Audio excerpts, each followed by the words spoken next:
Before my videos on the Delphi case, I prefer to acknowledge the victims, Abby Williams and Libby German. Unfortunately, sometimes they get forgotten when people discuss the case, which is what the next 6 hours of this video is about. I had the opportunity to debate 2 of Richard Allen's attorneys. Although the jury sentenced him to 130 years in prison, recently an appeal was filed that may take 2 years or more to resolve.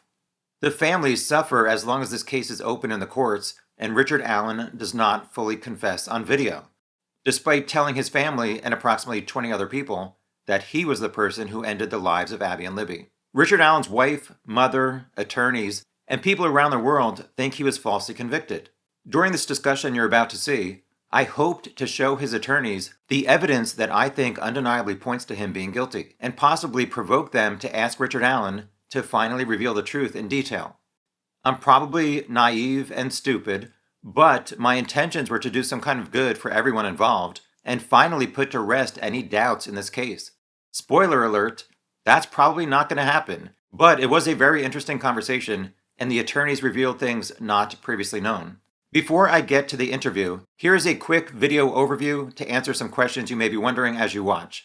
It was recorded on Monday, December 22nd, 2025. To prepare for this, I wrote 40 pages of notes with 35 topics and over 100 questions. Attorneys Andy Baldwin and Jennifer Auger spent so many hours out of their workday. If you wonder why we did not get to a topic or why I did not ask certain questions, it's because I was trying to be respectful of their time. I wanted to mostly focus on issues of Richard Allen's guilt or innocence and not the drama surrounding the case. The only parts I deleted were about things other than this case and some extended silence. Just because I'm nodding when a guest is speaking does not mean I am agreeing with them. It means I'm paying attention. I tried to let the attorneys share their thoughts without interruption, and sometimes Baldwin got on a roll going from one topic to another, and I did not want to interrupt. So as he talked, I thought of some counterpoints, but by the time he finished, I forgot what he said a few minutes earlier. I know this case brings some heated debate online, but Baldwin and Auger have been very polite to me before, during, and after this interview, so please keep your comments polite and focus on stating why you agree or disagree with evidence. Since this video is over 6.5 hours long, YouTube allows you to adjust the speed up to 2 times. Finally, I created chapters of the topics that we were talking about, so you can jump to the ones you are more interested in. You can find the timestamps and topics in the description below, or hover your mouse over the timeline. So I told Andy that I think the general idea here is to pretend we're on the jury and discussing these various topics in the deliberation room. And I'll say what I think about them, and you guys can go back and forth. We were all featured on this Hulu documentary that came out a few months ago. I was saying that I think Rick is guilty, and you guys obviously say that you think he's not guilty. So Andy, you said that you might want to talk to me about these issues, and I appreciate you reaching out. So now, 4 months later, here we are, ready to discuss these issues. Well, hey, you know, from my end, the reason when you reached out after the Hulu special came out, I remember I was watching it, and I didn't know anything about you. Sorry to tell you. That's good. And I prefer it that way. And when I watched it, I'm like, hey, you know what? That guy, unlike others out there that claim to be journalists or profess to be journalists, this guy actually, I don't even know that you're. I'm not a journalist at all. Yeah, no. You're not no journalist by trade or anything, No. But you're fair-minded, and that is what I felt like when I watched the Hulu. I'm like, you know, I disagree ultimately with Tom's conclusions. However, I feel like he's an honest broker. He wants the truth. And when you reached out, I thought, why not? I've always said I'm not afraid to take tough questions. I just, not from people that are unfair, that are in you know, they are in the pocket of the law enforcement or whatever. So thank you for letting us come on. No problem. So how did you get on the case, Andy? So I had just finished up a murder case in Southern Indiana, and I got a phone call from a Brad Rosie, who I'd never knew or had even heard of, because he's, for people that don't know, Brad lives and works up in Logansport, which is about a 2-hour drive, roughly, hour and 45, 2-hour drive. And Brad just said, hey, I was asked to be the public defender on this case. And Brad's a private lawyer, but he did kind of the difficult or higher profile public defense work up in Northern Indiana, because he's good at what he does. And when there's complicated cases and messes, judges will call him up and say, hey, will you help us out on this? And so Brad said he would do that, but only if he could find a good second counsel. I don't know if he found a good second counsel, but he reached out to me, had heard my name mentioned by a few people. And I talked to him and I said, yeah, I just finished up a case. I'll be happy to get on board if Judge Gull wants us on or wants me on. And then Judge Gull reached out within the hour or so. And I talked to her for a bit. And I know Judge Gull's daughter, Tina, because she used to be a prosecutor down here in Indianapolis area. And we talked about that a little bit. And then Judge Gull said, hey, would you like to be on it? And I said, yeah, I can do that. So that's how I got involved. I didn't know anything beyond the very, very minimal. I didn't know a whole lot about Delphi. I had heard the name and I knew that it involved 2 young girls that had died and something about a forest. Beyond that, I didn't know anything. And Jennifer, how did you get on the case? Well, I'm down here in Franklin with Andy, and I've known Andy, decades. And when things were going on, when Judge Gull removed them from the case, I would consider Andy a friend and certainly a professional colleague that I really respect and admire. And it was just very shocking to me that those series of events would have happened. And I reached out, I sent a text, I think, to Andy and just said, hey, I'm sorry about what's going on. That has to be really hard. We are all, all of us in the Johnson County Bar are supportive of you. And if you need any help, let me know. And that was in, I think, October. And on February 21st, I think, he called me and said, hey, remember that text you sent me? And I said, yes. And he said, well, we need some help and we would like you to do this and that. And I quickly said yes. Entered my appearance. I didn't know if I was going to be paid. And there we went. Okay, so thank you for sharing that. Let's get to our first topic, which is one of the things that I consider most when I consider Rick to be guilty, and it's his 3 timelines that he gave to police. As I was mentioning to Andy, on February 16, 2017, Rick somehow got in contact with police. There's kind of discrepancy if he called, went down to the station. But what they wrote down was that he said he was there between 1 to 3 o'clock. 2 days later, on February 18th, he meets Dan Doolin at the grocery store parking lot. Doolin is looking at this lead sheet that says 1 to 3, and he notes that Rick says he was there 1:30 to 3:30. Then in 2022, he tells police he got there around noon, and during that interview on October 13th, he mentions he left at either 1, 1:30, or 1:45. So what timeline do you believe the evidence points to Rick being on the trail? Which of those 3? Well, for me, there's outside or extrinsic evidence that Rick was not on the trail at 1:30. He was gone by then, and that's primarily Betsy Blair's description of the vehicle.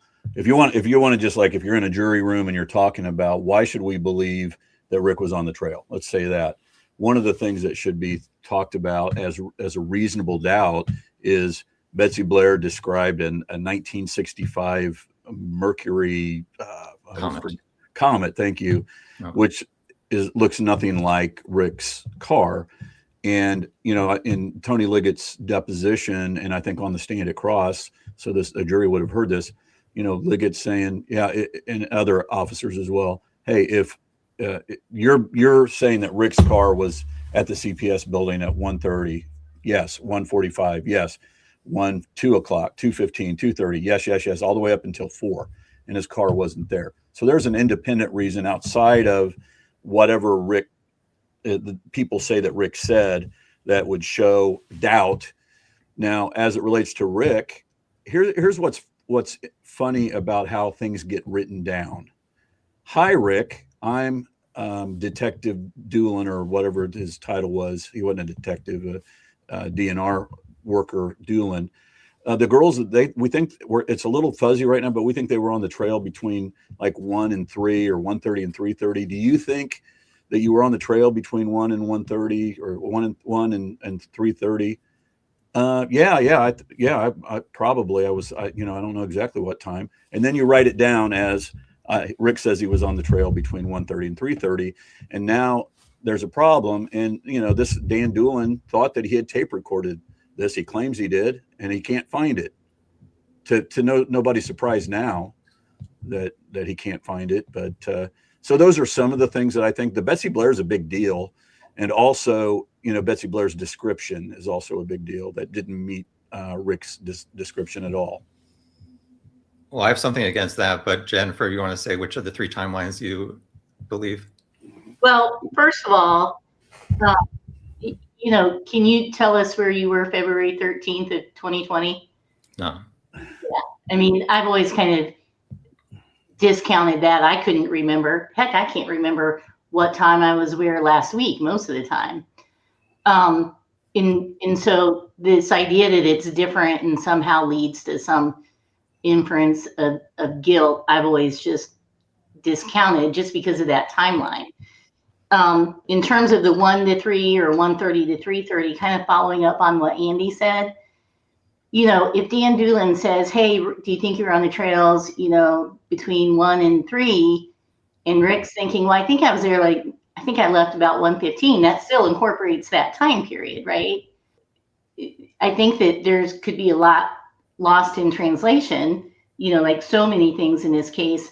Had he kept the recording he said he made, we would know exactly what this was, but he didn't. If I'm going back and thinking about something that happened a few days before, maybe I, say, well, probably this time.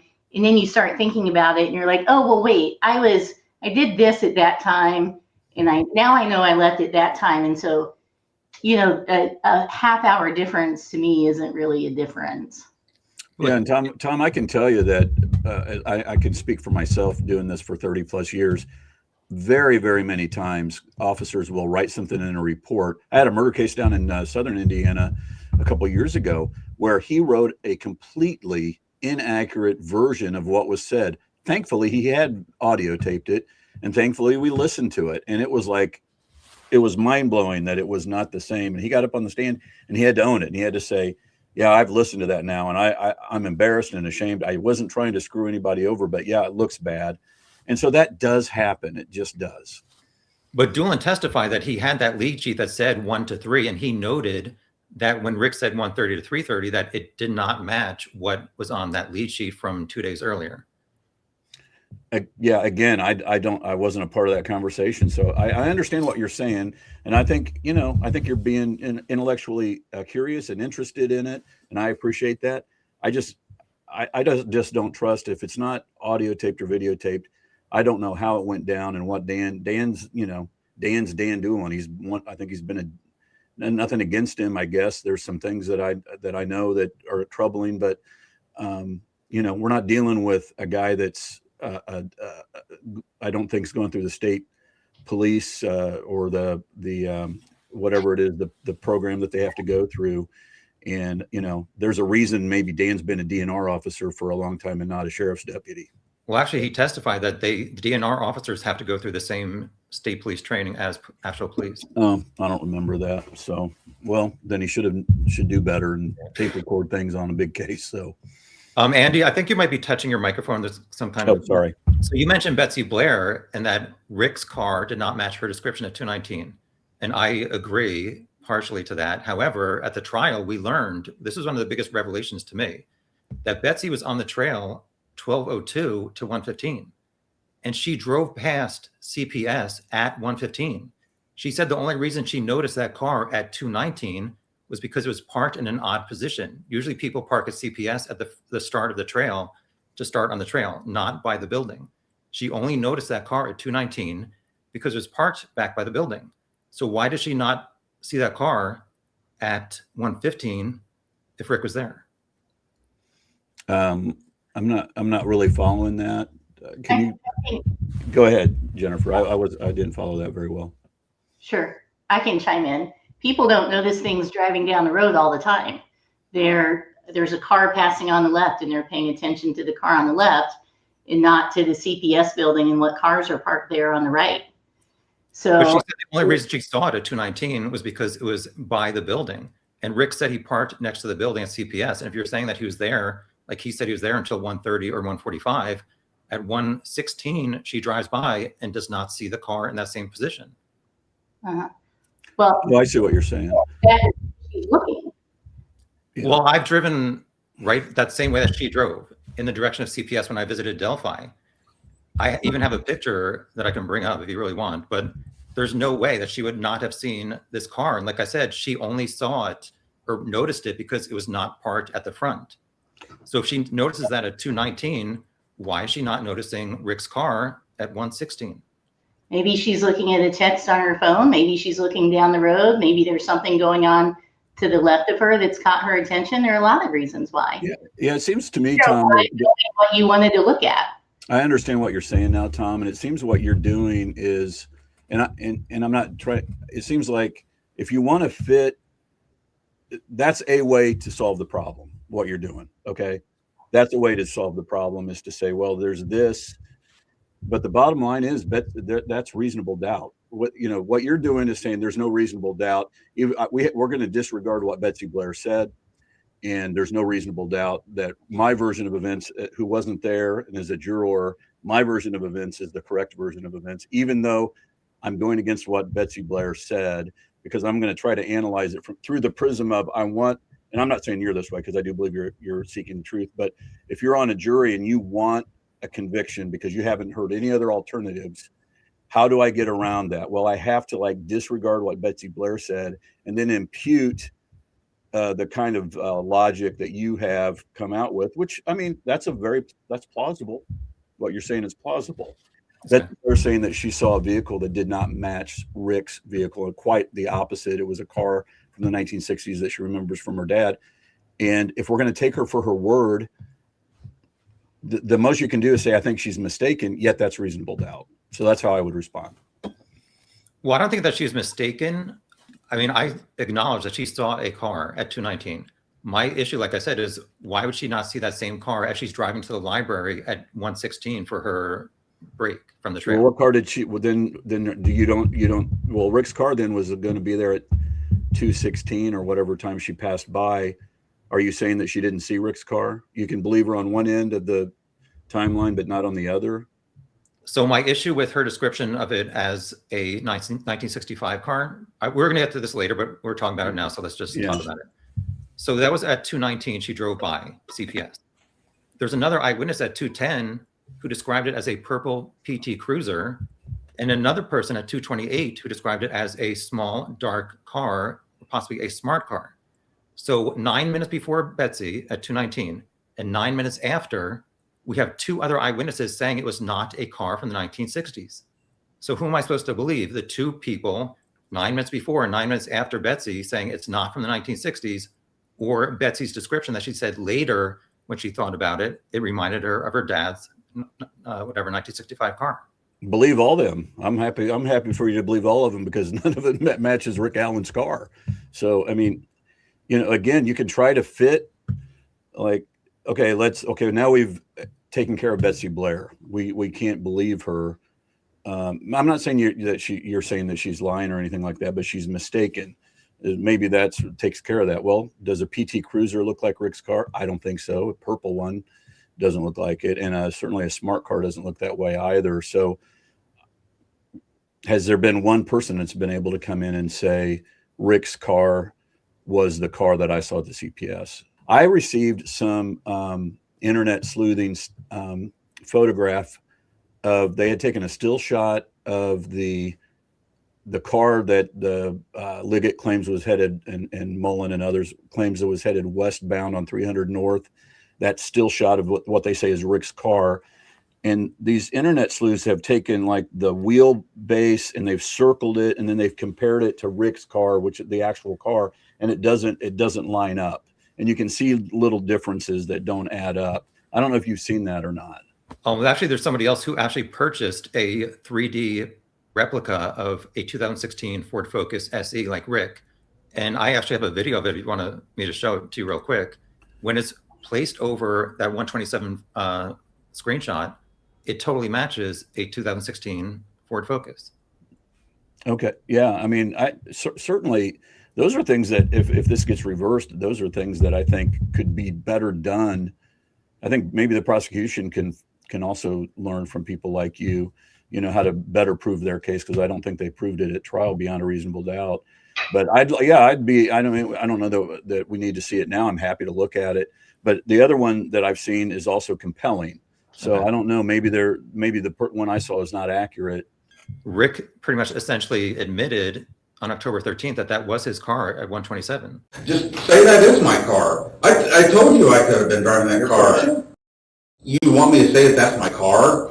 We looked at it matches everything. That is your car. Okay, well I'm saying that picture is like, okay, there's zero doubt. Okay. Okay, that's We're fine. Just showing you what we have and why we need to eliminate it. That's the point. Sure. All right, well we're all done here. Here's what you want to arrest me. Here's what I want to say to you at this point. And he tried to end the interview as soon as they showed it to him. And he's like, okay, I guess we're done here. Arrest me. Unless you want to arrest me, that's fine. To me, that was very suspicious that he was trying to be helpful. And he's shown this photo of 127 car where he just said to them, I left by around 1:30. And they're like, no, here's your car going toward CPS, arriving. And he can't deny that it's his car. And he ends the interview, or he tries to end the interview. That to me, that was very suspicious. Although I felt like he was mostly seemed innocent during both of those October interrogations, but there are certain things like that I just can't get past. Sure. I mean, look, if I have people coming at me, accusing me of murdering 2 young girls, and they're not listening to what I'm telling them, and they're not listening to, the things I have to say, I'm not going to stick around. Like, why would I stick around? And I think even if he thought, you look at that video, look at all the debate that has been surrounding that on the internet. Is it or isn't it, right? So you show me that, you show me my car on a video that I can't tell if it's my car or not. And when I see fuzzy images like that, and I realize they're trying to use that to frame me for a murder, I think a lot of people wouldn't stick around. The only reason they have Rick Allen's name at all is because he called them. To me, that speaks volumes. If I have murdered 2 girls, I'm certainly not calling someone saying, hey, I was there. Well, if his wife says that he has to, and he knows that he passed 4 girls at the start of the trail, and that somebody saw him standing on platform 1, maybe he thought, oh, I can't not say that I was there. I just have to say that I did not see the victims. No one saw him on platform 1. Betsy did. Betsy, he admitted that he saw Betsy. Hold on a minute. Okay, someone saw someone standing on platform 1. There's never been any connection, never even any evidence that person was Rick Allen. That's right. Not one person who came in to talk about Bridge Guy identified Rick Allen in court. Not one person who came in to testify about Bridge Guy even gave a description remotely matching Rick Allen. Well, I think it's very important that Richard Allen admitted that he saw somebody when he was standing on the bridge, and the only person that could have been was Betsy Blair after 1:50 p.m. If you believe the time. Well, the only time that matches is 1:50 p.m. It could not have happened between 12 to 1:30, like Rick said. Well, who else was? If Rick was on the platform at 12:30, what girls were there, or what person was on the bridge? I think everything you're talking about is premised upon your belief that Rick was on the trail at the time that you say that he was on the trail. And here's another thing I'd ask you to think about, Tom, for a second, because I think this is important.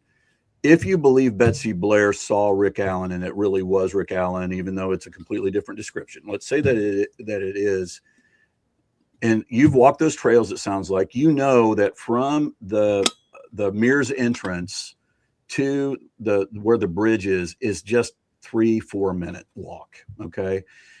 And Betsy claims that she passed the girls on the way when she had turned around to head back toward the Mears entrance and passed the girls.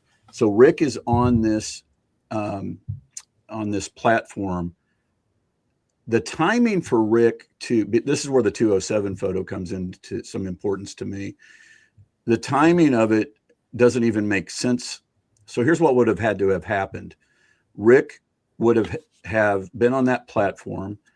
within, I don't know, 5 minutes, maybe 6, could be less than that, those girls pass Betsy Blair and come up to the platform. Rick would have had to, because of the 207 photo, we know that Rick would have had to, I mean, there's other possible explanations, but the one that makes the most sense for the state's case to make sense is that Rick got off the platform, hid himself, then waited, then got back on the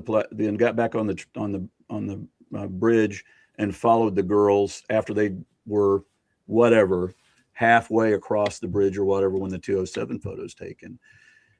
That just doesn't make sense. Why would he get off the bridge? What's the theory behind that? It doesn't make sense. And there's really not anywhere to hide, by the way. I mean, there is, as you're facing the bridge, as you head south to the left, is if you go right, it's straight down. So there's nowhere to hide there. To the left, there was places to hide in the woods. But well, there is a place to hide behind that old barricade. There were bushes that he could have been behind at the 207 photo that Libby took. Why would, if he's out there waiting on somebody, why would he hide? If he knew these girls were coming, okay, then he would be already hidden. He would be waiting for them to arrive. Why would he be out on the bridge? And if he saw the girls coming, if that's the answer, is going to be, well, he saw these girls and he wanted to do something to them, he would have, I guess this is one of those other things. He would have had to pass them, then hide, and then turn around and follow them back. And that just doesn't make sense to me. It's possible, I guess. Okay, so let's do this noon to whatever. 12:02, Betsy's car is seen on Hoosier Harvestore arriving at the Mears parking lot. As you guys know, she described her exercise route, that she would always go there and do 3 loops where she'd go to the Mears intersection, make a left to the barricade at the High Bridge, come back to Mears, go down the lower trail, but not all the way, come back up to the Mears intersection where there's that bench number 6, the last bench, then walk about 10 minutes to Freedom Bridge, and then come back to the Mears intersection. That's one loop. Mm-hmm. She would normally do 3 of those. This day, February 13th, from 12:02 to 1:15, she said she did that loop twice. She never saw any man during that 12:02 to 1:15 timeframe. We know those 4 girls took a picture at Freedom Bridge at 12:25. They then walk the entire trail past all 6 benches, take a photo at High Bridge at 12:43. They go down near the High Bridge to the creek, come back up that way. They walk back the entire trail, take a photo at bench number 2 at 1:26. They never saw Richard Allen, or any guy who matched Richard Allen. So between 12:02 and 1:26, nobody saw Richard Allen. You're acting like this is like the size of I don't know, this area. This is a small area. It's not. The trail is small. And Rick said he parked at CPS, walked from Freedom Bridge to the High Bridge to Platform 1. He said he tried to look at some fish, which the creek was totally dirty, so I don't know how long he could do that. Said he came back to the bench at the Mears intersection for a few minutes, and then he left. He never said that he went off the trail or anything other than sitting at that bench, which is totally visible for anybody walking by. According to my calculations of Betsy going around and around, she passed that bench 7 times between 12:02 and 1:15. She never saw Rick anywhere. Yeah, I've walked the trail and I saw people. There's no way you don't see people in the trail where Rick said he was. Yeah, I mean, it's a larger area, and number one, again, and just to say that it would be impossible for the timing that people could not be seen or would absolutely be seen, can't agree with that, number one. And number two, I'm just a human being, man. And guys are notorious for this. I don't pay attention to crap. Okay. I don't see people. My wife laughs at me every day about, did you not see that person wearing the pink, tank top and, whatever? I'm like, no, I didn't see that person. Sorry. And so I just think if you want Rick to be guilty, and again, I think you're being fair here, and these are good questions, and these are honorable questions to ask. Okay. And I mean that, but part of it is, you're making so many assumptions, not you, but anybody that looks into this and thinks, I think Richard Allen is guilty. You're making assumptions about people that we don't know, people that are, some of them are very young, and they just described a 5'11" guy that doesn't meet Richard Allen's description either. And, Richard Allen said that he saw 3 people, not 4. I mean, all of these things are reasonable doubt. And so, my biggest problem was there's reasonable doubt here. I think you're after trying to figure out who the killer is, and I respect that and like that. And if you think it's Richard Allen, that's fine. But I think also part of the analysis needs to be, we're human beings, and we get dates and times wrong, and we don't see things, and we do see things. And that's just a part of it. And we get times and dates wrong, whether we're Richard Allen or the girls. There is photographic evidence, and that does help. For sure, you brought some of that stuff up. So, like I said, I've walked this trail. There's no way you can walk on the trail and not at least remember a few days later seeing a human being on that trail. Okay. I can tell you I've walked that trail probably a lot more than you have. And I can tell you right now, as I sit here, I don't remember. I know that I've seen people on that trail on some occasions, and I think that I've seen no people on that trail on other occasions. But to tell you whether it would be a complete guesswork to say how many people, what did they look like, especially what did they look like. It's just complete guesswork. And I know that the response could be, well, that was a big day and it was the next day, but nobody knew at the time that they're walking the trails that these girls were missing or going to be found, were going to be missing. It's not like they're out looking around and thinking, I need to photographically memorize everything that I'm looking at right now, because later on, I'm going to learn that this is a big deal. And so the best that you can do is think that these people were being honest in their memory, but but memories are flawed. And I understand what you're saying, Tom. I do, but I've been on that trail so many times. I don't know I couldn't tell you the description of one single person that I saw on that bridge. Not one. But Andy, you put such a high price on the memory of Betsy Blair saying a young poofy guy on platform 1 and the car. So you're totally discounting that she's walking past bench number 6 7 times and can't remember if she saw a man. She called the police that same night that the girls were missing. So you have to make an excuse. I'm not saying that I know you're looking for alternate scenarios, which I'm fine with. But you're saying she forgot that she never saw a single man in an hour and 10 minutes between 12:02 and 1:15? Yes. Not that she saw them, that she wasn't paying attention. If she has her headphones in, if she's on the phone, there's a million things that somebody can pass by you and you just don't think about it. Or Rick wasn't there at that. If you're talking about the early time frame that we believe in, that Rick didn't happen. He slid past her when she's down at the 505 or whatever that's called, and he happened to go by. And maybe you've got it all marked out, but that's based upon somebody's memory. And Betsy Blair is a human being with frailties. But it's not just memory. We have these 4 girls took a photo at 12:25, walked the entire trail to Highbridge at 12:43, have another photo at bench 2 at 1:26. You're saying that 4 girls did not see Richard Allen between that time, and Richard Allen did not see 4 girls? They saw somebody that was 5'11". So then why did Richard Allen not see 4 girls between 12:25 and 12:43? Well, he saw 3 girls, and I don't know where the 4th could have been down the hill, or could have been down in the 505, or could have. No, he said he saw them at the start of the trail, which is exactly where the girls saw Bridge Guy. Okay, 4 girls. Correct.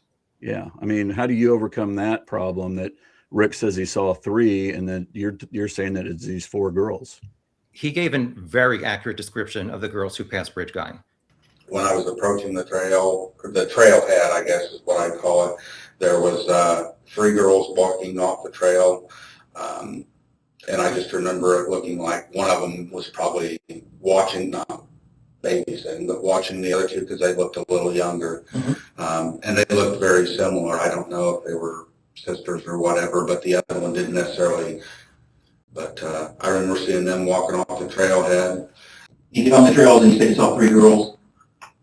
Where was it you saw the 3 girls? They were up around the trailhead. I didn't interact with them. It was up around the trailhead somewhere. So you walked through. Like when I say they were leaving, yeah. Okay. Okay. I'm assuming they were leaving, or they came from down where those cars parked and they were going to go back that way. I don't know. Okay. The only ones that I really noticed seeing were the three girls. Okay. Because I was walking towards them, and I mean, they obviously stood out. And like I said, I remember it looked like an older girl with two younger girls. Okay. Walking the trail. Okay. And I guess I assumed that he was probably watching them or in charge of them or whatever. That's And kind of what it felt like. He said one was older, two younger. It looked like she was babysitting, had long brown hair, and he said they looked like they could be sisters. We know that 3 of the 4 girls who passed Bridge Guy soon after 1:30 were sisters. To me, just describing that same spot at the start of the trail where these 4 girls passed Bridge Guy, very accurately describing them. Like you said, obviously he said 3 instead of 4, which is something to be noted. But I just can't get past him describing those girls so well. And I understand that the 3 girls had very different descriptions. Yeah.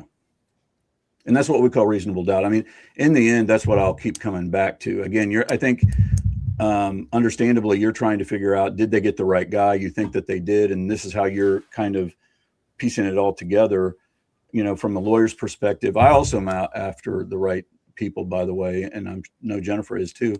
But, you know, this is why reasonable doubt is such a high standard, because if you're not there and there's not video of it, everything, you know, it's not a clean, you're having to make explanations and I'm having to make explanations. And that's a problem. You know, it's a problem for both of our sides. Jennifer, I don't know if you agree with that or. No, I think, in almost every case I've been on, are going to have different recollections of events. Not all the pieces fit together. And one thing we have to remember is we tend to think of our memory as kind of a video, right? And you can go back and hit, okay, February 13th at 1:05, I'm going to press play, and that's going to be exactly what happened. That's not at all the way memory works. And there's a ton of studies on this. First of all, you have to actually see it. Then it has to register what you saw. And that can be affected by a lot of things going on, if you're accurately registering what you actually saw. And then it kind of gets filed away and, defragged, if you will, and all of that. And then I think that aged me a lot, didn't it? And then you have to try to recall it. There was a really good podcast I listened to in a Hidden Brain, and there was a memory specialist on there talking. And she had a very vivid recollection of finding her mother who had drowned in a pool. And years later, in memory is her specialty. She's a PhD, I think. It came out that she never saw her mom in the pool. She was out front the whole time. But because people had described it to her and the trauma going on then in all the years it passed, she had formed this memory, this picture in her brain, but it wasn't accurate and it didn't exist. So I think there are a lot of things that can affect people's memory, a lot of perceptions and other things going on that it's not, we have to remember it's not a video replay of actual events. Well, Sarah Carbaugh is a good example of that, actually, what the phenomenon that Jennifer just talked about. I mean, Sarah saw, when she's initially interviewed the first time, a tan coat and muddy, no bloody. And then it's only 2019, I believe, that was in 2017, like April, May or June of after a while, you have other cases in your brain, information in, information out. So I hope it sounds like you actually have a better grasp of some of these facts than we might in terms of stuff. But so you may know when Sarah first talked to the police. I think it was, what was it, April 2017? She didn't come forward until 3 weeks after. Yeah. Which I don't know that they got around to talking to her until later, but yeah. And she says a tan coat and muddy. And then by the time 2019 rolls around, it's all of a sudden it's bloody and blue.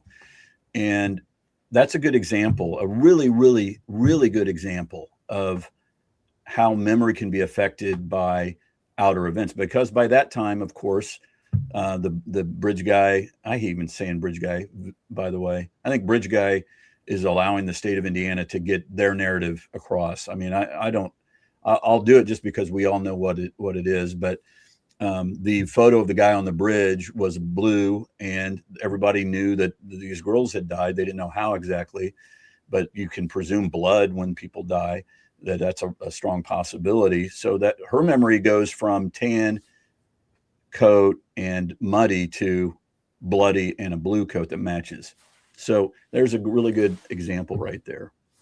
I'm looking at my notes. I don't think Sarah was interviewed until June 7th. Okay. And then she did the sketch June 19th. I pulled up my notes because it's been a while. I appreciate it. Go ahead. Better information for you. And another thing that kind of proves there too is because we know that that's what we call sketch one, or we call it sketch one. I think most people do, is the older looking guy with the hat on. And think about this. This is how, what I would view, I don't want to say dishonest necessarily, but they disregarded Betsy Blair, who says 10 out of 10, as it's talked about in the appellate brief. That's what the guy on the bridge looked like, a younger guy, brown poofy hair. Okay, well, that doesn't match the bridge guy. So they did not put that, the police did not put that out there for the public viewing.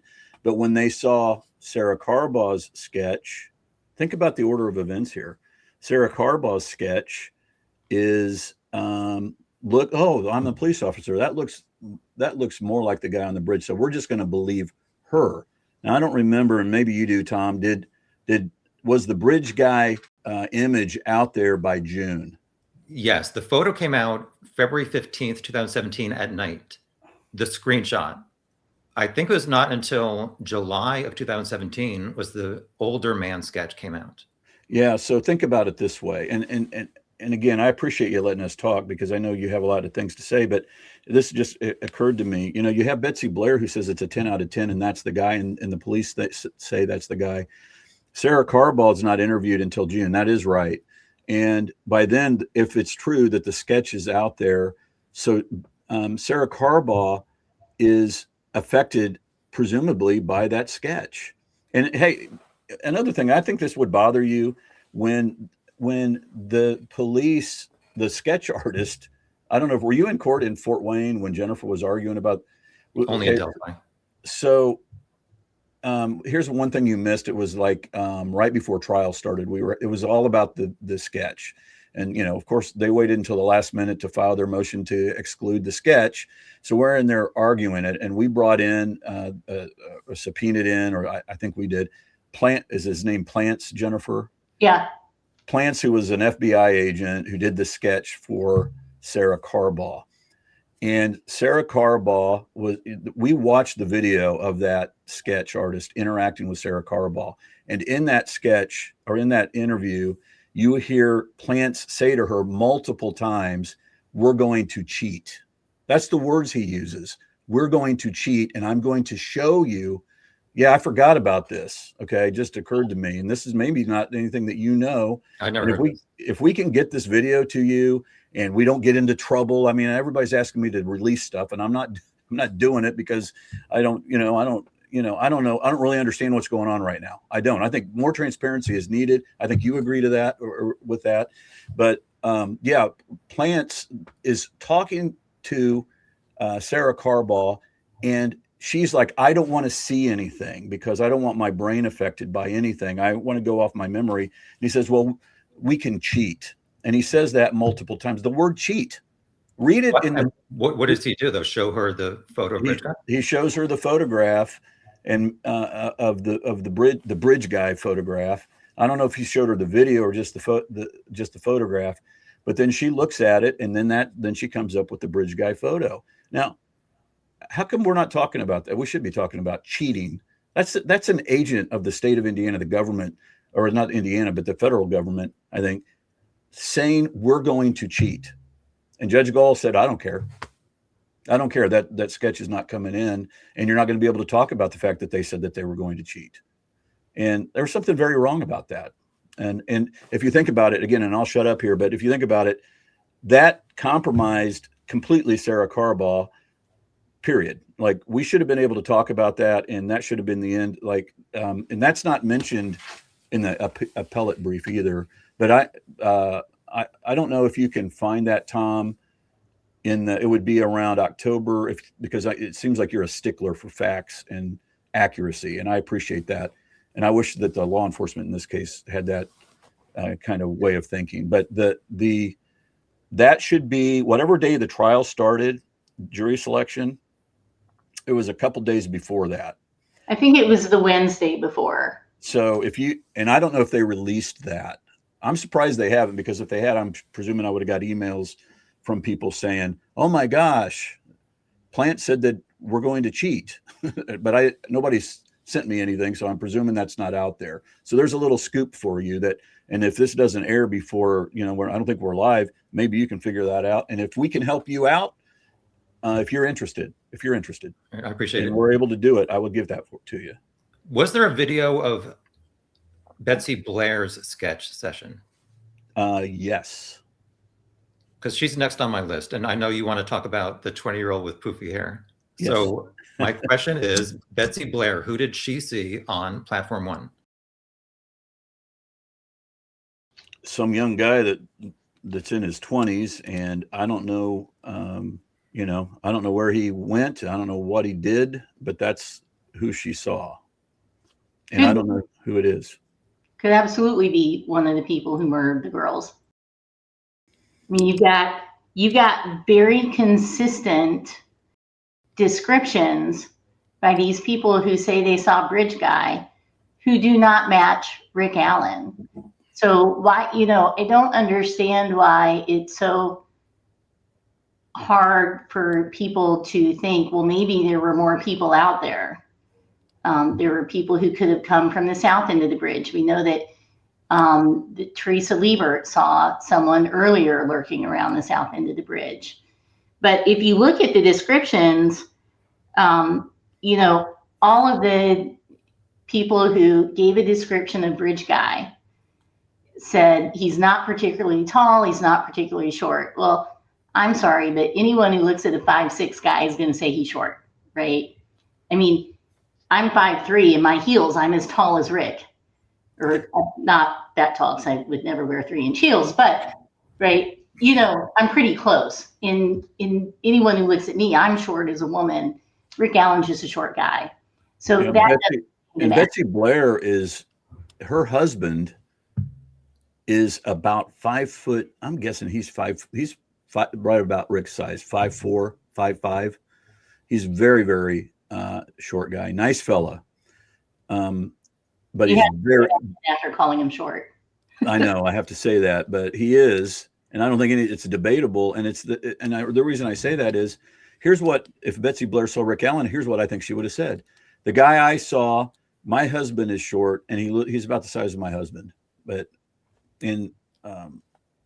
that's not what she said. So maybe from on your side, maybe it's like, well, from the distance, maybe it's hard to gauge height, stuff like that.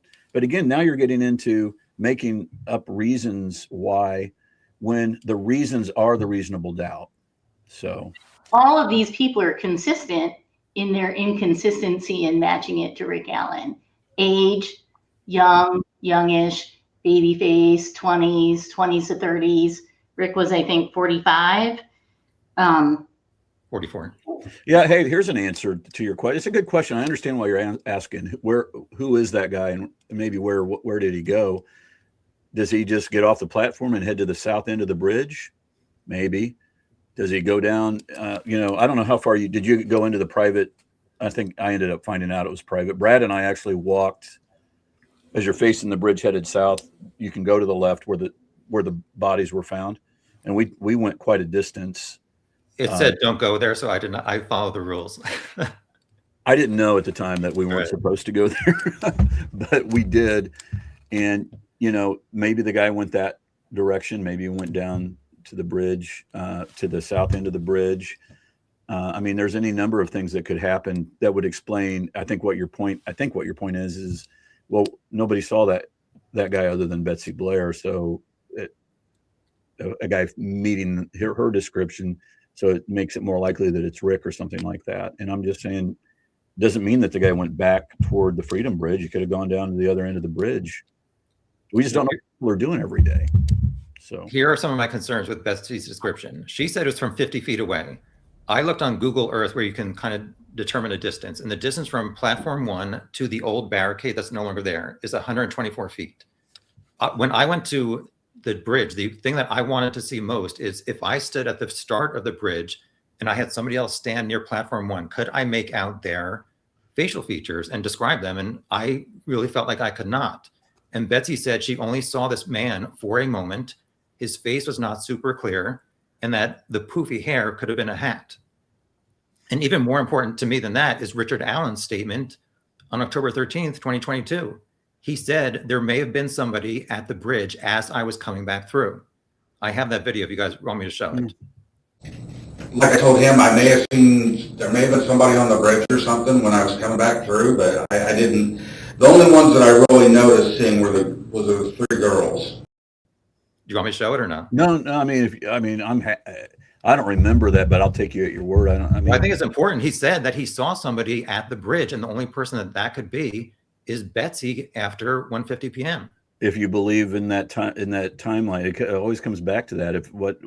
Who did he see at noon? Who did he see at 11:55, 11:45 when he got there? If that's when he got there, I mean, you're basing everything on the timeline that the state established instead of what actually could be the case. It could be the case that that's the timeline, and it may not be the case. So, well, I'm basing it on the Hoosier Harvestore showing Betsy arriving at 12:02, 1:15, 1:46, and the 2:19, and these 4 girls taking these photos. And these 5 people never saw Rick between the noon to whatever 1:15 timeframe.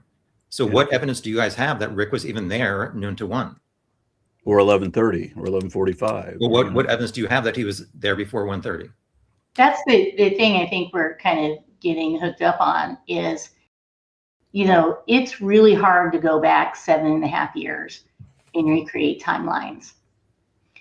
You have a very ensconced view and your facts are fitting into that. And I understand that, but we don't have to prove anything. If we're going back, the state has to prove this. So where's the state's evidence? Give me a description that matches Rick Allen. Did anyone at the trail give a description that matched Rick Allen? Well, I totally understand that the defense does not have to prove it. I'm just saying, like, if you step back from being Rick's attorneys, to me, it doesn't add up. And you're saying that the descriptions of Rick don't match. But however, to me, his descriptions of the girls, where he saw the girls when he arrived, very accurate, saying they were sisters and 3 out of the 4 were sisters. Then he walks the entire trail, says he stands on platform 1. He admits he stood on platform 1. He admits that he saw somebody when he was on platform 1. The only person that could have been was Betsy after 1:50. He said there was somebody at the bridge as I was coming back through. So to me, he gets off, he sees Betsy leave. He gets off the bridge. He says, as I was coming back through. He says, as I was coming back through. I think he passed Abby and Libby. We know from Betsy's route that she would, at the Mears intersection, she would go down to the lower trail. I think, Andy, you said, why is he not in the 207 Abby photo on the bridge? I think he stayed back. And I do want to show this to you guys real quick. So there's this older photo that shows what the viewpoint was of the barricade. So I believe that Rick could have stood, not necessarily by the tree, but in this area here, because you can't even see the platforms from this right side of the trail. So I believe that he saw Betsy go down the lower trail and he said, okay, nobody else is coming. So he sees the 207 photo as Libby is on one of these platforms on the right. Once he sees them turn around and walk towards the south end of the bridge, I believe that's when he decided to go on the bridge. And that's how he was able to get there by the 213 video. And I'm trying to acclimate myself. What is this? Am I looking south on this photo? This is as you approach the high bridge. Yes. Okay. So there used to be this barricade here. And as you can see, I mean, on the right side, it does block part of the high bridge. So everybody says, as you say, rightfully so, where the heck was Richard Allen at 207 when the photo's taken? I think he could have been on the right here because it is partially obscured. Yeah. And then he sees them turn around and he sees their backs walking towards the very end of the bridge. I think that's when he comes around here in the barricade and starts following them. Okay. So what time would that have been? So the photo of Abby on the bridge was at 2:07 p.m. and the start. Well, not necessarily, but okay. Well, that's when it was at least uploaded. Yeah. To Snapchat. And it just says 7 hours ago, so that's not exact.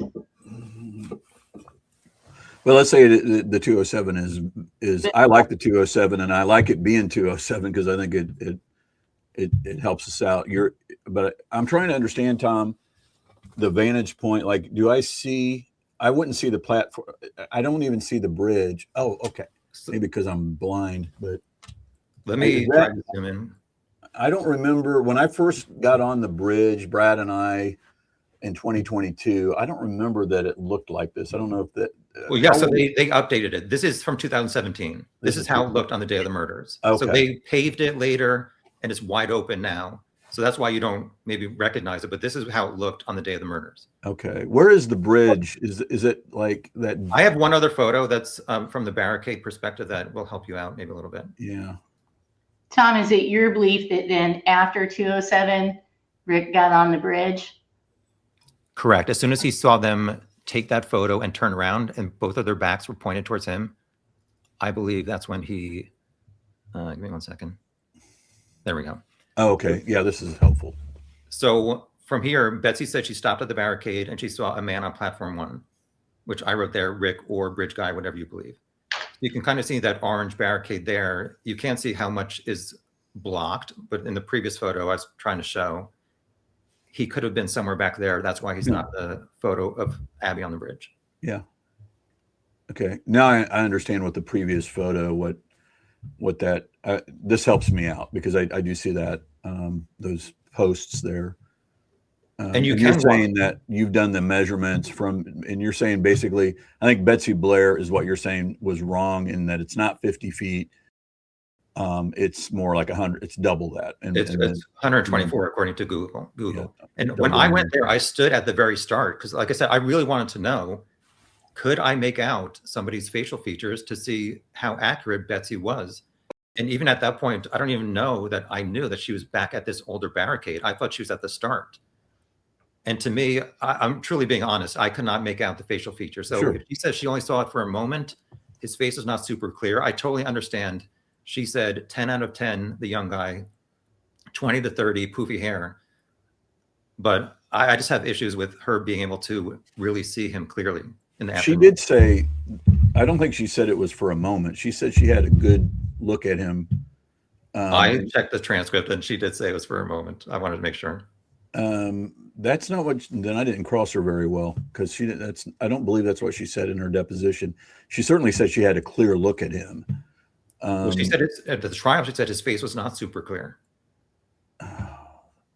I definitely check. I'm not saying you're wrong. I don't doubt you. I don't remember then I did a poor job cross-examining because that's not what she said in her deposition. And that's certainly when you ask the question, what did she say to Liggett, you should watch that because that's closer in time. And at least, even though people's memories are not terrific, at least when it's closer in time, there's a better argument that the memory's better than it would be 5 years later or whatever. So, and I don't know, and I don't remember, did she say that she stopped at the beginning of the bridge or did she say what did she say? She said the barricade, not the bridge. Barricade. Okay. Yeah. I mean, she would always when she would exercise, she would just go. She obviously knew if she was going there all the time to exercise, she would not go onto the bridge. She would just stop at the barricade and turn around. Yeah. I'd also want to know what barricade means. I think it means that, but there's it looks from those photos like the bridge ends and then there's some space between the end of the bridge and the barricade. But these are the things that, become important because we shouldn't presume anything, but it does seem like that barricade, when she says barricade, that she would be talking about that. It seems like that would be the case. But yeah, I mean, I understand. I understand. You're actually, I would say, doing a better job than the prosecutor did. Okay. So hopefully they're not going to watch this, but I still have to go with what Betsy Blair said. I saw a brown poofy haired guy and I saw a black or a non-black vehicle on the CPS, and those are major problems. And I don't know, how do you feel? Do you mind if I ask, have you had a chance to look at the appeal? I was preparing for this interview so long that I did not have a chance to. Would you have a problem with Liggett not including the actual description of what Betsy Blair, when they're trying to equate who she saw to Rick Allen and who she said did not meet his? Do you think the judge should have had a right to know that piece of information? So I did read all of your defense filings, and I don't know anything about like the law or anything, but I feel like there was enough to point to a reasonable search of Rick's house based on what they thought they knew. And I don't think that she should have been told, or it wasn't Gull, it was Diener. Judge Diener was the one who did the search warrant. Yeah. I don't think that should have, it necessarily had to be in there. Well, what about something a little bit more basic? Sarah Carbaugh's, him claiming that Sarah Carbaugh said it was a blue jacket and it was muddy and bloody when she said it's a tan jacket and there's just mud. Is that something that, and I'm not trying to be like controversial there, I'm truly trying to understand, do people that think that he's guilty think that that's right, or that should just be overlooked, or do they think, yeah, there's something wrong with that, but I don't think it matters in the end? Well, I absolutely think it should be presented to the jury at the trial, but as far as getting a search warrant to somebody's house, I don't need to know necessarily that somebody driving by saw a man on a road and she maybe changed at some point saying there was no blood, or later on she did draw blooded drops on the photo of Bridge Guy on the jeans. I do know, I mean, your little interaction with what you called Miss Mud, Sarah Carbaugh, that was like the most interesting witness interaction that I saw at the trial. Yeah. That may be one of the most interesting witness interactions I've ever seen. I described it to people like, because everybody on the witness stand would just sit there. Gull had to say, speak up. Sarah was on the edge of her seat. I described it as like a first grade teacher reading a story to children, like looking at the jury, really engaging with them. Andy, I know she said to you, we're doing this again. And you're like, yeah, which you had a right to, because like, if you're saying that she did not really mention blood until later, I think that's valid, but she did draw on this photo blood drops on the bottom of the jeans. So I don't think that she necessarily is like lying or anything. Mm-hmm. Yeah, I mean, I think that also just it can't be understated. Like you said, well, I don't think the Judge Diener needed to know about that she changed her story. Well, what happens when the original jacket is tan, and then the FBI agent says we're going to cheat, and then she looks at the photo and then she says it's blue? I mean, to me, that, I don't know. There's something really wrong with that, and nobody seems to care about that. Let's say that everything else is valid or whatever. Somebody should look into. I'm just saying somebody should look into that. That's a problem to me, you know. And the fact that Liggett was a part of those interviews, he knows exactly what was said. At best, it's sloppy. At worst, he's trying to get a search warrant to go into a citizen's home and to go in there and take stuff, and he intentionally. At worst, he intentionally just said, I'm not gonna put that on there because that hurts our case. And either way, it needs to be looked into. But to me, it's kind of embarrassing and shameful the way that Liggett operates. All those guys, for that matter, they never apologize about anything. They never feel any shame about anything. Oh, we taped over all these things. It happens. That's what happens. We didn't have. Well, I thought I tape recorded this, but I didn't. That happens. We can't find the Purdue professor, the identity of the Purdue professor. That, even though we're the state police and should be able to find it in like 5 minutes, and it's taken that kind of thing happen. No, it doesn't happen. And I'm kind of tired of talking about it. But until something gets done about it, or McClellan answers some of these tough questions about that, just the Purdue professor, if you watch anything that I do, that just drives me up a wall, the September 6th email. And I just want to know, why is nobody asking Nick McClellan the question of, why did you say in that email, you're probably, you're I don't remember, I don't want to oversell it, but basically, I don't know who he or she, the Purdue professor, is, and we may not be able to figure that out. Tom, can you admit, I mean, that's it. I have a problem with that. I totally agree with you. Don't worry. It's not like there are so many of those professors at Purdue University, which is an. Well, actually, when I was in Indiana, I don't know if you can say, a nice person gave me a Purdue. Tom. We're IU. I'm an IU grad. Get ready for you guys better not lose. This is your one chance to win a national championship. Stop. Okay. No, I'm not trying to take you off task because I know you got other questions, but Can we go back to one little issue? Do you mind, Tom? What? Go ahead. When you talked about, and darn it, and now I don't remember what exactly you said, but something about Sarah, maybe inferring that Sarah Carbaugh was lying. People's stories change all the time, and they don't have to be consciously lying. It can just be you remember it this way one day and you remember it something else another day. And so I don't want to sit here and say people are lying or they're not, but part of the whole problem with this case is 5.5 years to investigate Rick and then another 2 years to bring him to trial. And that materially affects a lot of people's memories and in what we have here. So I just wanted to throw that out there. People's memories change even over time. And we don't need to say that someone's lying. Sometimes they are. But, it's just when she starts off and she says a tan jacket, then she sees the picture of a blue jacket and she's, hearing things that Delphi is a small town. Well, now it's in her mind it's a blue jacket, even though originally it was a tan jacket. Well, I believe she may have said that the tan may have been the mud that she saw, like the brown mud. Did she testify to that? I could have sworn that she did. She may have testified that that wasn't what she originally said. Okay. Yeah. I wish you could see not because I don't know if it changes your mind or not, just because you're a truth seeker. And I think if you saw Betsy Blair's original, it's funny when you see her, she's actually angry during the second time that she goes. The first time is, like the 17th. It's like Betsy Blair gives the sketch of the younger guy on the 17th thereabouts. And when they come out with the older sketch one, Betsy's very upset about it. So by I think 2019 is when she comes in and says, "What are you guys doing? If you're saying that I saw the guy, that ain't the guy." And that's talked about in the appeal as well. And also, Tom, and this is just part of the frustration about Betsy Blair and Sarah Carbaugh, the way that the police have handled their different what they each said that they saw. When it helps them out, the police wanted it to be two different people.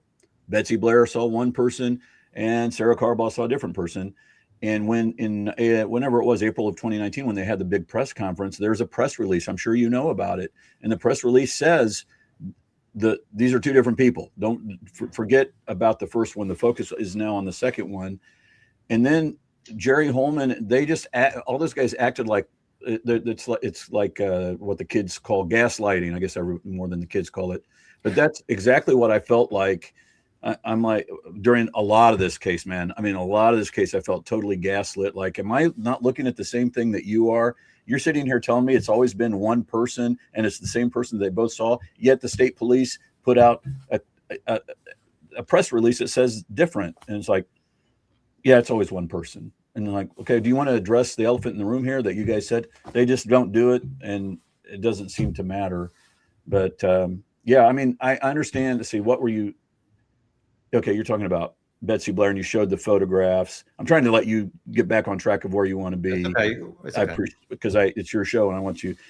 I have a tendency to run on these things and I don't want to do that to you. No, feel free to. But yeah. So the April 2019 press conference, everybody was shocked when that young sketch came out, and it came out that it was pretty much because Betsy went to the police and said, "I'm frustrated that you guys put out this older sketch and I gave you this younger guy sketch," like you said, a few days after the murders.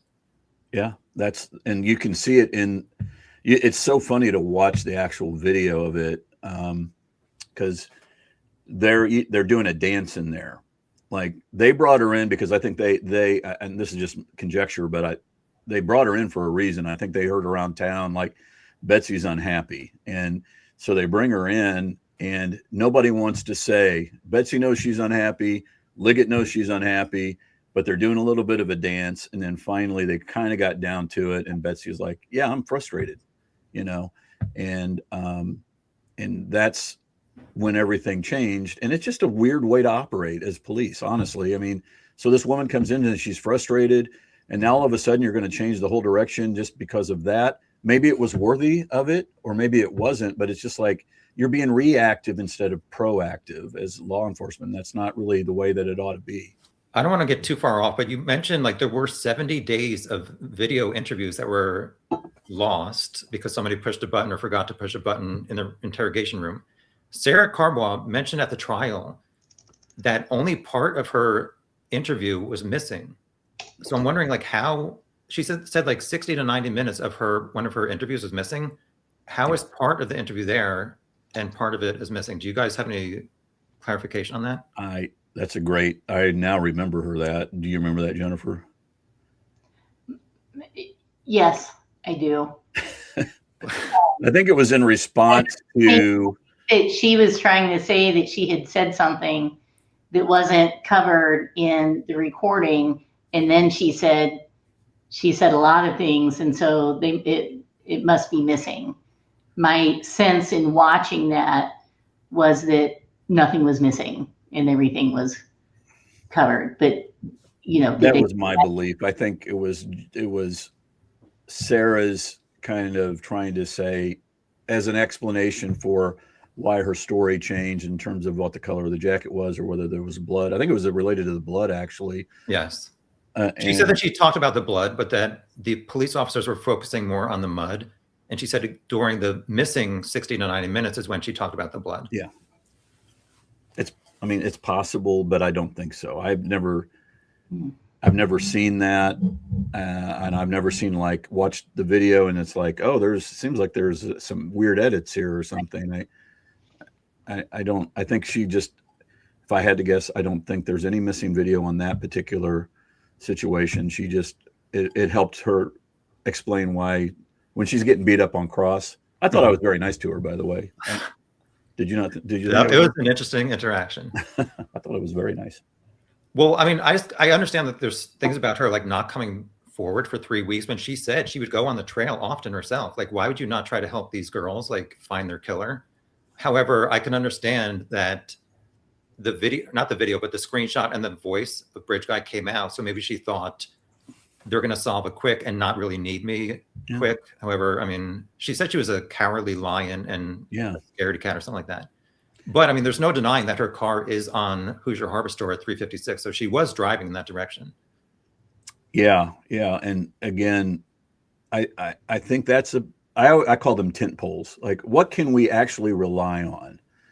And that might be one of the things is that's a tent pole. If the Hoosier Harvestore video is timed correctly, it wasn't.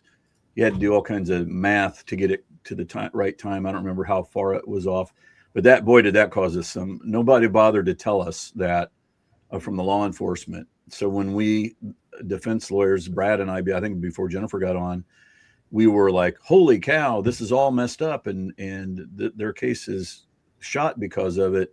They're just off on that. And then we raised it. And at some point in time, Nick or somebody said, oh yeah, the video's off by 18 minutes or whatever, an hour and 18 minutes or whatever. But yeah, I think that's a tent pole that Sarah Carbaugh's car was there. I question a guy who is freaked out, who is so worried about getting caught, the lack of common sense that a person must have if that were actually Rick Allen to just walk along 300 North and not, Brad and I looked and there's 10 different ways you could have got back to the CPS building undercover and nobody sees you. And instead of walking right down Broadway Street, where everybody can see you walking. And for a lot of that distance, there's nowhere to hide if a car comes. I know. I walked on there and I have a video.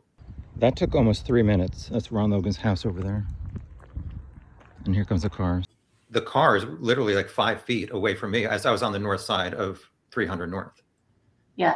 Yeah. But I don't know that there's 10 different ways to get back to CPS from the crime I'm scene. overstating it probably, but you can go through the woods, and I get my on the, as you're headed toward CPS building on the left, there's just a bunch of woods there. Now, at some point in time, you have to cross over, but it wouldn't be there. And then if you are walking, why are you walking down the road instead of going around? Another thing you could do, and I'm sure you know this or can remember this, but you could go across the road, and there's a bunch of buildings you can walk behind. And certainly the CPS, the Hoosier Harvest video, you would go behind that if you went that route. But walking down the road, just for a guy who they claim was freaked out and trying to avoid being caught doing something wrong, that just doesn't really add up for me either. So that's the Mears farm. I wanted to ask you guys, did you see any discovery showing whether or not anybody was at the Mears farm around 4 p.m. working at that farm? No, we did not, but we have heard that, that there was a guy that had been working on the farm and might be walking, and I can't remember. And also there's some weird like photographs. Have you heard that they went in? I think there is something about them interviewing people that reside on the Mears farm and that might have been working at the Mears farm. And there was some kind of odd thing, and I just can't remember what it is right now. Well, I don't think anybody's living at that house. I think they only work on the barns. I guess there's a pig slaughter place there. Yeah. Mm-hmm. I was just curious if there's anybody confirmed to be there who would have maybe seen Bridge Guy, whoever, walking behind those buildings at 4 o'clock. I saw an interview. I remember seeing an interview of somebody, and I cannot think of his name. I think his name's, it's one of the Mears kids, I think. But I don't want to say that for sure, but it was somebody, and they did interview somebody that had been in or around there. I remember seeing that because there was a weird interaction. And there's some of those people that have sent me emails and stuff that are convinced that the guy that Sarah Carbaugh saw is a guy that had been there. And maybe you've heard that too. And that's just something that we should have investigated a little bit better. I don't think we deposed that guy that we saw in the video. And it was a little bit of an odd interaction that police had with him. So what do you mean odd? Just like, I don't know, when you watch it, if you watched it, you would just be like, is that guy got something to hide, or why is he talking that way?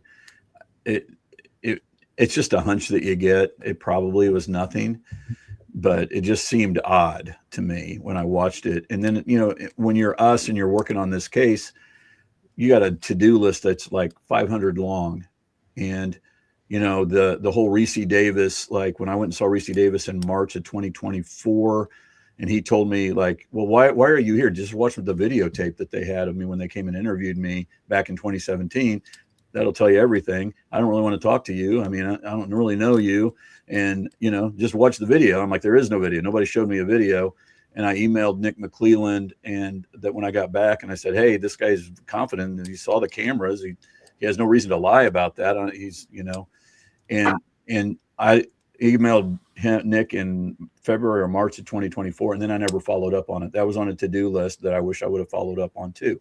There's just that kind of thing. Like everybody that is in the pro-Rick camp that, can be critical of us. I understand it, but man, if they walked a mile in my shoes and Jennifer's shoes, there's just a lot going on there. Jennifer got in late, and even her little sub world of the phones was like a lot of frustration, just a ton of work, like a ton of knowledge that had to be gained.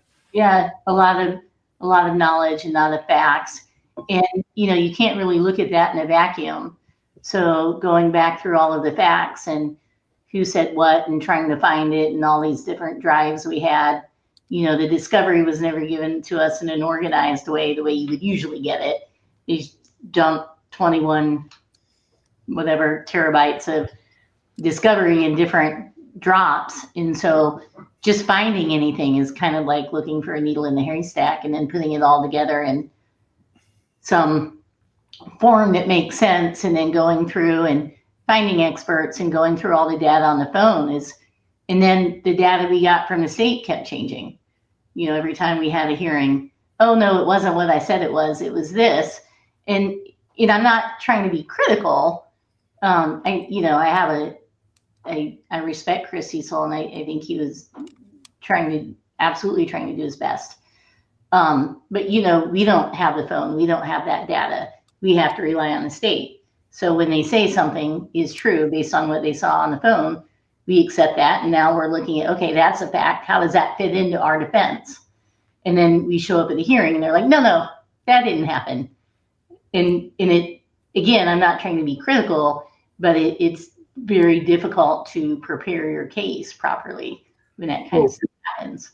Yeah, we were told, and I think, Jennifer, you were a part of this. Tell me if I'm wrong, but we were told as an example that there were no notes or anything from it's something related to the phone dump from Bunner, I think it happened to be. And then we showed up for the deposition. It takes time to prepare those things. I mean, we take it, and you want to go in and ask the best questions. It's good for justice. It's good for truth. It's good for efficiency that you have all the information before you go in for the deposition. And then we showed up there and Nick's just like, oh, here's 2 pages of notes that Bunner gave us. And you're just like, no apology, no, like, sorry. This in a normal world, Tom. And again, you said earlier you're not a lawyer. And I actually appreciate that because it gives you fresh eyes that aren't corrupted by the legal stuff. And, but I can tell you in a normal world, that is not the way that it goes down. I mean, when you have said and told us there's no notes on that, there's nothing, they didn't do anything. And then you walk in and they hand it to you. Here's what normally would happen. When they get it, they would call you that very moment and say, hey, I'm really sorry. Do you want to reschedule the deposition because it may change things? And, or when you get there and they hand it to you, it's like, I'm really, really sorry. I really am, man. But we just never got that. It's shameful, honestly, the way that we were treated by the prosecution and law enforcement. I mean, what Jennifer's talking about, these terabytes of information, and we're trying, I'd call Nick up or email him and say, hey, I'm looking for once we revealed the Brad Holder stuff, August the 10th, I'm looking for, we know that Brad Holder was interviewed. We know that Patrick Westphal was interviewed. We know Logan Holder was interviewed. We want those interviews. And then months and months and months pass and you keep asking for it. And then you get some little, like a little piece of paper that says it was recorded over. That's not the normal. They should have known that in December of 2022 that it was recorded over. That's a gigantic nuclear bomb, as I've said, that the earliest interviews were recorded over. Those are usually, or very often at least, the most important interviews that you can have, because people don't know what to lie about. They don't know what they're going to get caught in lying about. And they don't know what's important because they don't know what other evidence exists at that time. So you're catching them like in a very vulnerable moment if they had anything to do with anything. And I'm talking about on any case. And these things are interviewed or taped over, and everybody had to know that. Nick McClelland has never said, I'm sorry, Andy, I didn't know that until February or January 30th of 2024 when we finally learned that. And I'd been asking for it for 6 months. Okay. Nobody ever bothered to say that. So I presume, because it's a big deal, that they all knew that. Yet McClelland, Holman, nobody ever came forward and say, hey, man, I'm really sorry. That stuff was recorded over. They would have known that the very first day that I asked for it. They would know that in a normal world. And then when you do finally turn it over, whenever that point in time is, and you don't call, I had a triple murder up in Indianapolis where the prosecutor called me and said, hey, I just got this phone dump in off of this phone that's got some important stuff on it. I am really sorry. Will you come over? I'll accommodate you. I don't care if it's at midnight. Come over here. I will go through what it is. I'm really sorry. I hope you don't think that I did anything goofy here or untoward or, tried to be deceptive. I don't want you to think that way about me, Andy. And I'm like, no, of course not.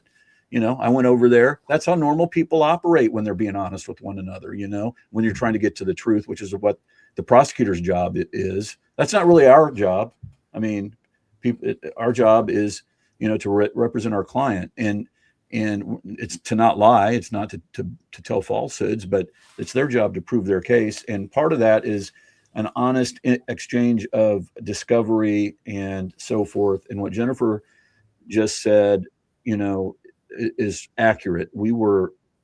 I've never seen anything like this where I'd call Nick and say, hey, I'm looking for this thing. And his response would be super snarky, like, we gave it to you. It's in there.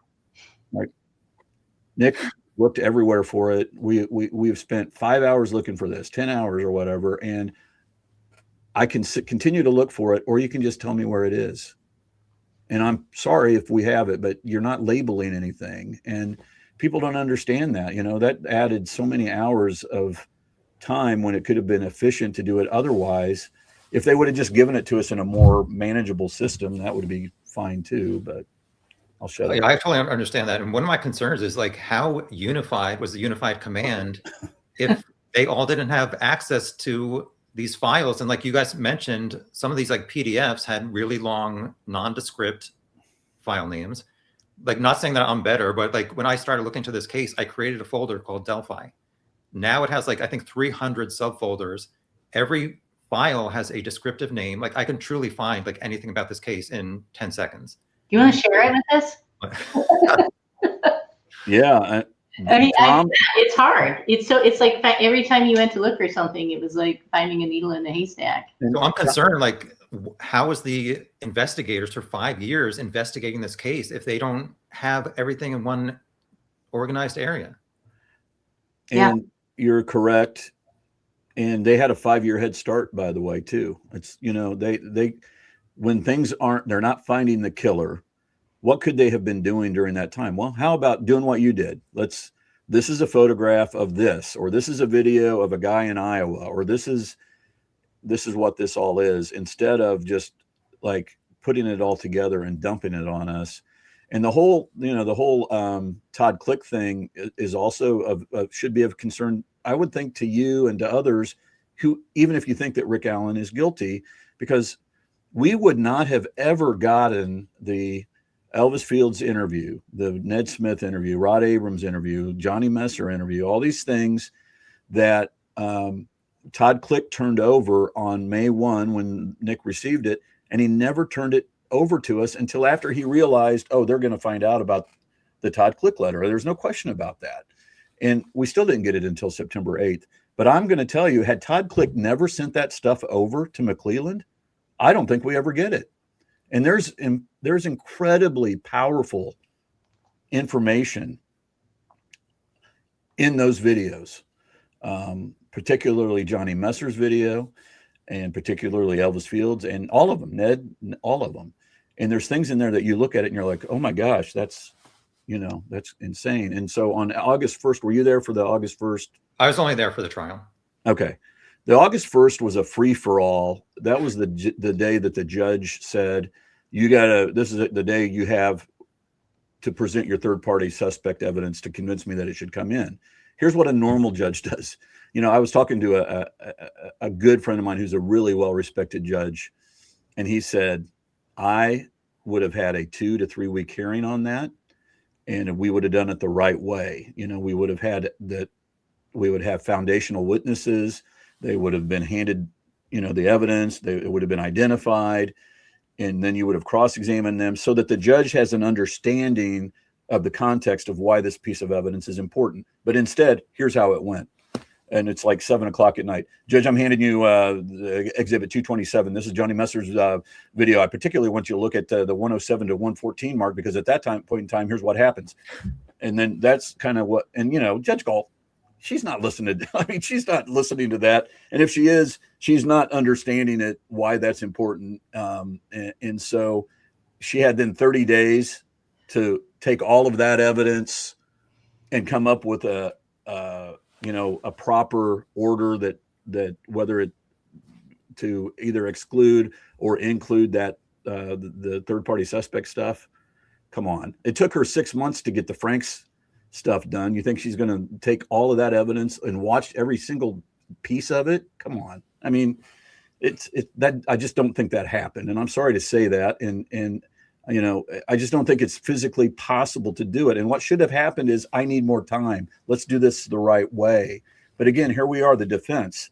When Nick McClelland wanted to file a contempt against Brad and me, what did Judge Gull do? In 3 days, she set it for a hearing. And then the hearing was like a week later or 2 weeks later. Okay. We file stuff all the time, and some of it I don't think ever got ruled on. And some of it, if it did get ruled on, it was after, like, are you ever going to rule on this stuff? But when the prosecution wanted something in, they, when they wanted to have a hearing, and I don't want to sound like like woe is me, but it's just facts. This is all truth, and the Google search, we want to get third-party suspect evidence in. We feel like that at a minimum, Tom, when Nick McClelland at trial asks Jerry Holman and others, Pat Cicero and others, what does the sticks on the girls mean? And they say it's a covering.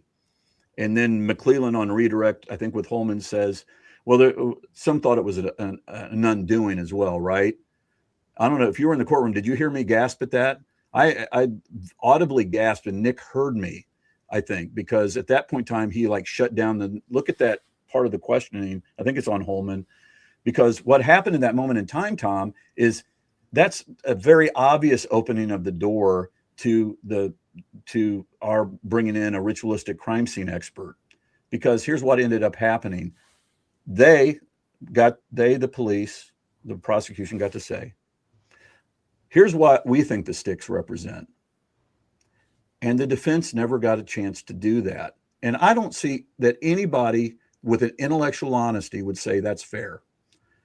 Yet, when we're trying, and I filed 2 motions. Look at those 2 motions, Tom. They were filed around October the 24th or so, in back-to-back days. I took the evidence that came out of the trial from the testimony of Pat Cicero and others, and I said, they have opened up the door. And it's I looked at it, a lot of my motions, I would say, not so good. These are really good ones. And they really explain, and why should we be able to get our ritualistic crime scene expert in? Here's why. Even at trial, we thought we should be able to get into that before the trial. But during the trial, they opened the door, and Gull at one time, it's at the very end of trial, I don't know if you remember this, but I stood up and I said, hey, are you ever going to rule on my motions? I mean, we're getting kind of near the end of the state's case or whatever. And she said, there's no nexus. And I wanted to say, and she kind of shut me down. What I wanted to say, I'm not arguing nexus. I'm not arguing opening the door. And I mean, I don't think anybody can say it was fair that they got to bring in and introduce their opinion about the sticks on the bodies, but we weren't. Yet when they Googled during a break, some looking in panic for some explanation as to headphones in, headphones out. Jennifer, I'll let you address that. Judge Gull let that in, and it's part of the appeal, by the way. Jennifer, what did you think of that? Okay, Tom, we've kind of taken a bunch of left turns. Do you want to? Yeah, I'm sorry. I'm not trying to domineer here, but damn. No, I want to let you go, but I want to let you we are kind of off my topics, but I just want to do one quick thing where you got off. Why did you not call the Purdue professor, Jeffrey Turco, at the summer 2024 hearings for third party to explain if you thought there was a message with those sticks? Well, he didn't know what the message was. It's because we had everything we needed. We had a deposition. We had limited time, number one. We had a deposition. We had an audio of Jerry Holman on September the 19th interviewing him, where he said, I thought it was, what is it, probable, or it's highly likely. I don't remember his phrase, but yeah, I thought it was highly likely. I don't want to oversell it, but it was this. Yeah, no, we thought this was, Jerry's in there trying, let me rephrase this. Jerry Holman on September 19th, the day after the Franks memo, called them out for not finding the Purdue professor. They magically find the Purdue professor. And you should I don't know if that's out there, that audio tape of Jerry Holman's interview of Turco. Okay. I wish you could get that, but in it, Jerry Holman you could just hear the panic in his voice. He's like, he's trying to short circuit Turco saying something that would show that Holman did not tell the truth on August 10th. So he's like, now you didn't believe that there was, I'm not, this is not word for word, but it's the essence of it was, hey, Turco, we've been trying to get a hold of you for a few weeks now. I'm glad we're able to meet. That goes back to the September 6th problem, the email problem. But hey, I mean, you didn't think that this Odinism stuff, this Norse paganism stuff was anything. And he's like, no, I thought it was, no, that's not true. And so you hear that on September 19th. So it's on audio, to answer your question. Then Holman made a report of that meeting. And we had the original the original report from 2017 that Turco made as well. So when you have limited time, that's what you do. Now, in the end, Turco backtracked. I mean, I don't know how he can backtrack it. His words are his words. What he said is what he said. And he believed back in those days that, yes, this could definitively be a Germanic runic script that somebody that doesn't really have, that's not really, an expert would have put out there to tell, to say something that's personal to them. He did say that. And then later on, he tried to, I think he was worried. I don't know what Holman, I don't know what the police, he was worried. It appeared to Brad and me at least. And I think it was before you got on, Jennifer, that Turco did not want to help. He just didn't want to verify what he said. All he had to do was say, yeah, I said that. I said those things. But you just said that he could not really decipher what they meant. Yeah, and we don't need to. All we need to do is it a Germanic runic script? Yes, that's what it appears. He did not say yes. I think he said it could be. It could be, yeah. Or somebody trying to. Yeah, yeah. Go ahead, Jennifer. Yeah, go ahead, Jennifer. What he says in his report is, while there is overlap between some neo-pagan and some neo-Nazi groups, a wolf single symbol would point to a Nazi connection sooner than a Norse pagan one. If the first figure is a Hegel rune and the second a wolf single symbol, the conjunction of these two figures would tend to support the Nazi hypothesis. So he gives a lot of ideas in what he says throughout this report is that this appears intentional, that these could certainly be interpreted as runes. And there's a lot of, he gives some preliminary conclusions based on what he saw.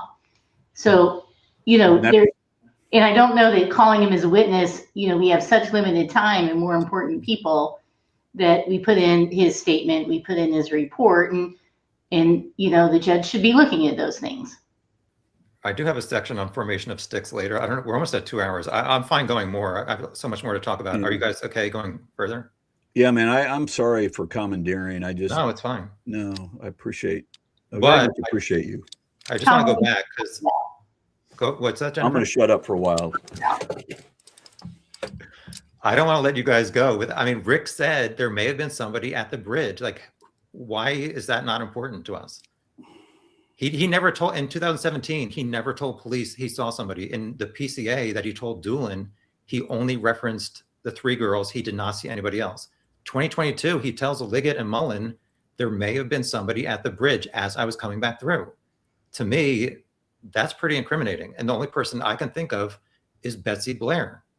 Well, Tom, let's go back to Doolin's couple-minute conversation. We don't know that he wrote everything down. And he's in the middle probably of the biggest investigation of his life.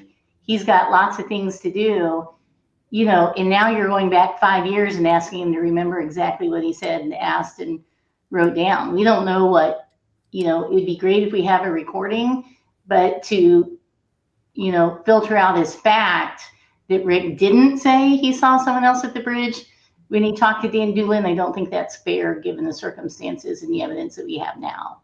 And here's another, I'll push back a little bit on that in a different way, Tom, is if you're saying that Rick changed his mind about, he did say originally 1:30 to 3:30, and now he knows, oh crap, I better not say that because I'm going to be, that hurts me, then why would he say other things that also hurt him? I mean, you know, why would he say I might have been wearing a coat? I might have been this. I might have seen somebody.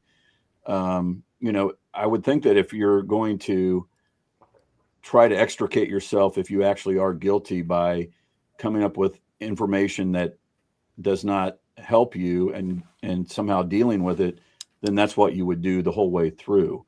But I understand why you believe that is important, that he saw somebody, and that he said that in 2022, 5 years later. I understand what you're saying, but that's 5 years later, and he's kind of a people pleaser. I mean, I don't know if right before that they're like, did you see anybody? We think you might. I don't know exactly what the context was, but yeah, maybe I did see somebody. I mean, I don't know if he said it that way, and I don't know that it's that important. It's, to me, ultimately, it's all about what time was he on the bridge, and if he was on the bridge, I understand you're doing a good job of explaining why you have the beliefs that you do, and I just think ultimately I have a different opinion about when he was on the bridge, and if I'm correct, if he was on the bridge at 11:30, 11:45, noon, and off by 12:30, and everybody's in different places, and then he got back on, or they're not paying attention, then everything that you're talking about, who he saw, doesn't really matter at that point, if that's the way that it went down. Yet I also understand, because I think you're trying to be intellectually honest about it, yeah, hey, Andy, this doesn't make sense. I mean, what makes more sense is this. That's the way that you view it, and I respect that. So, you touching your eyeglasses is causing a clicking noise. If you can stop. Sorry. I'm trying to think ahead. Yep. Yeah. So in the PCA that Doolin said, Rick did not remember description of the females he passed. Yet, as I mentioned before, 5 years later, he gave a very accurate description of those girls. To me, that's kind of shady. If that's what he said. That's what Doolin wrote down. Mm-hmm. And we have him on video. Can I ask you, and I'm going to play devil's advocate. I do, I come across a lot of medical records in my work. And that would be every bit as important as a police report, right? In taking good notes. Mm-hmm. People don't always write things down accurately. I had a case, I represented a man.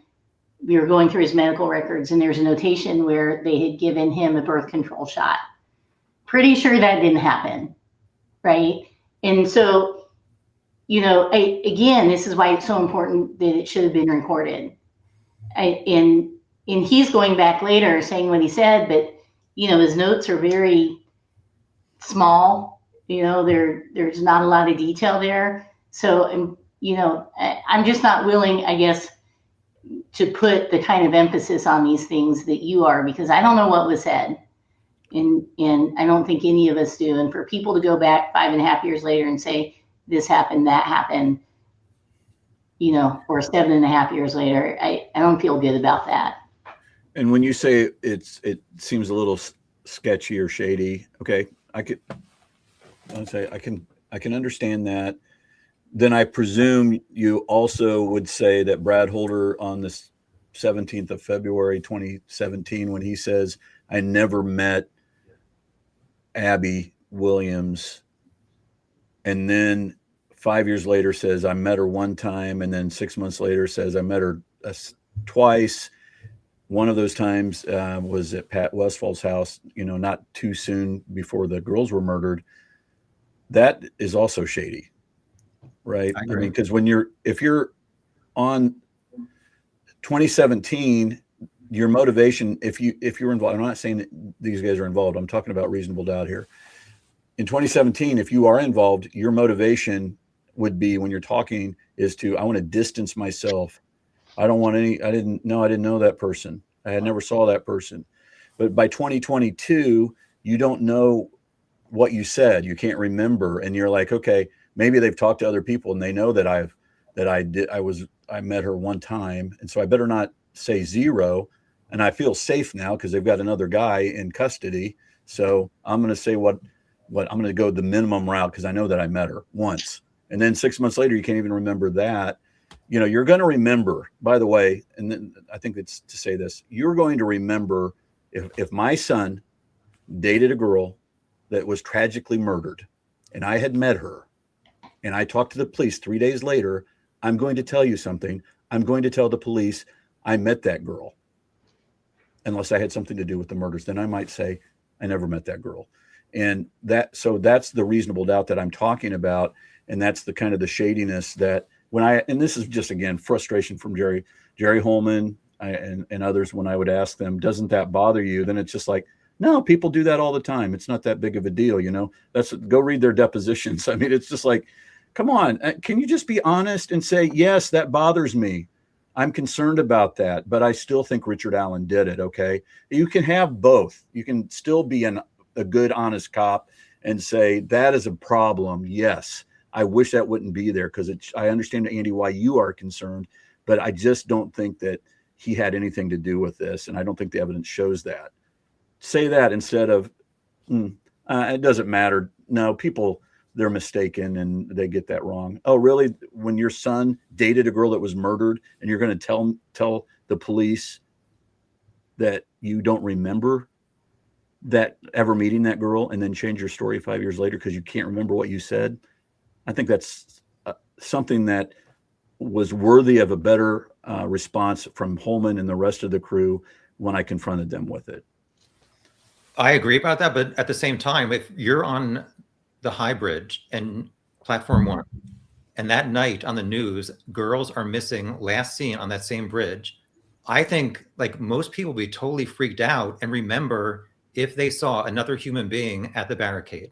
I just really feel like Jennifer's saying no, but I mean, yeah. I would be freaked out. How can you not remember seeing somebody near the bridge where these girls were kidnapped from?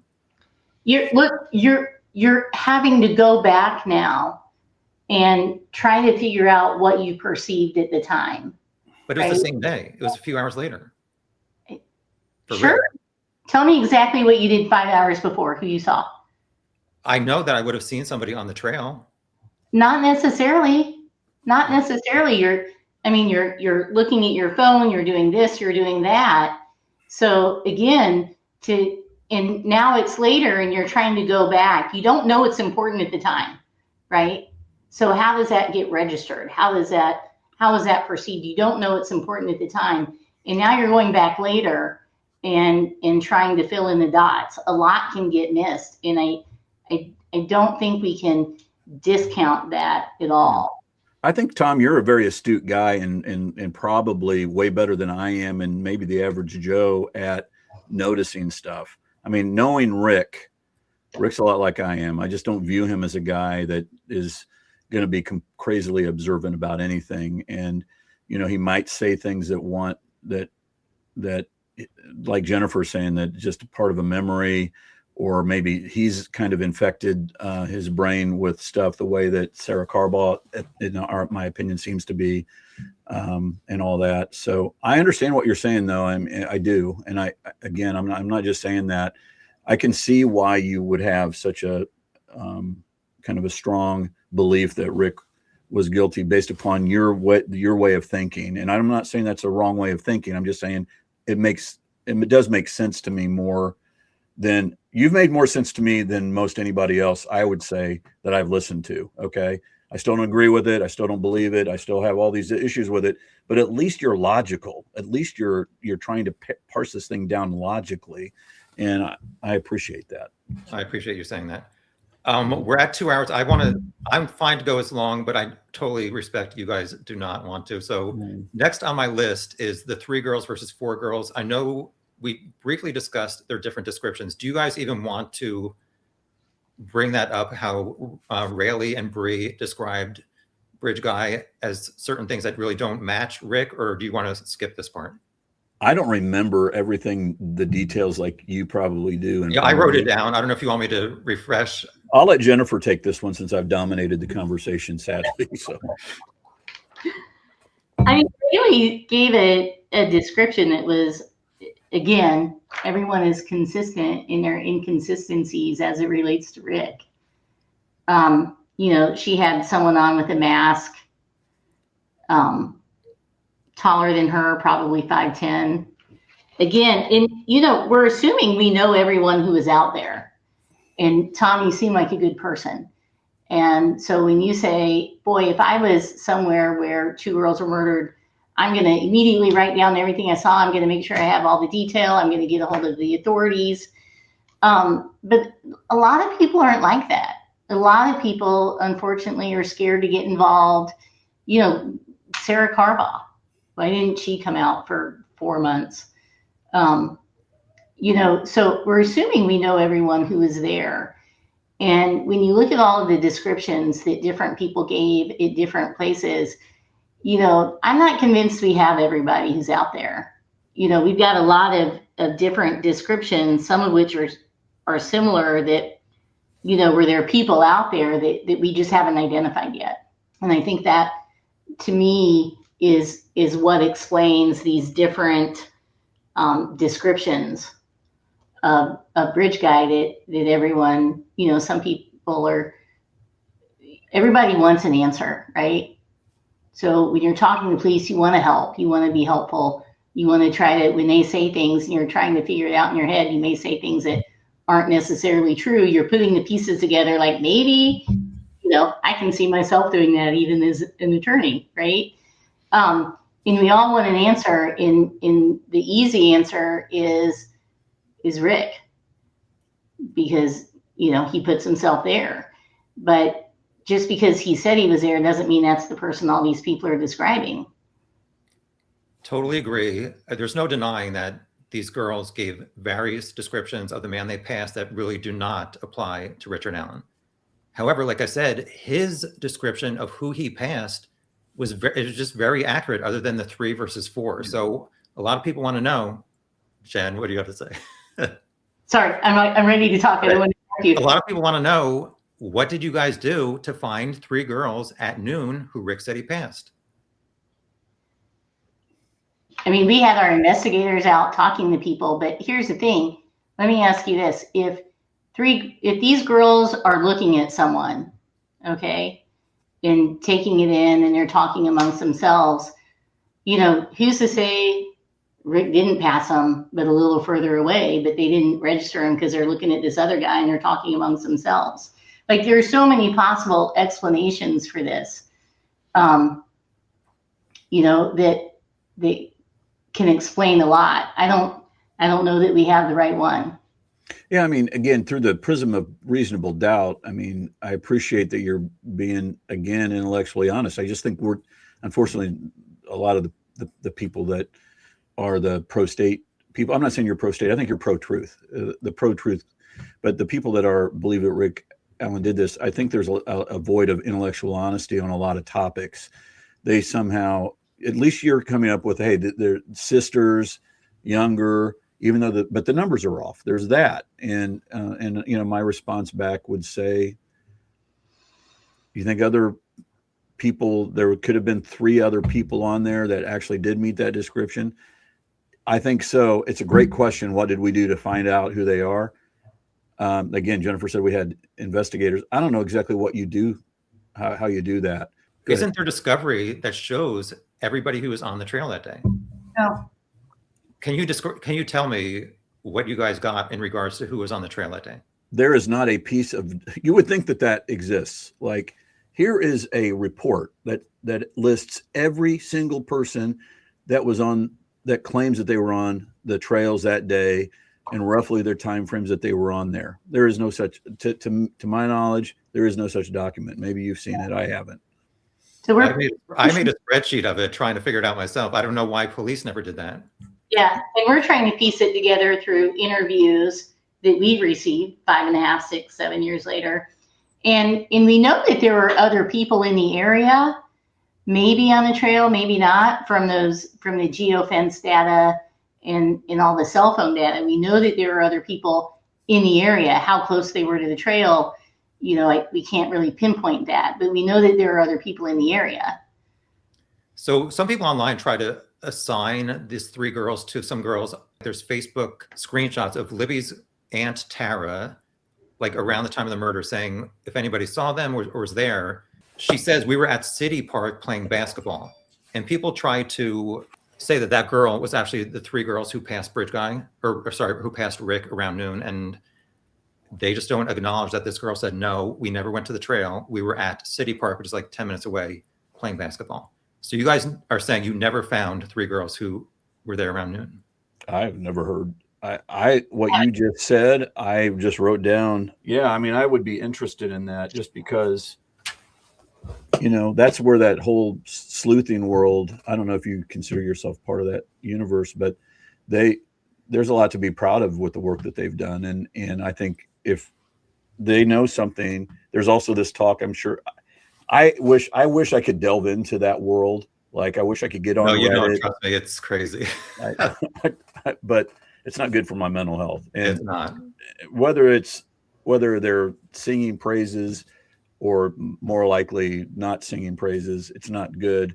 But in not doing that, you do miss out on things like the somebody screaming at 2 a.m., which was be more consistent with what we say happened.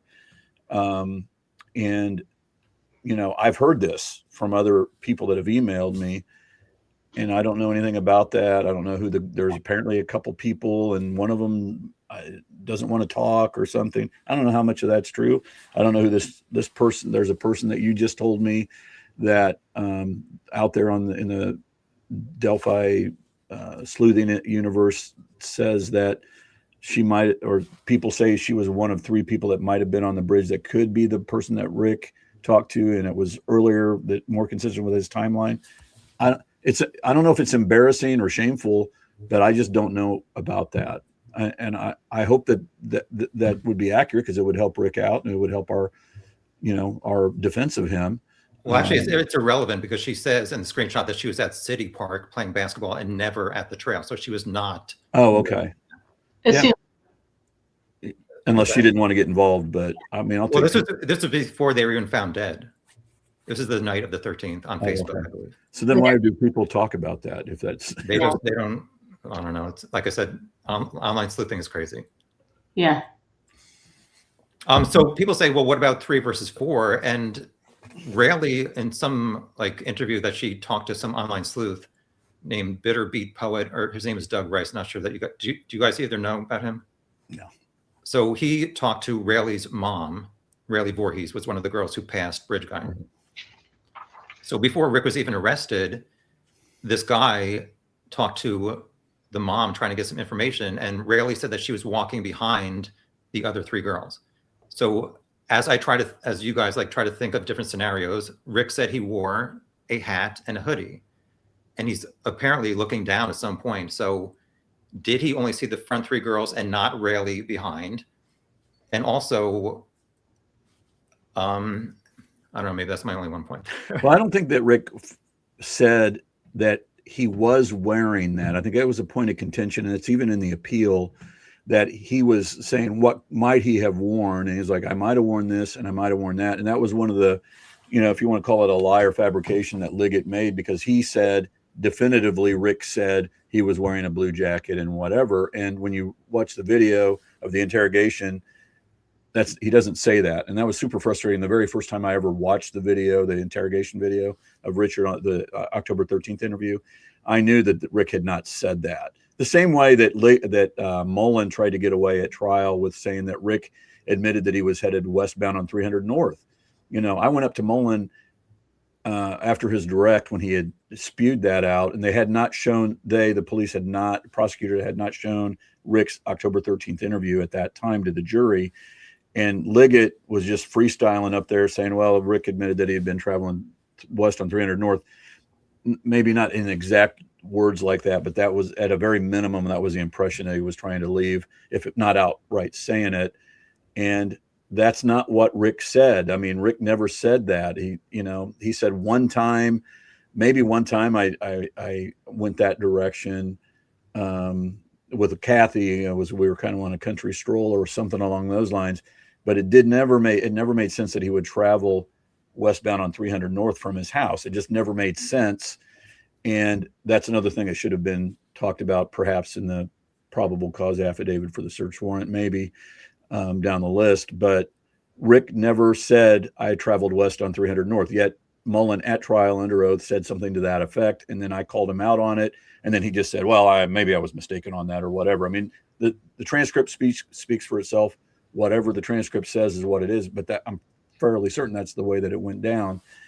And, so I don't even know why there was a reason that I was talking about that, but whatever, it's just what people write down, what they testify to. It may just be inaccurate. It may be more intentionally inaccurate. Sometimes it's a mistake.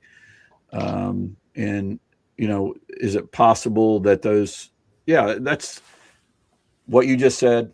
That could be the case. If that was Rick Allen, maybe that he only saw 3 and not the shorter girl or whatever. Yeah, I'll say that's a possibility. Sure. Because I'm intellectually honest. When he was shown that 127 screenshot, he did not deny. He's like, I have the video if you want me to show it from the interrogation. No, I know that part well. And he doesn't deny it, and he wants to end the interview right there. And he's like, arrest me. I just can't get past that. As Jennifer said, because he's being accused and he doesn't know what he's looking at. It's the same kind of concept on the 26th of October when Holman's like, that is your gun, and that gun matches that bullet, and that you were there. And he's like, what? I have no idea what you're talking about. Imagine trying to respond to that if you're just a regular citizen and somebody is big, physically big as Holman in this tiny little room. I thought Rick held up great because he looked exactly the way that I would look, I think. Like, I have no idea what you're talking. I can't explain that. And now you're showing me a car. I don't trust you because you brought me in under false pretenses. I'm here to help. And now all of a sudden I realize you're trying to accuse me of something. So I don't know if what you're telling me, I mean, I don't know, he has to be worried. Like, if I tell him it's not my car and it ends up being, he doesn't have the context for what that is. I mean, he has no idea what's going on then. And he has to be worried. Like, if I say that's not my car and somehow they can prove that it is, and I don't know that it is, or whether it is or isn't, am I going to be in trouble? I mean, all these kind of thoughts go up through a person's head. Am I going to be in trouble for anything that I say? And I think that's an explanation. I said I wasn't going to talk, so Jennifer. Oh, go ahead. Jennifer, do you have anything to add or no? I think it would be virtually impossible to positively ID your car on that video that's shown to you once. But I mean, that video is so grainy, so the car is there, I don't know, 2 seconds. I just think that would be impossible. And again, you're trying to help people out, but just because he doesn't deny it doesn't mean he admits it. But the wheels are a black hubcap, not the traditional silver, and you can see through the wheels, which totally matches up to his car. Okay, Yeah, a lot of people's cars. That matches up. Not a lot of people have the black hubcaps though. Most people have silver. If Really? it's black, And the statistics on that? I'll look it up. Siri. if it's black, I mean, Let me just show you guys this real quick. Yeah. Gray Hughes did this overlay. So he got a 3D model of a 2016 Ford Focus. And this is probably only like 10 seconds. Let's see. yeah. So that's the 3D model. Yeah. He puts it over the screenshot and it totally matches a 2016 Ford Focus. And he goes back and forth between the 3D model of a 2016 Ford Focus with those see-through wheels. And in my opinion, it matches up. If you guys disagree. Yeah. I mean, it looks, whoever Gray Hughes is, it looks like what Gray Hughes, I'd have to I'd want to sit down and look at his things, and I'd want to look at the other people that have a different way of doing it. And sure, that could be compelling, I suppose. I mean, but I think there are a lot of facts we don't have about that. Also, It doesn't look like it quite matches up. Yeah, it didn't completely match up. I mean, on the Hulu special, you saw how they lifted the hand rune off of Brad Holder's hand and put it right onto the illustration of the runes, what I would say are runes or sticks found on Abby, the illustration of that, and that seemed to match too. But I'm presuming other people would say, no, that doesn't match. And you can kind of, if you want to make it look like something. By the way, that's kind of a bizarre thing, isn't it? I mean, that in and of itself, that Holder had that on his wrist, and it looks like that, even if it's not identical. Even Kevin Murphy, State Trooper Murphy, said, I remember exactly his words on August 1st, but I think they were something to the effect of, you're not being honest if you don't admit that looks, what's on his hand looks like the arrangement on Abby. And, but whatever. I mean, I guess that's just a giant coincidence along the same lines as all of the F sticks that are arranged and all the different stick formations that are on his book page, and the mimicked crime scene photo that the police found and then conveniently lost. I mean, because we all have images, I think, on our Facebook page. I can speak for most of the humanity, of girls on a forest floor with sticks on them. I mean, I think that's pretty normal for people. So that doesn't really matter, even though, you know, that's what the crime scene looked like, and nobody knew what the crime scene looked like, and that's on there. I mean, come on. Well, we're going to get to that later, but there was no indication that that screenshot that I saw was either on Facebook or associated with Brad Holder's Facebook page. It's just the photo. You mean the mimicked crime scene photo? Correct. Well, it doesn't say Facebook at the top. It does not say Brad Holder posted this and the date. So we can talk about it later, but I understand that it's very similar to the crime scene and suspicious and just plain odd. But if I'm supposed to believe that it was posted by Brad Holder, I want to see like facebook.com/Brad Holder, whatever, and Brad Holder's name next to that photo and the date. And I've never seen that. Well, if you trust Trooper Purdy, he said that they saw it on his social media, and he said specifically Facebook. And I don't know if I'm not on Facebook, so I don't really know the proper phraseology, if it's reposting or whatever, if it's screenshotted in an image. I don't know exactly what all the possibilities are, but I do know this: Purdy on roughly page 77 to 80 or roughly on his deposition admitted, and this was a big moment for us because, you know, we have to lay a foundation and to get that entered. And Purdy admitted, I was for a while, I was investigating Holder, and that was on his Facebook page. And then later on, of course, and then he admitted under oath a second time. And then later on at the August 1st hearing, he changed his story, and that's suspicious as well. Just as much as what's suspicious, Tom, and I'm presuming you would agree with me, if that image that does resemble, especially the way the one girl is posed, is very similar to the way Libby was posed. If that really existed and it was anywhere on Brad Holder's social media, that should be of a major concern or just a major interest to law enforcement, and you would want to make sure that you hold on to that image. And they lost that. That's what they told me, at least. They lost that.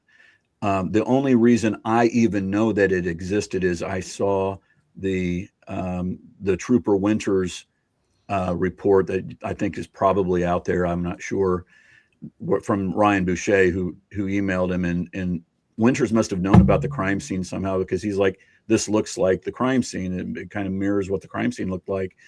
And then Winters, because Winters was going away, like he was going on some type of leave or something. Before I leave, I wanted to go, I wanted something done about this. So I went to Holman, who was in that state, that Trooper Holman was in at the time, at the state police post in Lafayette. And I went to Holman and I showed him this stuff, and I asked for a new interview and for things to be done. And then it wasn't done. And it's just infuriating. I mean, I got to believe even those who believe that Richard Allen is guilty would just have to say, how can that be? How can it be that Brad Holder was being investigated because of his ties to Norse paganism and the belief that there were Norse paganists involved in the murder of these girls from as early as day 1 or 2 of the investigation? And there's a photograph of 2 girls on the forest floor. One of them posed very similarly to Libby, and it's on Brad Holder's social media, according to police reports and testimony, and nothing was done about it. I mean, it's a mind blower. Or even say that, and he admits in his deposition he saw it on Brad Holder's Facebook page, but didn't take a screenshot or a picture or preserve the evidence. And then they lost it. And there's a person out there that they say, well, we gave it to this person and she retired and we're not really sure what happened to all of that. Like I said, I mean, they should have had, I have a folder for every suspect. I have Brad Holder Facebook screenshots, a folder just for that. I could find the Mimicked screenshot within 10 seconds. It's very concerning. Yeah. Lack of police work. Yeah. I appreciate that. And of course, because of everything else that's going on, I'm wondering how convenient is it that it's gone? And how convenient was it that Purdy walked in on August 1st and said, well, maybe it wasn't on Facebook. That was an important hearing. And, I totally understand your frustration with him changing it. However, like I said, you went to Georgia to Ryan Boucher's home, correct? Yes. Did you see this screenshot? Because what's on the internet is only the photo. Did you see that it says Facebook and Brad Holder in that screenshot? Because without it, how am I totally understand it's suspicious as heck against Brad Holder. But if I, as a jury member, how am I supposed to associate it with him if you're just telling me and I don't see like facebook.com at the top and Brad Holder's name to the right and when he posted it? Yeah, I just wish I knew more about how Facebook works. I didn't go to Boucher's home, by the way. We went to a hotel just to be accurate.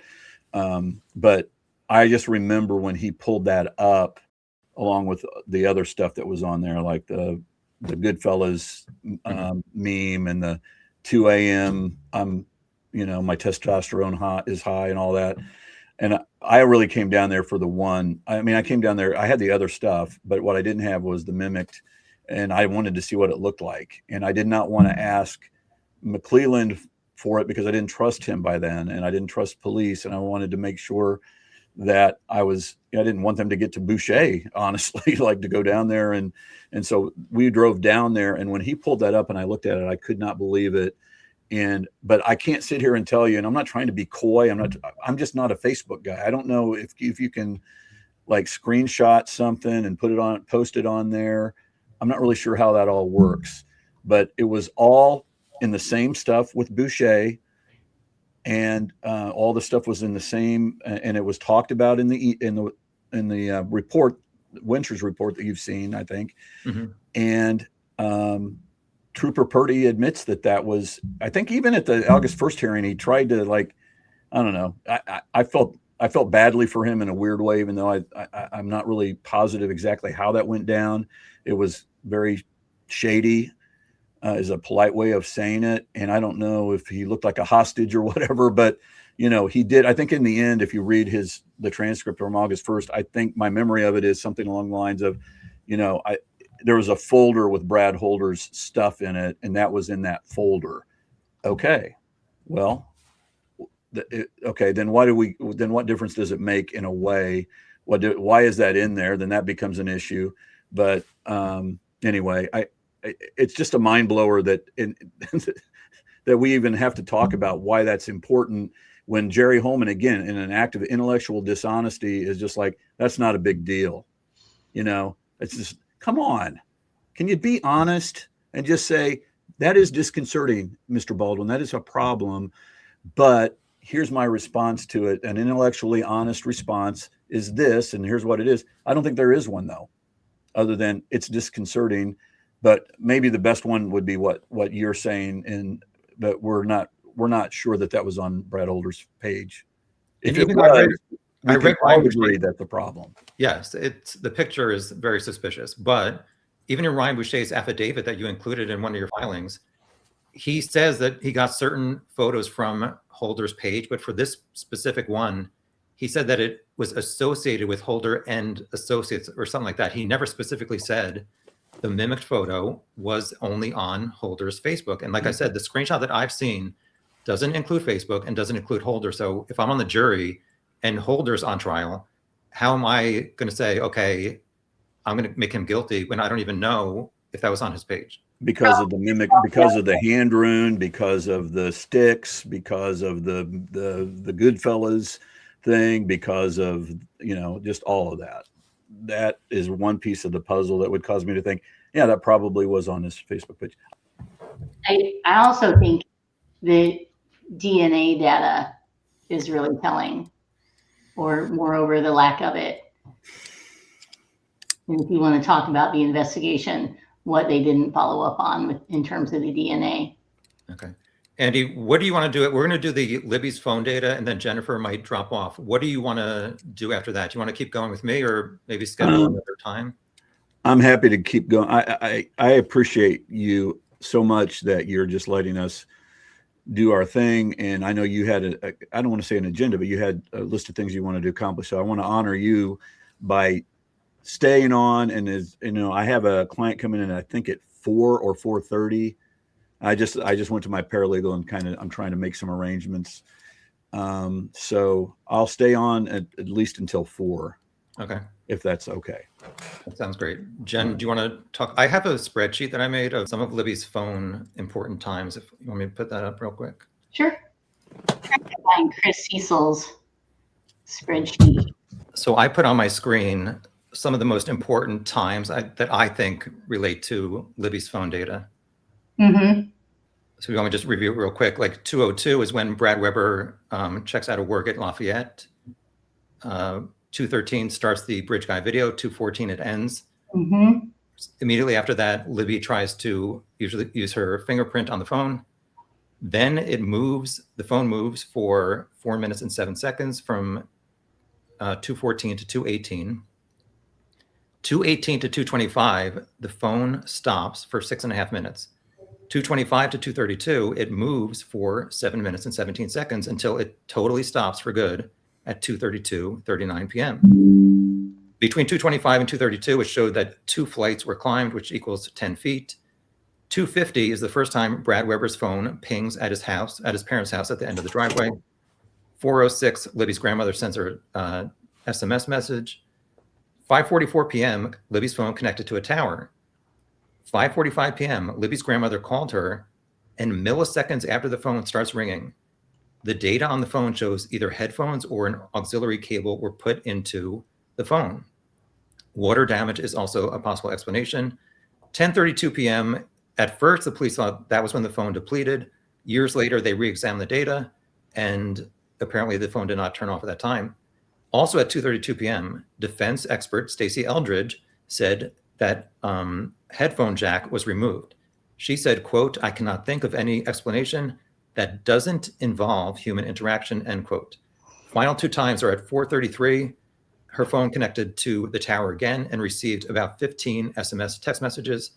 SMS come through the cellular network, and they downloaded messages that were previously sent throughout the day. Finally, 4:34 p.m. was the last operating system event on Libby's phone. Now, I know you guys have said that there's phone data that proves that Richard Allen could not have been the killer. Would you like to discuss that? Sure. It's right here on your spreadsheet. So if you believe the state, as of 2:32, Libby's phone was where they found it, right? The next day at about 12:15. So if you look at the crime scene pictures, Libby's phone was under her shoe, under Abby's body, from 2:32 or sometime in there after, right? If you believe the state's timeline, the latest that would have happened would have been maybe 3:50 if you believe that Sarah Carbaugh saw Richard Allen on 300. So you've got between 2:32 and, let's say, if he's huffing it 3:50, that seems like it would be a haul to get from there up to, you got to go up the hill and up to 300. So if you look at the crime scene photos, you can't see the phone under the body. They had to move things around to find the phone. So according to state, Richard Allen is gone by 3:50 and he never goes back. So I'm going to disagree with your comment about that this could have been water damage. Their reports show there was no water damage to the phone. And B, that probably would have registered, okay, that they're in a different place on the phone that there was water damage. So if you believe that the only way to mesh these two events, the state's theory of the timeline and what we know from the phone, is that someone happened upon these bodies at 5:44 p.m. And instead of saying, hey, I found 2 dead bodies, they decided to root around under the bodies, find a phone, plug in some headphones, maybe hang out until 10:32 or come back at 10:32 and unplug the headphones. That incredible dubiosity for that theory to be true, right? I agree with that. That, it's kind of hard to imagine a world or a reality in which that happened. But the cell phone data is a cell phone data. That whether Sarah Carbaugh saw Rick Allen on 300 North, I don't know. We don't have any photos. We don't have any videos. We have what she believes she saw after she's shown a picture of Bridge Guy, right? We also know that the phone didn't connect to the tower for quite some time, from 5:44 on, really, until 4:13 a.m. 4:33, I think. 4:33. I'm sorry, 4:33. And there's really, but the battery was there. So what happened? That the idea that it was there but not connecting when it hadn't moved and the situation hadn't changed makes no sense.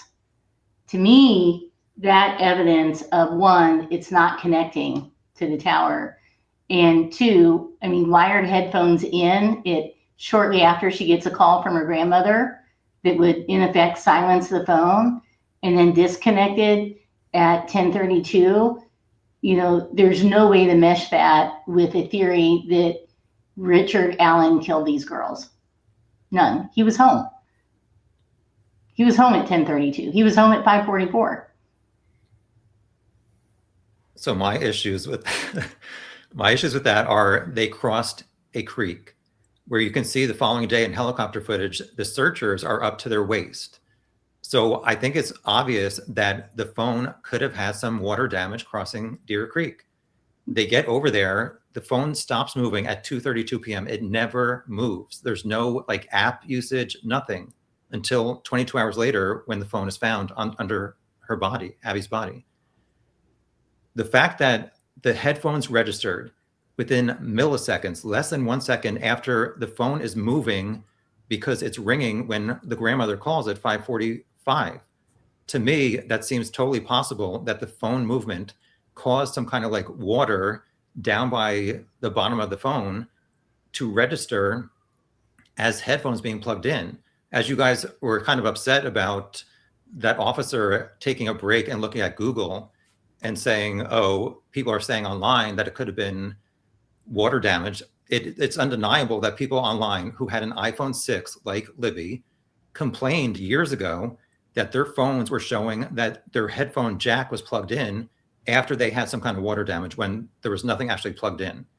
So for me, the fact that that headphone message comes within less than 1 second after the phone is moving because it's ringing, to me, that's an explanation about how it could falsely register that somebody is putting in headphones, which, as you said, it's dubiosity, because if somebody's standing at the crime scene, they have to be holding the phone within less than 1 second to put that in there when the grandmother calls.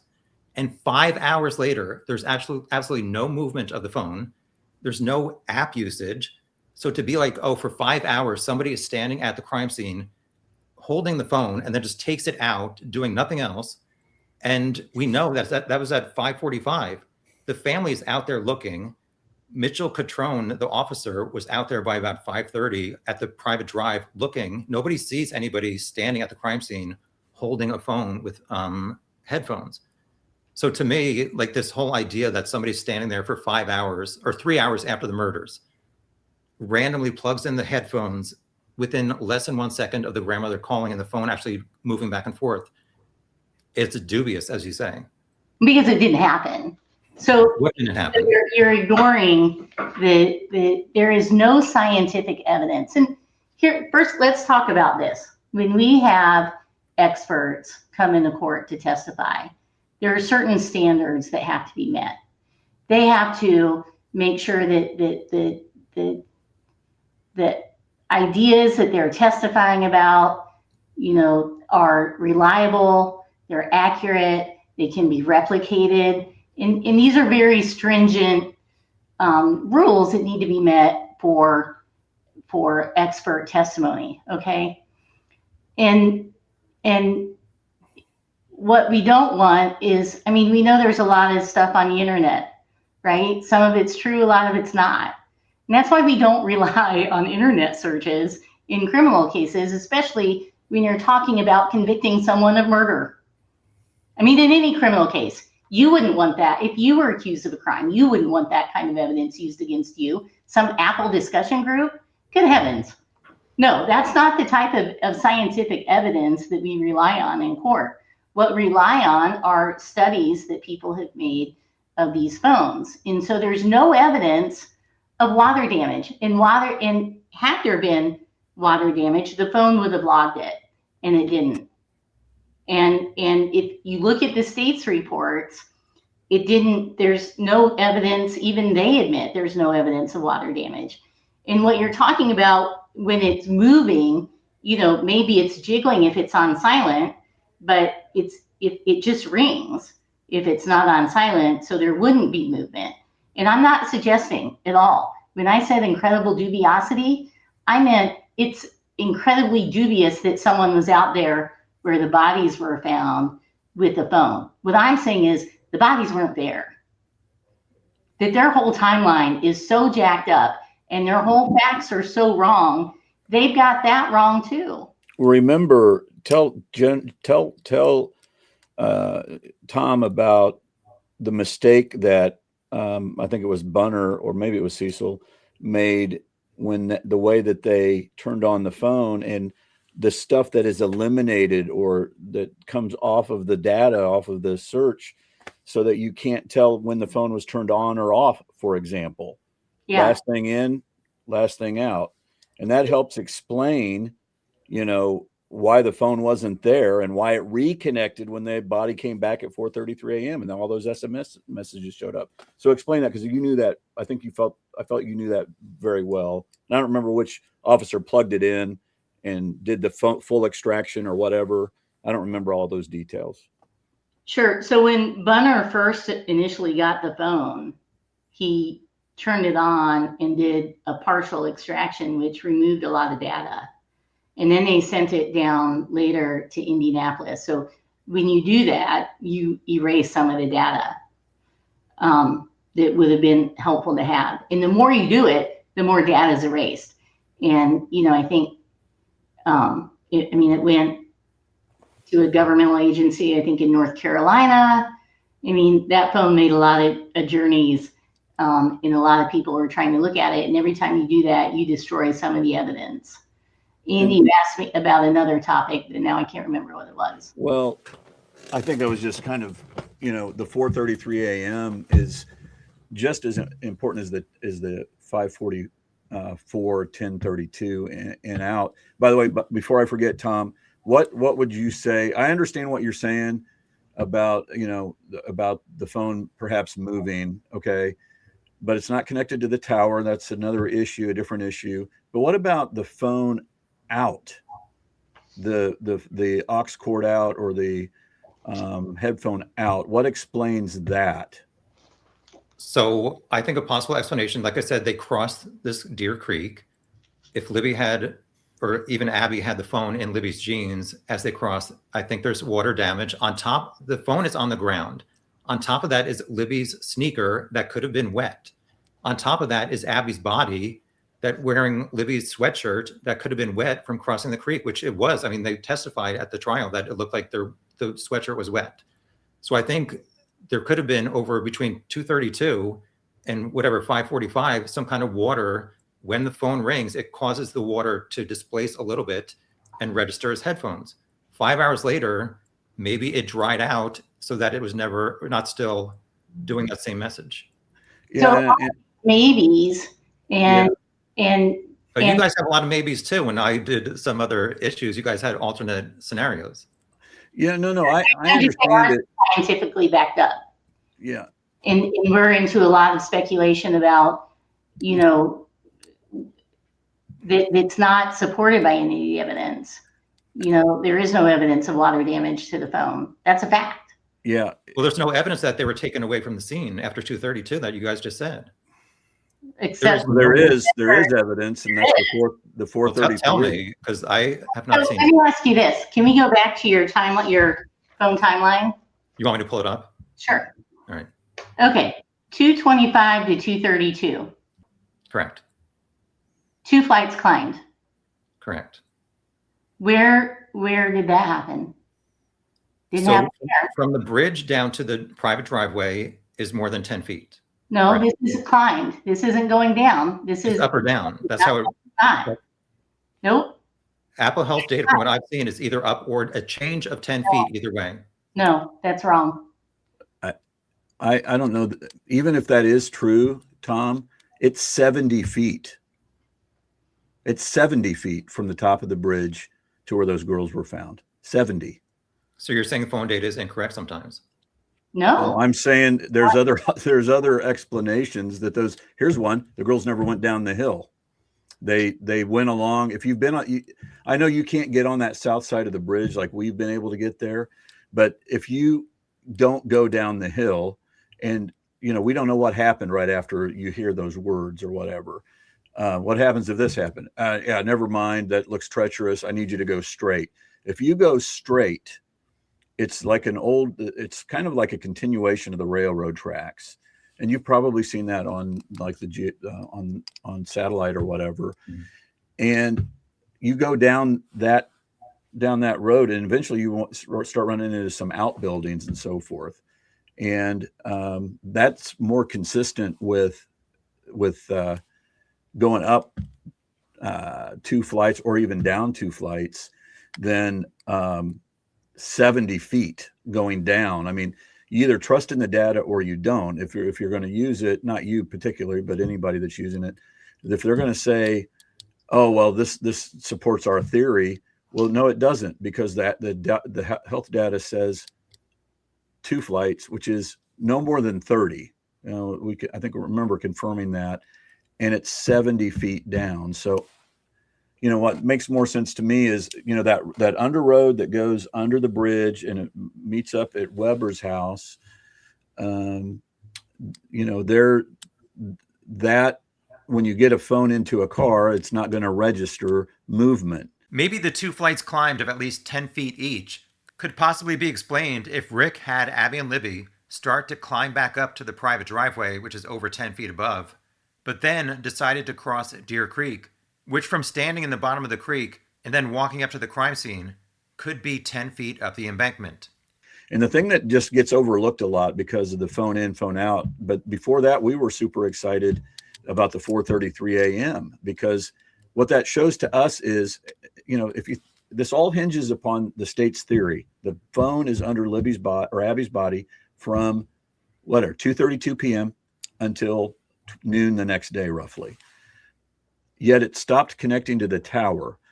The officer, the state trooper who's since passed, but he put out a report, and I can't think of his name. Blocker. But what is it? Blocker.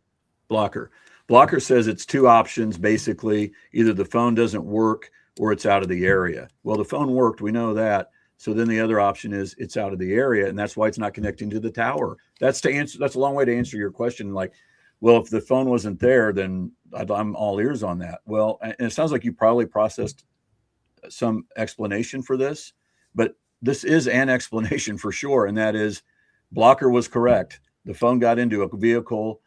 Somehow it's gone, and then it doesn't move. And then when they come back, it reconnects to the tower. The girls getting on top of the phone after 2:32 p.m. The phone is north of the creek at 2:32 p.m. It never moves. So if you're saying they were taken away in a car, at what point do they get from wherever to the crime scene? First of all, we don't know that the phone was at that location at 2:32. But it never moved. Pardon? There's no data showing it moved after 2:32. I agree, but I'm not willing to assume that the phone was at 2:32, that the phone was at the location where it was found, on February 14th. It also didn't go down 70 feet. I mean, these things are, You're assuming that the phone was at the site where the bodies were found at 2:32, but there's no evidence of that. Well, we know that the next time it was found was 22 hours later under Abby's body. Yes. Yeah.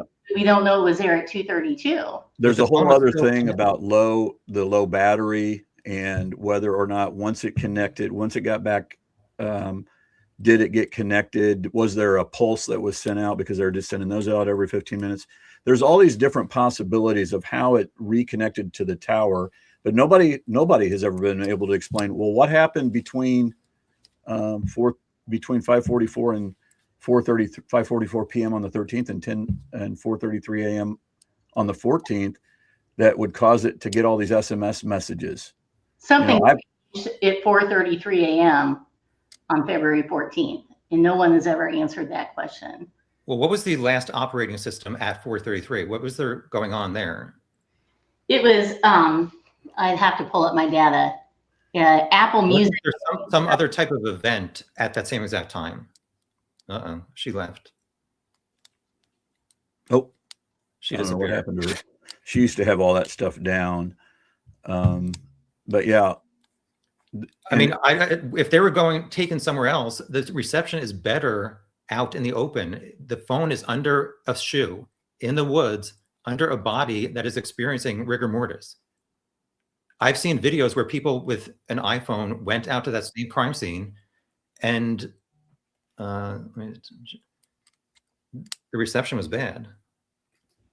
I think I was trying to find my timeline. I think I accidentally just. All right, we got you back now. I said to Andy, if they were taken away, the reception is better out in the open road compared to being on the ground with a shoe on top and Abby's body experiencing rigor mortis. Unless you have it in a bag or there's something that is interfering with the reception. But it would show movement. The reception isn't dependent upon movement. The phone's going to register movement. It's totally different than reception. Not if it's in a car. So if they went in a car, how did the bodies get back to the crime scene without the phone registering movement?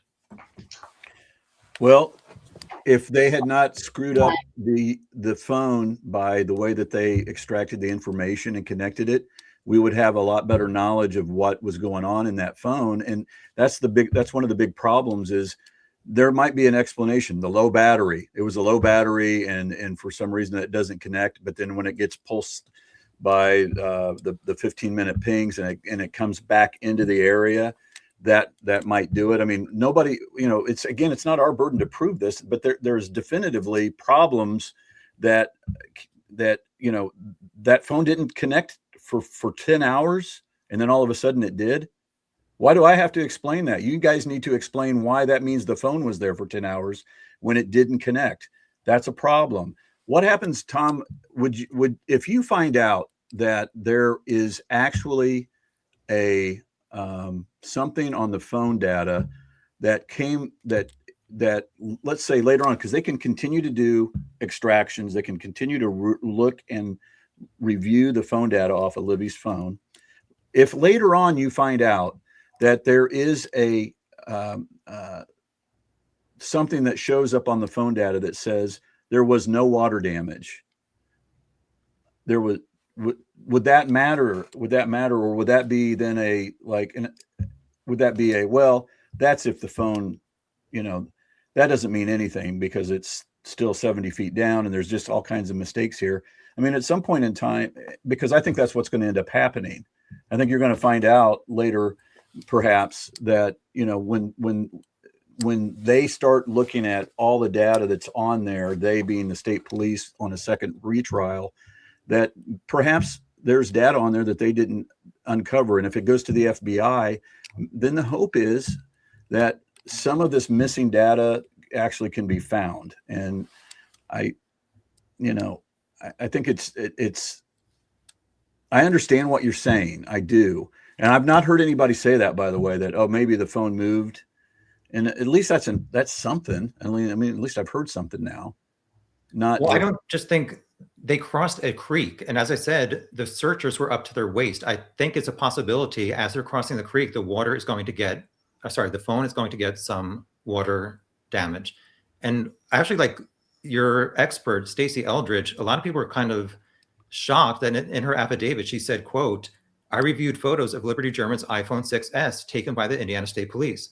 The phone does not appear to be wet, dirty, or covered in debris in any of the pictures, end quote. However, a simple look at the photo shows all of that's not true. It was wet, it was dirty, and it was covered in leaves. Yeah, I don't know what photo she was looking at. So it could have been, I don't know that we ever gave her. Is that what you're talking about? I'm going to show you right now. Yeah. This is the photo from the crime scene. It shows debris on top. Yeah, I know it's kind of far away, but on the right, there's dirt and there's condensation on the top. And Stacey Eldridge says there's none of that. Well, let me ask you, I mean, then you've got some condensation on the top of the phone. You don't know when that appeared. You don't know if it was present at 5:44 or 10:32.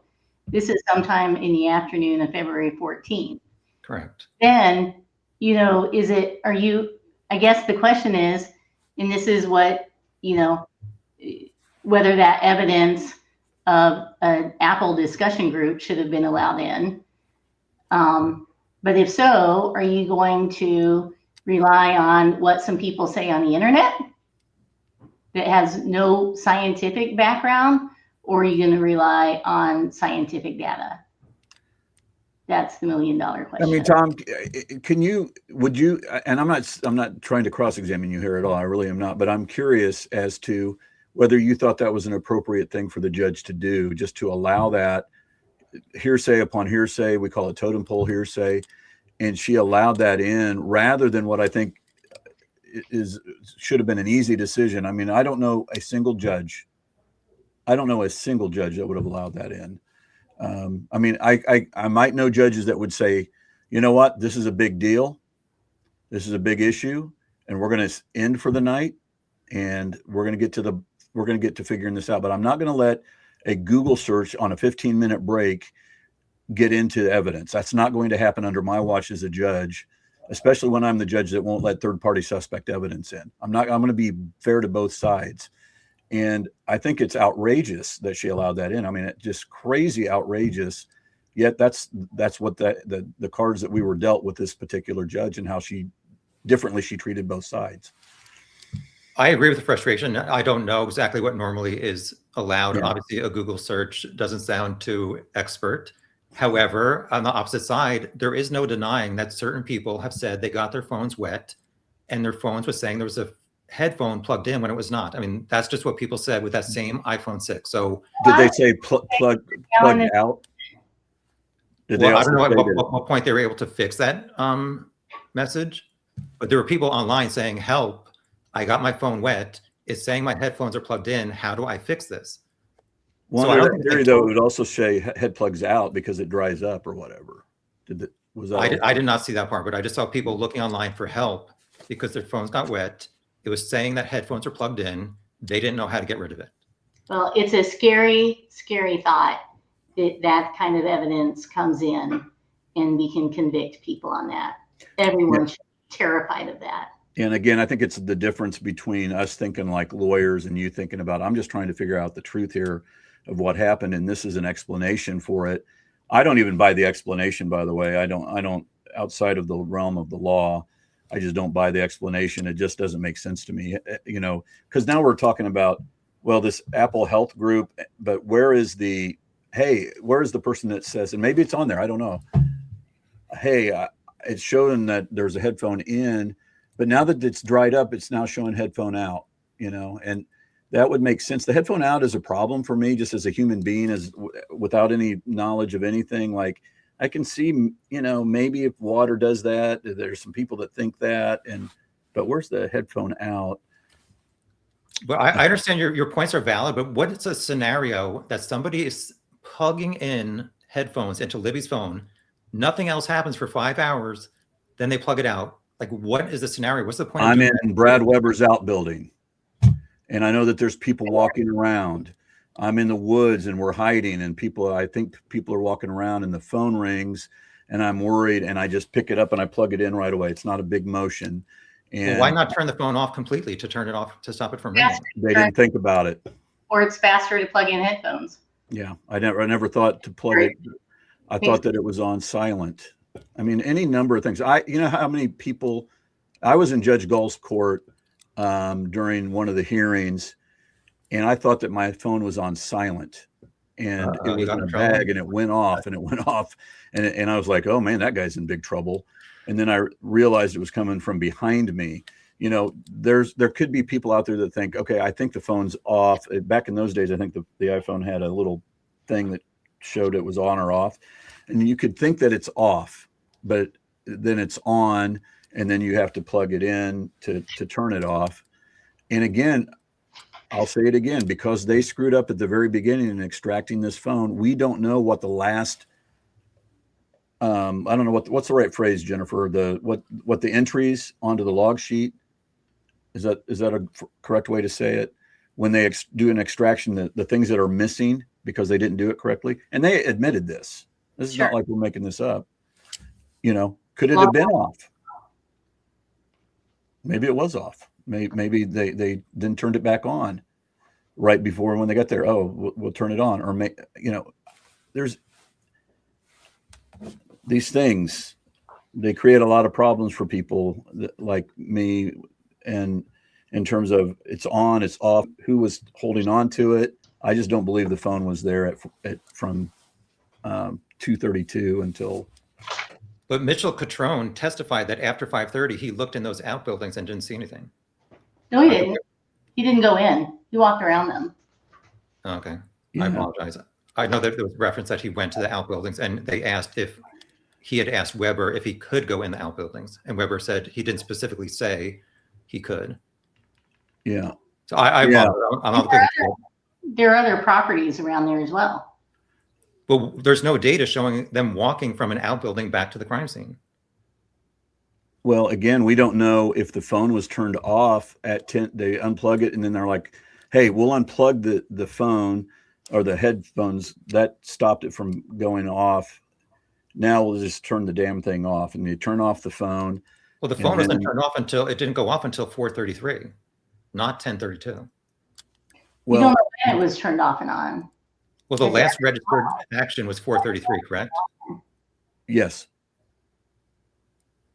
Well, turning it. We don't know what happened to the phone in between, and it's not going to log health data if it's in a vehicle. Well, at some point they would have to get out of the vehicle and walk to the crime scene. Again, Tom, you got to remember, and I don't want to. I'm not trying to. When they screwed up the phone, when they did whatever it is they did, there's a lot of data that goes missing. They admitted to that. They owned that.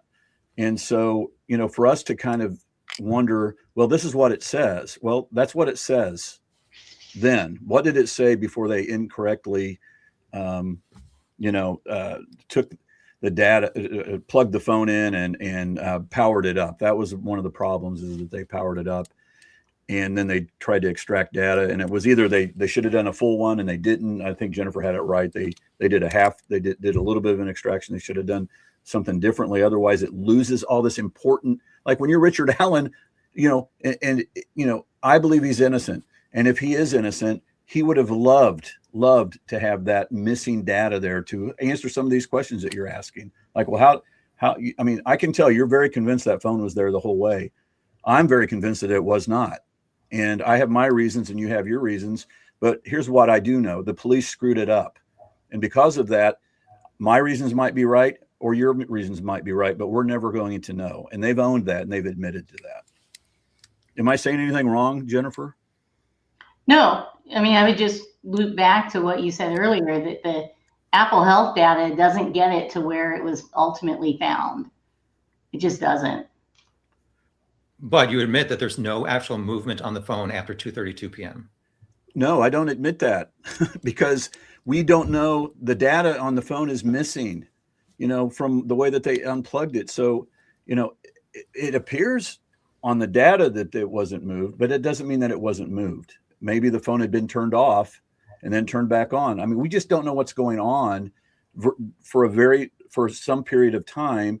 And because of the way that they handled their business, there's missing data that could have explained everything. It could have shown, there could have been a data point of phone turned off at, I don't know at what time. It was not turned off up until 4:33 a.m. They testified to that.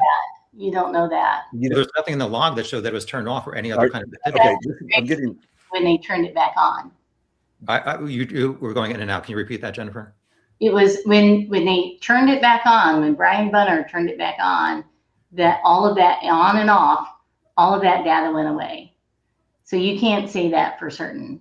Yeah. Well, all of what data? I can say the last time it was logged on and off.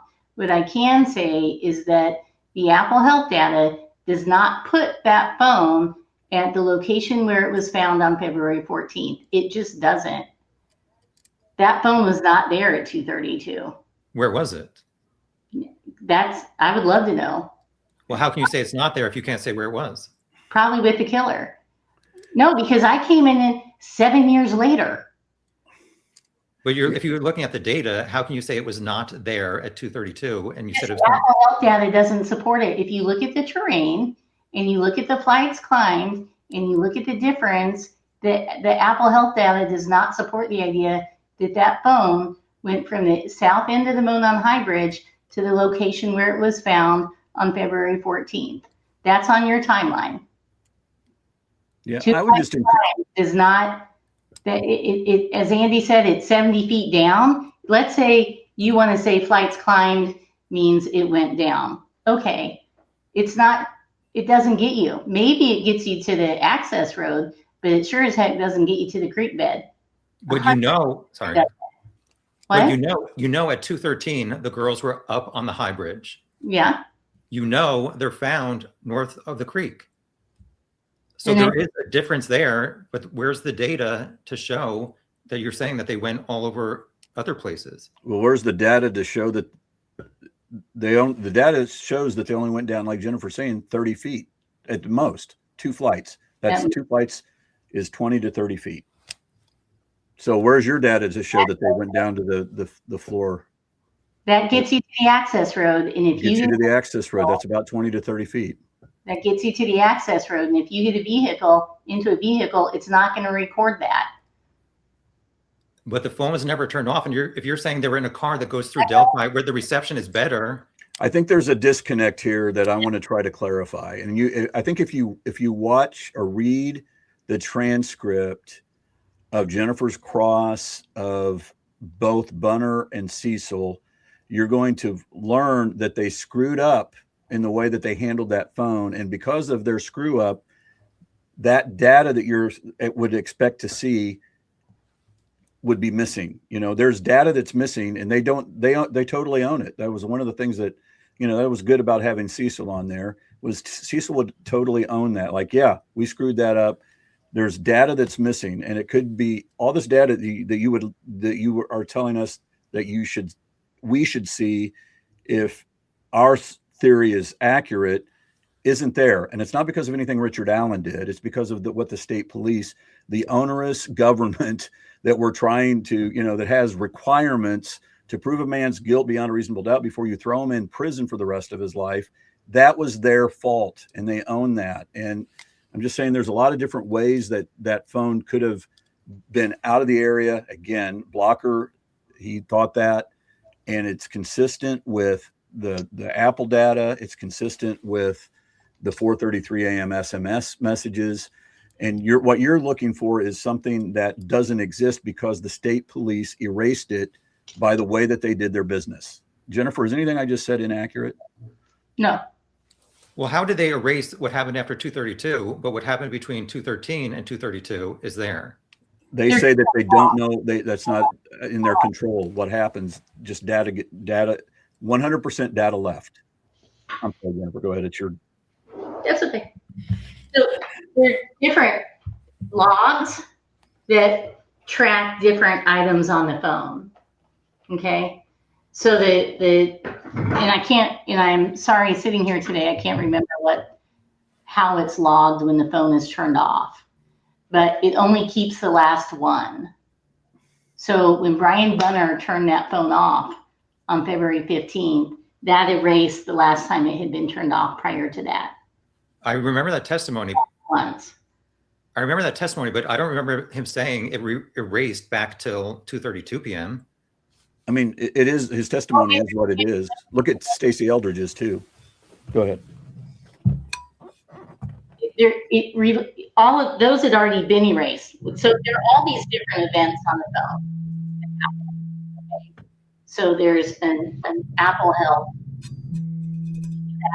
If you look at Chris Cecil's timeline, there are a bunch of different logs on the phone. There's knowledge seed, there's movement, there is all kinds of different logs on the phone. Some of them are kept for a long time. Some of them only keep the last entry. And so when the Apple phone is turned off, that erases the time before that it was turned off. So whenever it was turned off prior to Brian Bunner, that erased the time before it. When Brian Bunner turned it off, that erased the last time before Brian Bunner that had been turned off. It doesn't erase all these other logs. It doesn't erase the SMS log. It doesn't erase the knowledge log. It doesn't erase the container log. It's just that one log. It doesn't it doesn't change the power log. All of these other things on the phone, it doesn't change, but it does change that power off. It only keeps the last one. But the phone was in use until 4:33, so I have not seen anything that would indicate it could have been turned off before. Because it was erased. That's what I'm trying to tell you. It wouldn't be there. It's gone. But we have phone data at 5:45, 10:32. All in different logs on the phone, all stored in different areas on the phone. Okay, admittedly, I don't know as much as you do or the experts, but I appreciate you trying to explain it to me. Yeah, I'm not doing a very good job. No, that's okay. If you look at, do you have Ricci's timeline? Yeah. Let me mute Andy if I can. I'm sorry. Yeah, mute me. I'm trying to figure out how to do that. Okay, I muted him. I don't have Chris Cecil's timeline. I'm sorry. Okay, so for instance, there is, I'm looking at it now. There is a knowledge seed database. I'm gonna call it a database. I don't know if you really call it a database. There is a revision log. There is a health DB log, a core routine log. I know there's container. So there are all these different areas on the phone that log different types of data. And some will, maybe you've got data that will be in 2 different logs. Okay. But they're kind of responsible for their own area of the phone, if you will. Mm-hmm. So some of them log forever, some of them log for a while, some of them just log the last one. And so even though it's logging all these different things, and if you look at some of the logs, for instance, it says that there's an SMS message that's come in. Well, it didn't come in at that time. Mm-hmm. All those came in at 4:33. So even though it says it did, it didn't. It came in at 4:33. So depending on what log you're looking at, you're going to get different information. And so the one where it is recorded when the phone is turned off, that particular log only records the last time. So even though the phone is getting this, I'm kind of looking at this timeline here. Let me get down to 2:14. So it's, there's power log that it's noting where calls are backgrounded. late on the night of February 13th.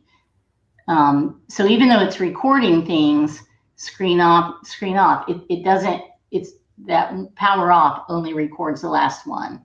So when Brian Bunner turned it off on February 15th, that's what was recorded from there on out until the next time. Does that make sense? Yes, thank you. Okay. I think if you just read the transcripts and see what the state police admitted to and what Stacy also said is the problem, then that'll help you understand, because it's still confusing to me. I don't want to pretend that I could be inaccurate in what I'm saying, but I just know that they admitted that things that should have been on that phone were no longer there because of the way the state police handled their business. And that put us at a disadvantage in trying to explain some of these concepts. That's the way I view it. So, Or knowing what happened. Yeah. More importantly, what happened. Jennifer, I know you want to go. Just one last thing about the phone. I understand the data, but there's this whole other thing where there were searchers, and just the idea of somebody maybe parking at the cemetery, sneaking the girls down to the crime scene alive. That's some of my issues, that I really don't believe that they were taken away from the crime scene. Any final thoughts on that? How they could have been brought back to the crime scene when the searchers were there? Well, searchers weren't in that area very often. They were over mostly on the west side of the bridge. There were some on the east side, but they weren't out there consistently. Well, after 2 a.m., nobody was out there after 2 a.m. Well, I heard that people were there the entire night searching. And well, it'd be helpful if that were in any investigative reports or those people came forward in the trial, but they didn't. So we're stuck with what we have. If you put someone in a, for instance, a gator, that's not going to log. What's a gator?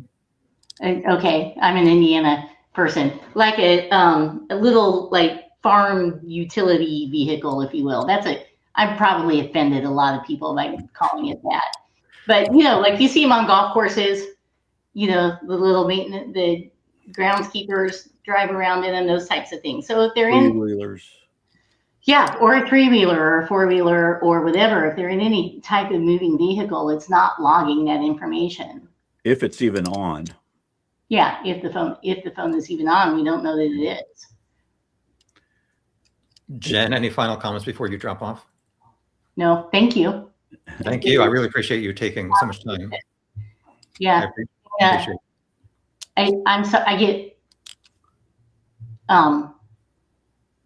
I'm passionate about this. I believe in Rick's innocence, and I didn't mean to sound dismissive of anything you had to say, and I hope I didn't. No, I appreciate hearing alternate views. For Rick, but it's really good to hear these viewpoints, and I've been taking a lot of notes of things he said that'll hopefully help in the next trial. I'll send you this screenshot that I said, and also I'm fine sending you my Word document with my thoughts if you even want to see that. Yeah, no, I appreciate that very much. It's been a good intellectual conversation, and I appreciate that. I appreciate you. Thank you. Have a happy holiday. You too, Tom. Thanks. See you, Jay. Andy, how much longer can you stand me? Let me get Jen off the screen here.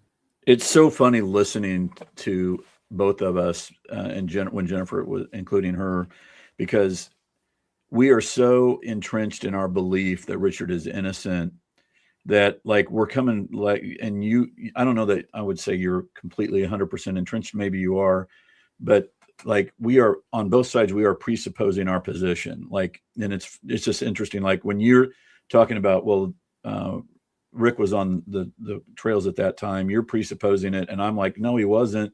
And the same goes with the phone that we just talked about. I don't believe that phone was there. There's an explanation as to how all of that happened, but because the phone data, some of that is missing, we're unable to explain it. But again, the legal side of it is, we do know that the 4:33 a.m. SMS messages, all of a sudden the phone reconnected to the tower.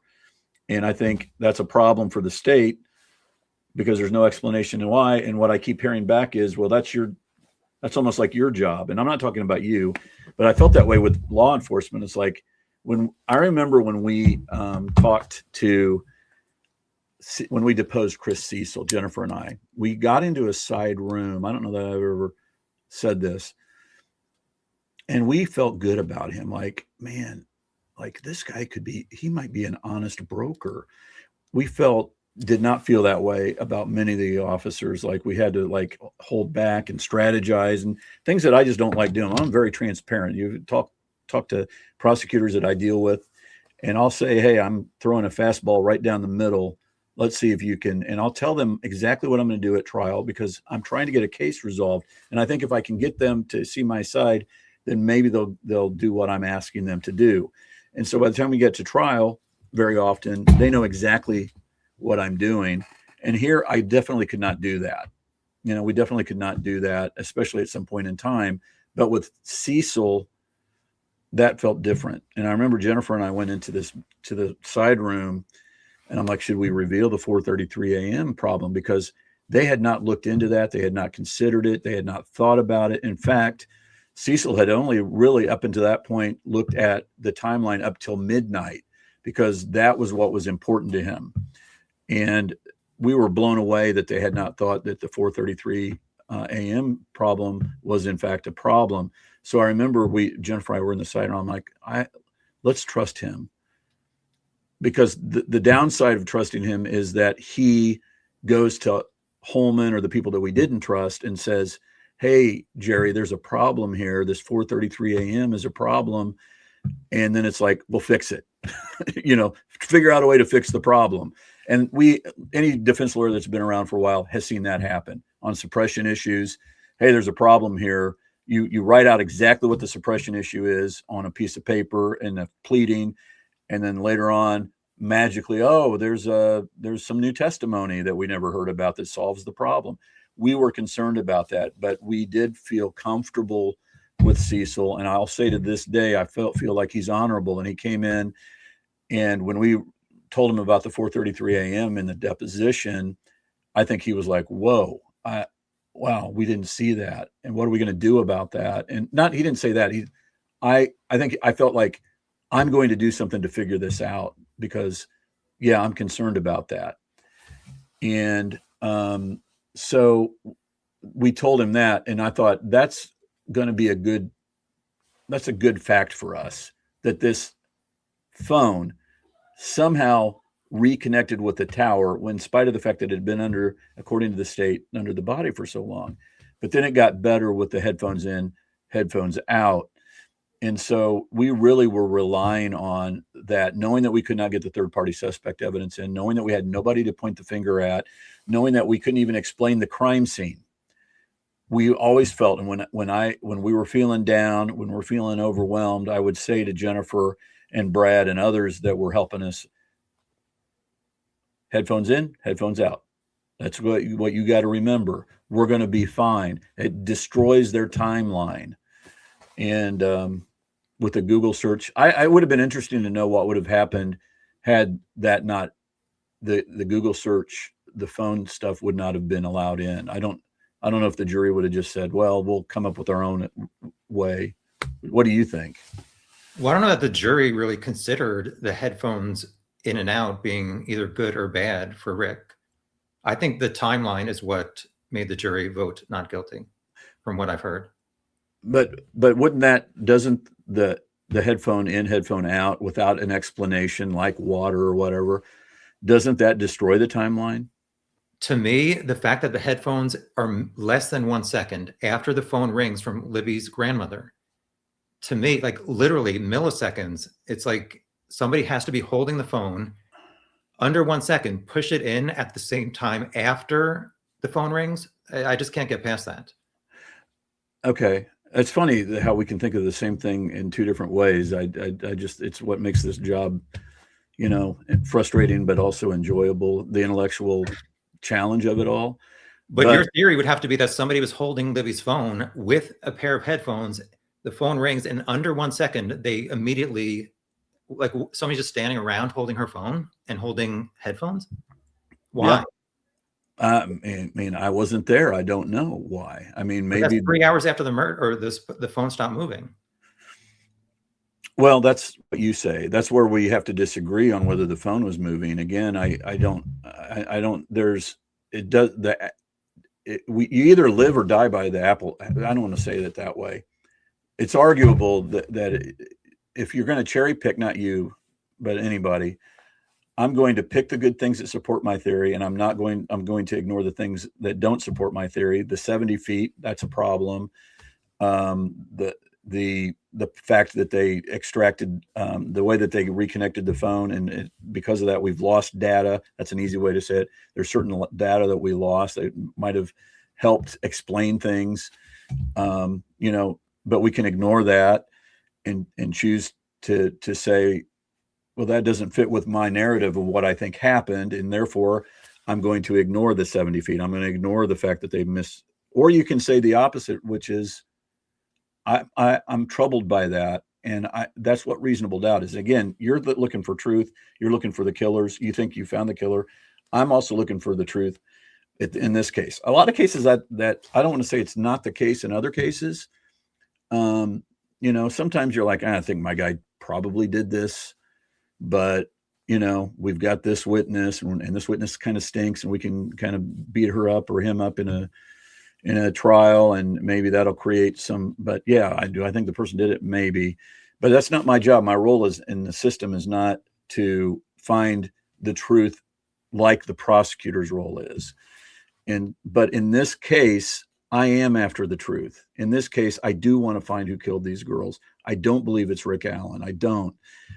There's no way that there's, for so many different reasons, like we were talking about earlier, Tom, there's no way that one person alone did all the stuff in 17 minutes that they claim Rick did, left a pristine crime scene, then waited around for an hour when the state's theory is that he was freaked out and wanted to get the heck out of there.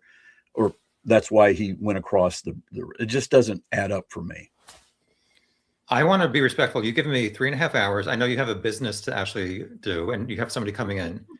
Do you want to take a break? And during that break, I will try and cut down my questions to like a half hour and give me a half hour later tonight. Yeah, no, I want to be respectful of your time too. Let me find out what the status is of the 4 o'clock. I know I have a partner that's going to meet with these people. I don't know that I need to. And then you can kind of, again, I feel like because of the amount of talking that I do, that I've monopolized your questions and the kind of the things that you wanted to cover. And I don't want that to be the case. I want you to be able to ask the questions. And you've done a great job of getting a lot of good questions. And really, I could see them like imagining how they slice this thing up on whatever YouTube channels or however whatever is out there that people will send me, oh, look, you're on Twitter and you look like an idiot or whatever. And I'm imagining as I'm sitting here talking like, oh, that probably just came out of my mouth is probably,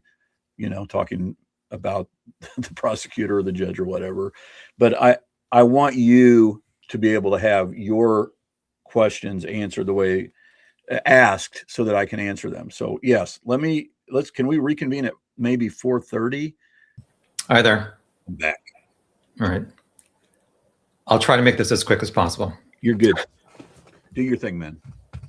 So I tried to go through and narrow down my most pressing questions. So regarding the way that Rick drove to the trails, I know that the discovery included videos from local businesses.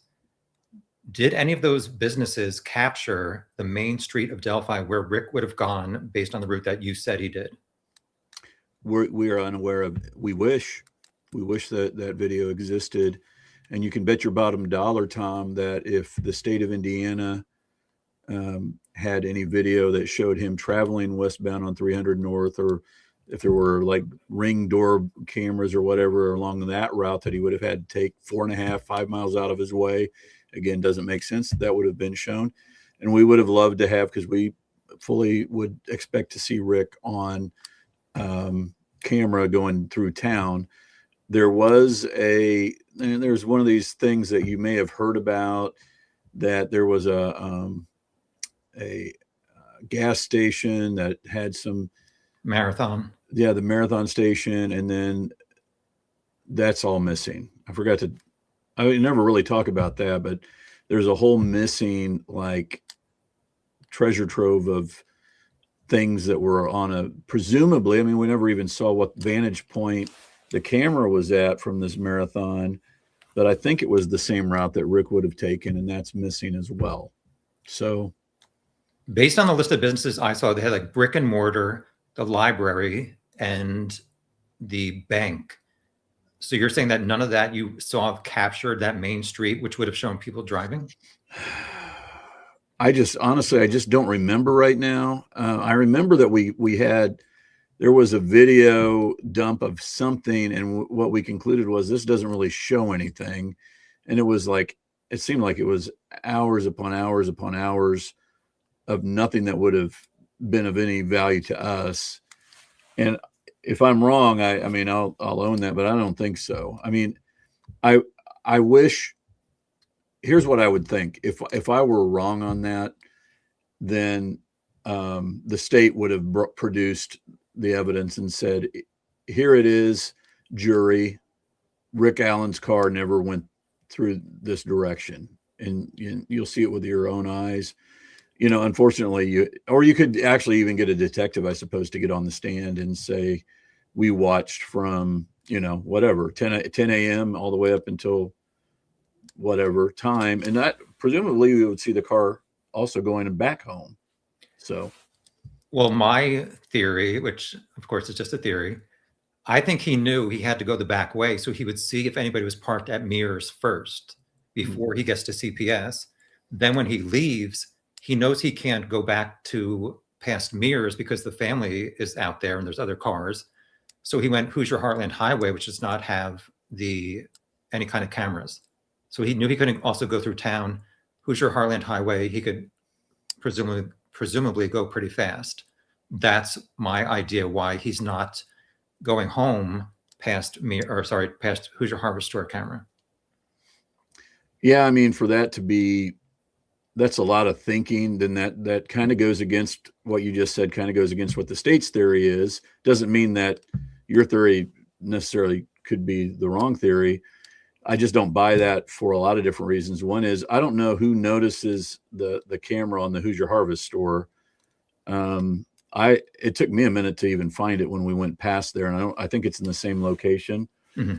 And if you are really planning something out, you just don't want to be on camera at all. And the better approach would be if you were actually thinking like a killer that's going to do this intentionally, and you know that there's camera on the Hoosier Harvestore, then I would presume you would go in through town, park at the CPS, walk by the Mears Lot, which you can see, as you know, because you've been there, you can see the Mears Lot as you're going down the trail. It's like a 30-second walk or something. And you can see it with your own eyes, and you can see if there's a vehicle there. So I think, Rick would be able to see if it was whoever killed those girls. Again, I always worry that this stuff is going to be like when I'm on these shows, and I only do really one other show, at least for a long time. I always worry like when this stuff gets chopped up and say, oh, he believes that Rick Allen did this. And I'm just going with your premise here. I'm also worried, by the way, that you're going to ask a question and I'm going to ponder it like, oh, let me think about that. And then it's going to be a meme like, oh, here's a 5-second GIF or whatever those things are called. And it's going to be Andy Baldwin got caught, he got caught. Tom caught him. And I know you don't operate that way. Yeah, I don't do any selective editing. Don't worry about that. I know that you won't do that, but others might. Yeah. But whatever, it's fine. But I think Rick, if it were Rick, he could have walked by there and said, okay, there. In fact, I think he said, I walked by there and I did or didn't see cars. I don't remember what he did say he walked past there. And this is one of my issues where I think he's guilty, frankly, is because he said he saw a sedan and an SUV at Mears. But either timeline from noon, Betsy testified she was the only person parked at that Mears lot, and she walked by there, like I said, about 7 times. So she was she has an SUV, but she never saw a sedan. And one thing that I think is huge that that the prosecution said, Rick mentioned a van. So to me, the fact that he described at Mears a sedan and an SUV However, he used the term van, which Brad Weber owned. To me, I know you think that there's some other like things going on with Dr. Walla. Sure. But to me, just the specificity of saying a van during the crime is something that I find to be suspicious about Rick. And I think you're saying two different things. One is on the day that Rick is saying that he saw both a sedan and a vehicle, and that doesn't seem in your mind to be the case. Factual. Yeah. I mean, again, it doesn't, even if, okay, let's say that we're going with a timeline that you believe in. And so I just think that we're off on two different worlds there. I'm in the world where the timeline is earlier, and you're in the timeline where it's, you believe the state's case, and that's fine. But then you also have this kind of added thing, which I think, and I'm not saying this in a bad way, but where you're saying Betsy, if Betsy were there, she was there at 12:02 or whatever the time was. Well, Betsy's not next to her car the entire time. For one thing, I would say is like, you know, if she's out on the thing, she doesn't know who parked there and then left before she did. Maybe they parked there for a second, if that's even Rick. And we're not, even if that's what Rick really saw. And then the other thing is, I don't remember when did he say that? Was that in the October 13th interview? It was October 13th. He said to Mullen and Liggett, there may have been a sedan and SUV at the Mears lot. Yeah. And I understand that. This is why people should not talk to the police. This is what I tell people all the time, because they can take out of context. You could go in and say, yeah, I wasn't there that day. I actually was somewhere else. And then you're just mistaken. But now all of a sudden you're a liar.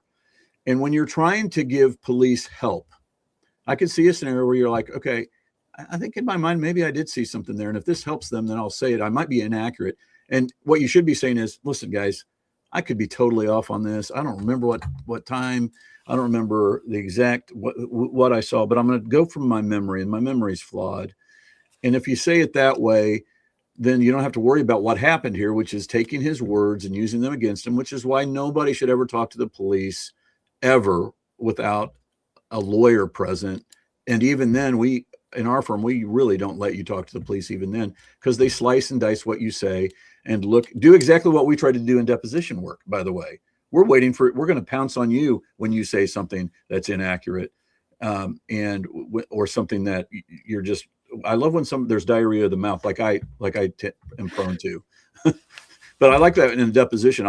Believe it or not, I actually sit there and just, okay. And then what happened? And let them talk. Because when they're talking, somewhere in there, I'll be able to pick out 2 or 3 words or a sentence that we can build a whole case around, because we take it, I don't want to say we take it out of context, but they might have been mistaken, but it doesn't matter to me. We're going to use that against you, just like the police do. So I understand what you're saying about the concerns you have. And as it relates to the white van, yes, I am all about, this whole white van thing was happened with Dr. Walla, who is a admitted, I don't know how she would phrase it.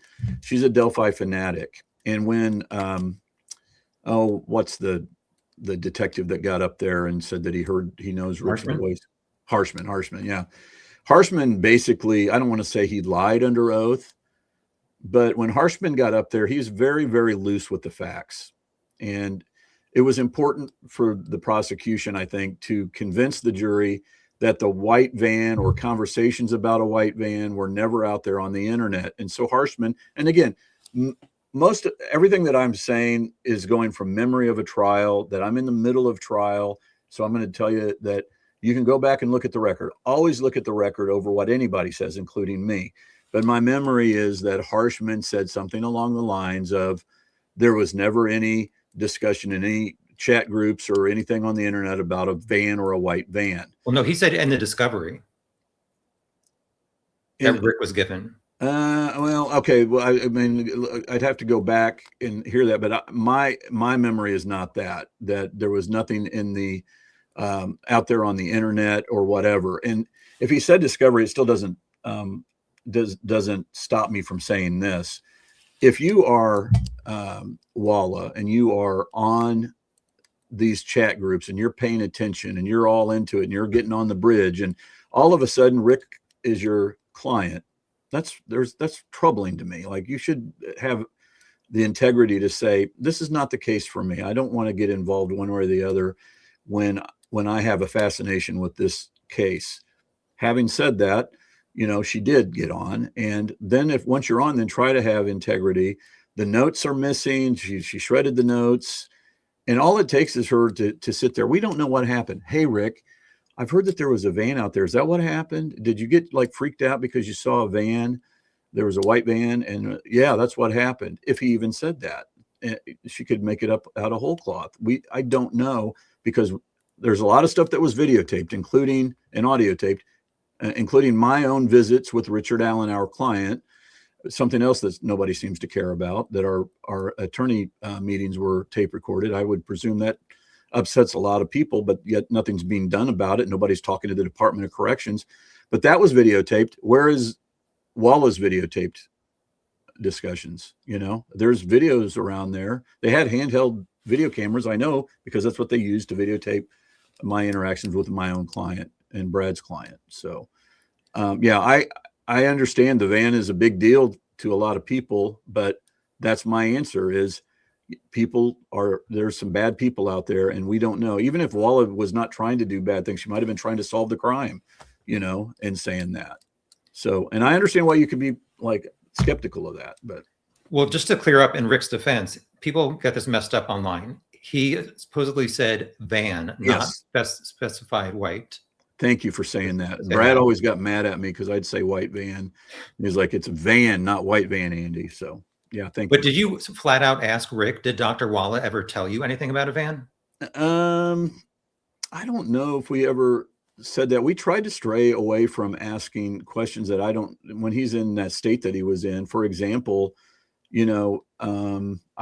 I wanted to say something about the Odinism stuff. But what I was concerned about, when he has Odin guards there that are, as you know, guarding him, and that's not up for debate. That is a fact.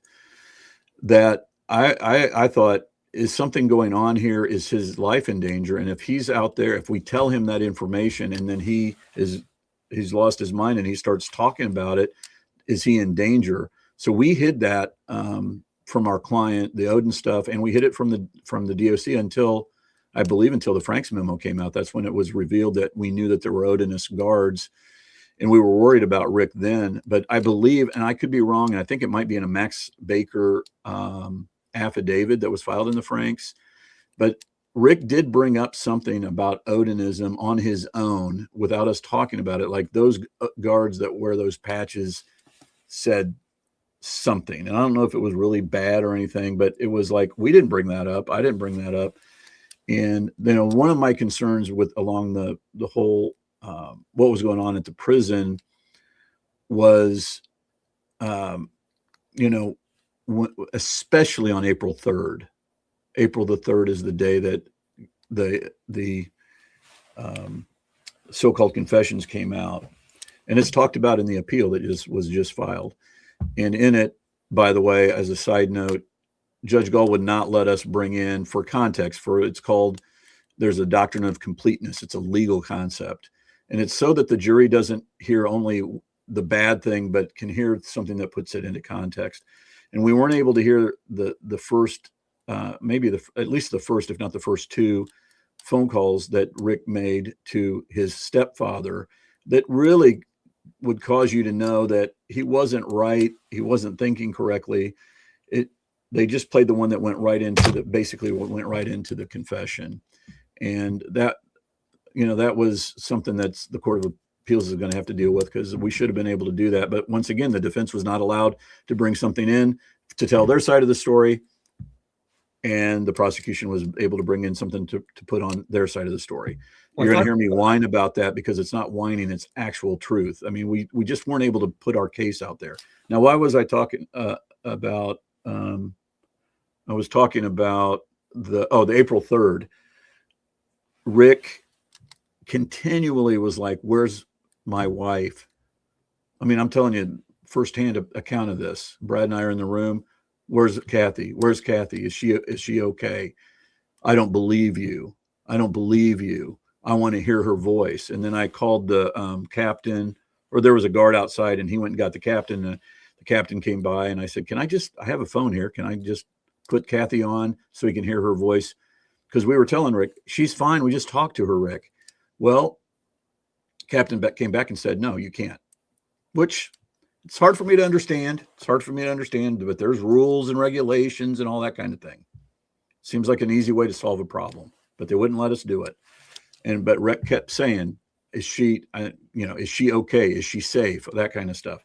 And so the image that you get was, and then you can hear it. And I think there's one audio, Tom, I don't know if you've heard this, was that okay? There's the very end of one of these so-called confessions, Rick says something to somebody off, and it's something like, was that okay?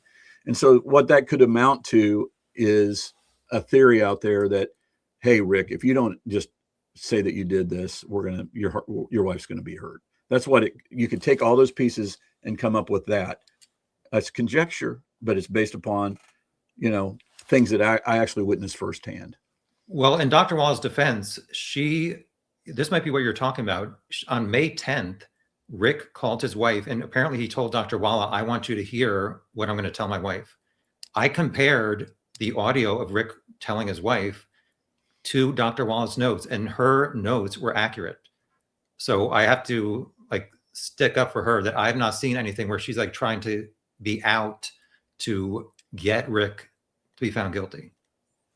That's one example of something. I mean, I'm not familiar with what you're talking about, but the notes from the van, the van that's not recorded, and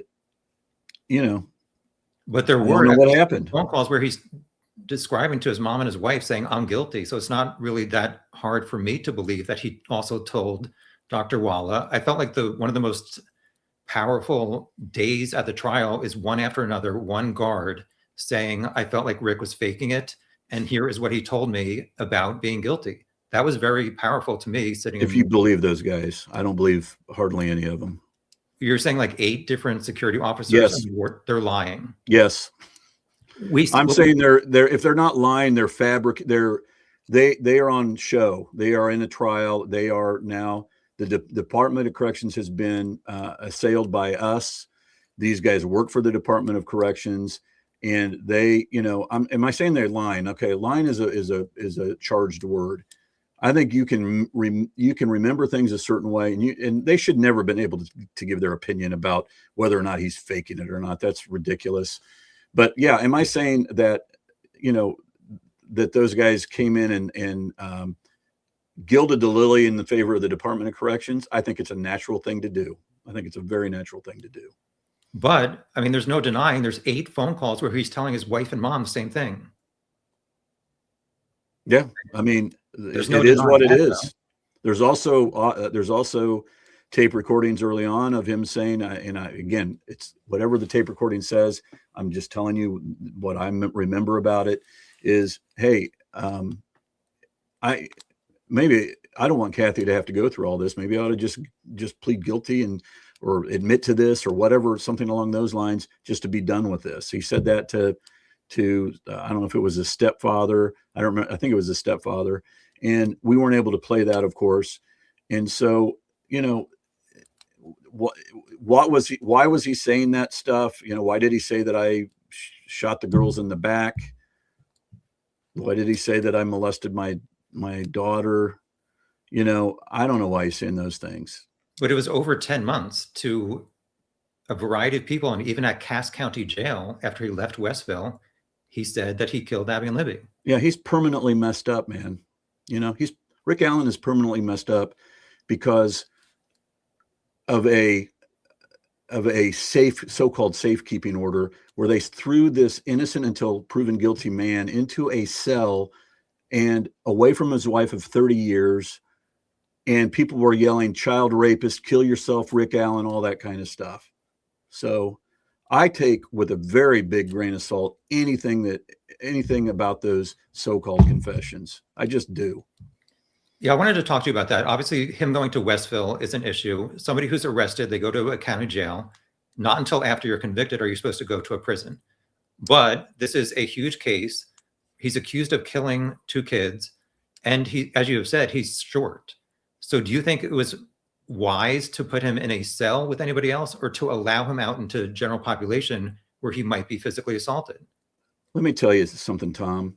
There are many ways to solve problems, okay? And in today's world, one of my major concerns with my own children and with anybody, people, lawyers, is they have no problem solving skills. Okay. Was this 2 options? Option 1 is we put Rick in keep him in the county jail in Carroll County and expose him to people where that could possibly be a problem. Or option 2 is we take him to Westville and throw him in a cell and solitary confinement and violate a bunch of rules and all that. Those aren't the only options. You know, Brad Rosie, he was very passionate about Rick's circumstances, more so than I was. I was like focused on other stuff, and Brad's like, he's deteriorating there. We got to get him out of there. Brad Rosie had the Cass County sheriff's, the elected, I think it was the elected sheriff, or at least the jail, I can't remember, I think it was the sheriff who's in charge of the jail, say, it's not my preference, but yeah, we have a new jail where we can put him in and there's not going to be any problem at all, and we can handle that. Okay. Now, that was, I think, admittedly after Rick had made statements, yet can we solve that problem? Okay, we all agree that Rick was, it wasn't the ideal of circumstances for anybody. So now we have a way to solve the problem. Let's send him to Cass County. What's beneficial about that? Well, he's going to be a 30-second walk, literally, from Brad's office. He's going to be apart from everybody. That's the way it was going to go down. It was a kind of a newer area with mental health concerns, but he had a day room that he could go into, and he's not going to be in a completely solitary confinement situation, is the way that I understood it. That he's going to have interaction with other people. All right.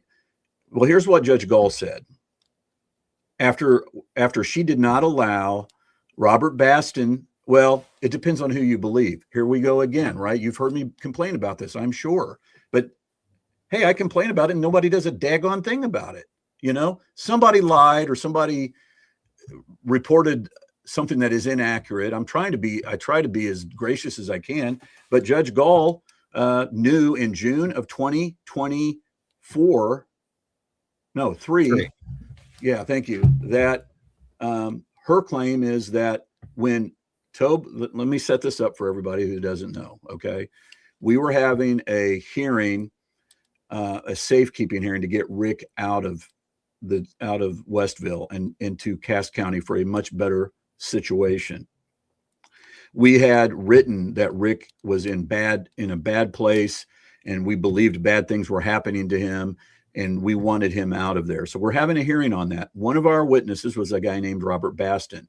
Now, Robert is in there for child molesting. So he's got innate, anybody that's a prisoner has innate credibility issues if you're a prosecutor.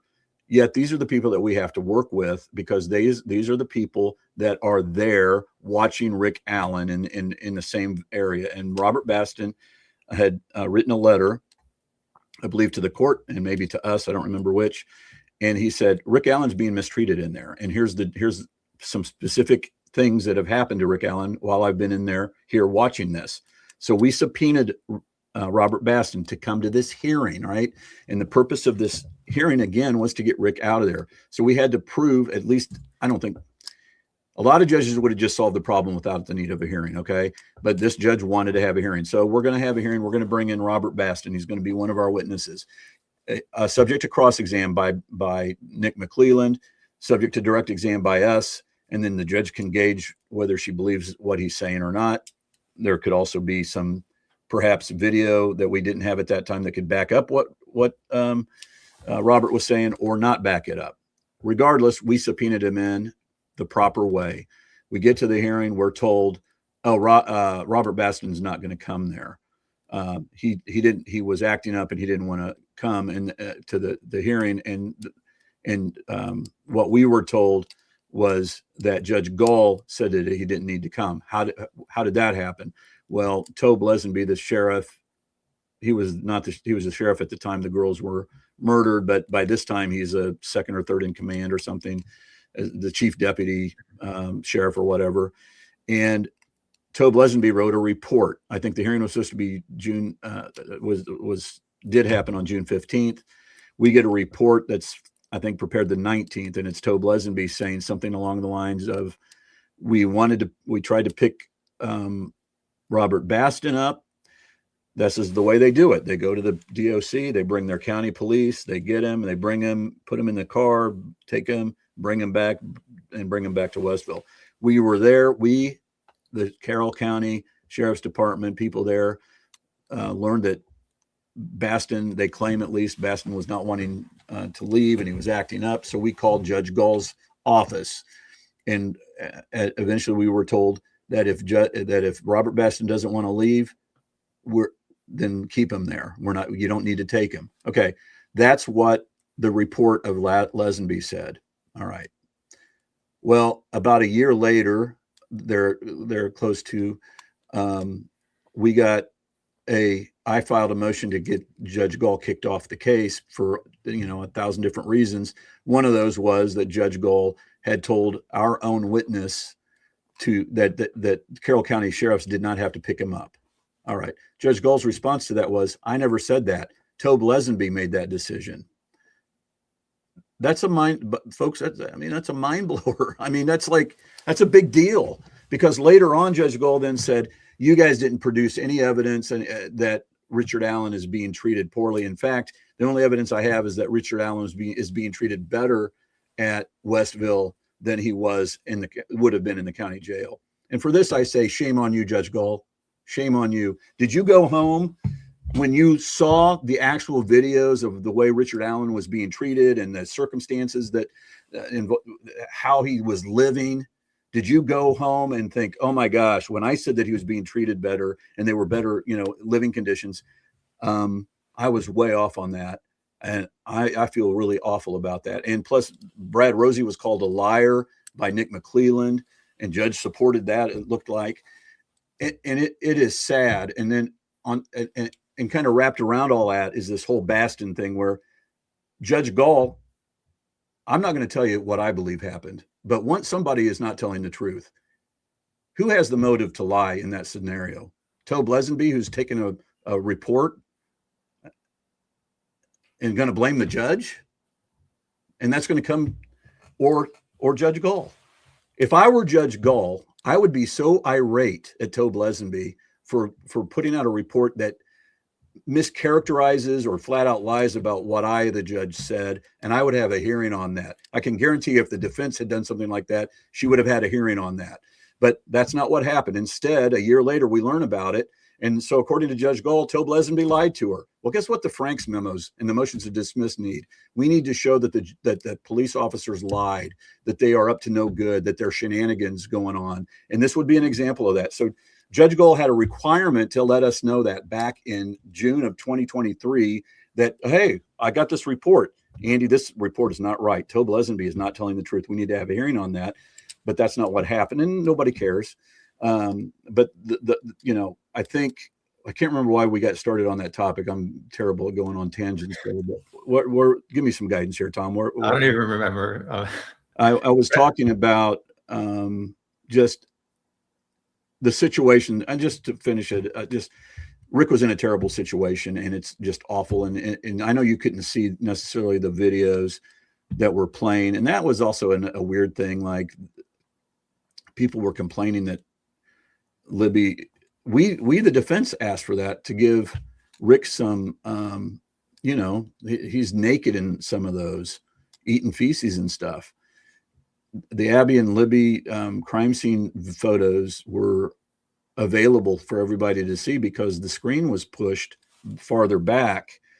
And had Nick come over to us and said, hey, we'd like this to be unavailable really for the public to see because it's embarrassing. I'm mixed on that. Partly, I believe that transparency should require that in a court of law. But the other part of me would have had a heart to say, you know what, I'm not going to object to that. I'll let the judge make the call on that. But that was the whole thing. I remember people complaining about Rick's videos not being able to be seen. Part of me wishes those were seen also, just so that people could see how horrible the scene was. Now, you wrote in the emergency safekeeping order that you met with Rick March 24th, 2023, Mm-hmm. and that he seemed to be fine according to your Mm-hmm.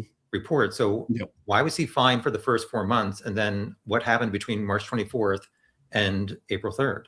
Yeah, I would say fine this is, again, one of those moments where if you're trying to be completely accurate, what I would have said is Rick was not nearly as bad as he was on April the 3rd. He was fine, but comparing him to November, whatever, 22nd or whenever the first day I met him, he was not as good as at November 22nd. But I can tell you, because I was there on that day, March 27th, or was it the 24th? We were having what I would label a very normal conversation. He had lost weight. He did not look good. He was not as impressive in terms of his way of speaking and so forth. It was less normal than it was back in November, but I'd say for the most part, it was a pretty normal conversation. In other words, I was asking him questions and he was answering, or I was telling him what's going on and he was answering or asking questions, and he wasn't completely like out of it. Like on April 3rd, he was a completely different guy on April 3rd. So, yeah. Now, the guard said after he got his legal discovery, that is when he changed. Can you describe exactly what he was given? And one of the things I was not looking forward to at the trial, but anticipating, I thought the prosecution would maybe sync his prison cell video with his confession calls to show how he acted before, during, and after those calls. I think it's important for the jury to see. Yeah. Can you describe how active he was in reading his own discovery? I have no idea other than what the video showed. The video showed him, I think, ripping it up and stuffing it down a toilet. But the video speaks for however the video speaks. There was, I don't know, hundreds of thousands of pages of discovery that we could have given him. I remember that the discovery we gave him was maybe 1,000 pages. And what was it? I don't know. I just, it was like we went through it, and a lot of it I remember telling him, Rick, you're going to read a lot of this. You're not even going to understand. Like, it's like CAD reports or something. I'm sure there were some narrative reports. What were they? I don't know. And then it was the way that the Department of Corrections handled that was very weird to me, because they had said they were going to make a copy for us. They had a copy machine there, and I was like, we'll just sit here. It's not going to take that long. I mean, I don't know. It's like that high of stuff. I don't know. And they're like, no, we're not. We'll make a copy and you can pick it up. And my memory is we asked and they never turned it over to us. So when people have asked, like, what was the discovery you gave him, I have to say, honestly, I don't remember. I just don't know what was in there. And that could matter to people because they might, it could help either side out depending on what's on there, and you can make arguments about, well, if it was if there was a van in there, then that would help the defense out. Well, I can't say that there was a van in any of that discovery. I think there was a van mentioned in discovery, by the way. I think there was in some of the stuff off of the hard drives. Okay. But I can't say, and I would say it's unlikely that what I gave him had any van stuff in there. Okay. But did it have stuff about sticks on the girls? I'm pretty sure it did. At a minimum, I'm sure that I talked to Rick about that as soon as I looked at it and saw what is that? That is weird and eerie. And I'm sure that the next time I saw Rick after I got those crime scene photos, I was like, there's this weird thing going on with these girls where these sticks are arranged in a certain pattern, and it just looks weird. And that's before I knew anything about Odin or Norse paganism. It was plainly obvious to me that it was a bizarre crime scene. And then I heard later on that the prior prosecutor, Robert Ives, he had done a podcast or something, after he'd left and said, yeah, there were signatures left behind. That's what Ives said. And because it's very obvious. And when I asked Jerry Holman in his deposition, hey, Robert Ives said this, what do you think about that? He's like basically disrespecting Robert Ives, like Robert Ives doesn't know what the hell he's talking about. And it's just, again, it's intellectual dishonesty. Like what you should say is, yeah, that was weird. It did look strange. I can understand why Robert Ives thought that, but in the end, we don't think that is what you think that it is, Andy. There's never a conversation. It was like gaslighting me. That you're the crazy one, Andy. What you see with your eyes, you're not really seeing. So Robert Ives saw it. And then we tried to depose Robert Ives and we were shut down. And ultimately we just gave up on that. It was one of the battles it wasn't worth waging. So my next section is about the sticks and the formation. And I think if you like put any two sticks on top of each other, anybody could say they can kind of see any kind of symbol or pattern. Yep. I mean, I think that's agreeable, correct? Yeah, I agree. And I agree that if he was trying to cover the bodies, why did he not use any leaves as opposed to just like 3 and 4 sticks? So I'm kind of confused about why he didn't use leaves, but he did say that in one of his confessions that he did cover them with branches. Yeah, I mean, he was aware of that for sure. There's no question Rick was aware of that fact. Now, we didn't really understand. I'm trying to think about the gun. I don't know when Rick learned about that the girls' necks were sliced up until trial, it was likely to be, or at least possibly to be, a serrated edged knife number 1 and an unserrated edged knife number 2. And then all of a sudden that changed with Dr. Kohr getting on the stand, which is just shameless and an outrage that he came up and did what he did. But the shuck and jive show that he did was, oh shucks, I was in my garage and I looked over there in my wood shop and I saw this. Come on. I mean, he knows that they claim that Rick had said, and maybe, I don't know if it's in a note or in a video, I can't remember which, something about a box cutter. A box cutter. And that's, what Kohr never said, never issued a supplemental report and said, hey, I was wrong on that or anything. It's just so convenient. It's laughable and embarrassing.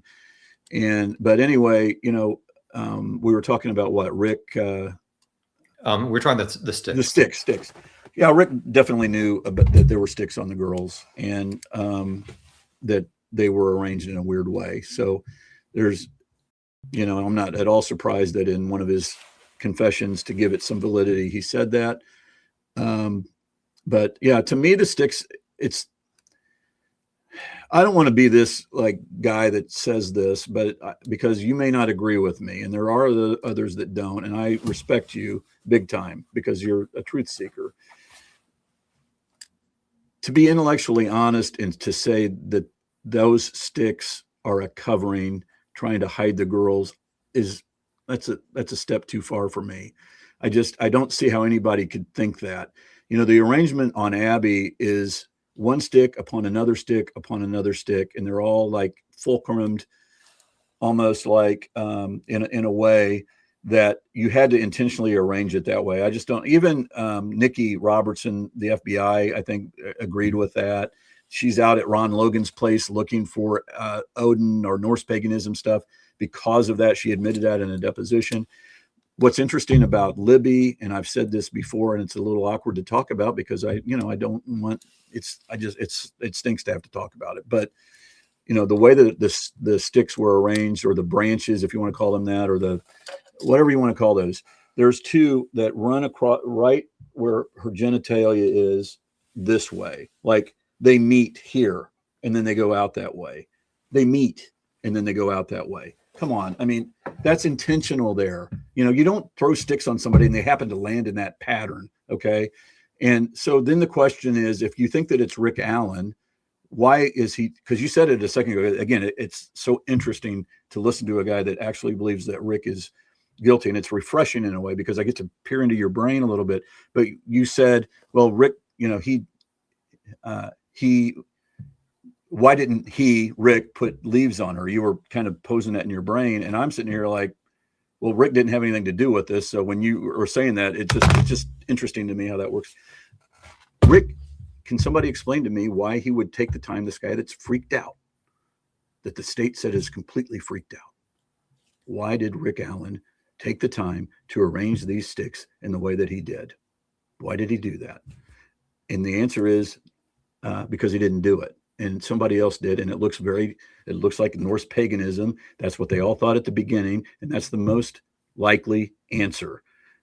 And, Rick does not have any relationship with Norse paganism, Odinism, any weird cult, nothing like that. And so that's why the crime scene should have been allowed to be talked about. And I will tell you, I would be really surprised if the jury would have come back guilty and not found reasonable doubt if we were able to talk about that. Well, I did read every word of all of your 4 Franks memos. And my issue is, you did say that with the F tree that you said Libby's blood was painted on, you said that represents Anzus, which represents Odin. And you said there was I think it's pronounced Hegel rune on Abby. Oh, yeah. So you said, Hail Odin. But then after Cicero said that was not an F, that was an L, and Libby's handprint, you changed that into another filing saying that's the Laguz rune. And it changed, like the Laguz rune is the rune of water, intuition, evolution, and unconsciousness or unconscious. So did your symbolism change from Hail Odin to Hail Water or what? I mean, you've never really said or had an expert say what those runes are supposed to represent. Yeah, nobody knows. The Purdue professor, Jeffrey Turco, didn't know what those runes mean, but he does agree that there is, and I don't remember the verbiage. I wish I had it in front of me, but look at his statement to Holman. This is, likely to be, or words to that effect, a Germanic runic script. Don Perlmutter would tell you, it's like guys that are new, trying to write Chinese. They're into Chinese. My son was a Mandarin major or minor in college, and you have to know how to do all these things. But if you're not good at it, if you're kind of a rookie, and you think in your mind you know what you're writing down, it doesn't really matter whether or not it's Laguz or Hegel or Anzus. I could be wrong on any of that. Okay, I was making a guess just like anybody, just like Turco did, and he's an expert. But you don't. The point gets lost when you're trying to interpret. The bigger point is, was somebody who is into Norse paganism trying to create a runic script? We don't need to know what they were trying to convey. That doesn't matter. And I wish I wish I wouldn't have put my own thoughts on that, because I think it took away ultimately from just the bigger picture, which is they all thought it was Norse paganism at the beginning, or at least it was a good likelihood that it was. They were investigating it. And the reason is because these look like either bind runes or specific runes. And that's all that you need to know. You don't need to try to, it'd be nice if you could interpret it. Maybe it'll give you clues as to who the killer is. But as Dawn Perlmutter said in her testimony, something words to the effect of, that's in the mind of the actual killer, the actual people that were involved in the killing. Whatever they wrote, whatever runic script they were making, that was personal to them. And it's not like the alphabet. It's different. And so, no, and the same goes too, by the way, with Ricci Davis. It's the same kind of logic here. People are like, well, now are you saying that Ricci Davis and Ron Logan are involved after? And it sounds like you were going to touch on that. And the answer is, I don't know what happened. I wasn't there. But if Ricci Davis heard from Ron Logan and from Kegan Kline that they were sharing burner phones and that they were both involved, that's information that the defense absolutely had a right to hear, period. Now, did they have anything to do with it? I have no idea. Is it mutually exclusive from Norse paganism? No. Is it mutually exclusive from the other third-party suspects? No. I mean, we weren't there. We don't know exactly what happened or is it Elvis Fields? Is he no longer viable?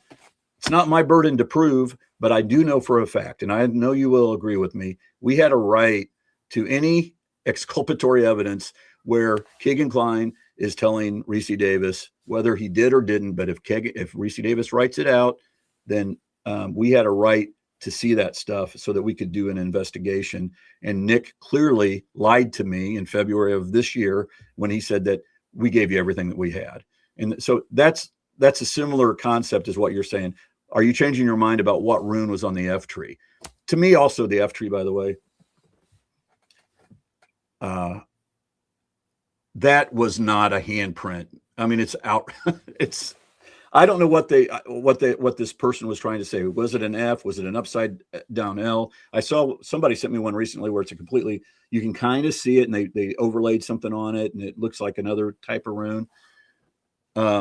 Somebody took time and energy to put that on the tree.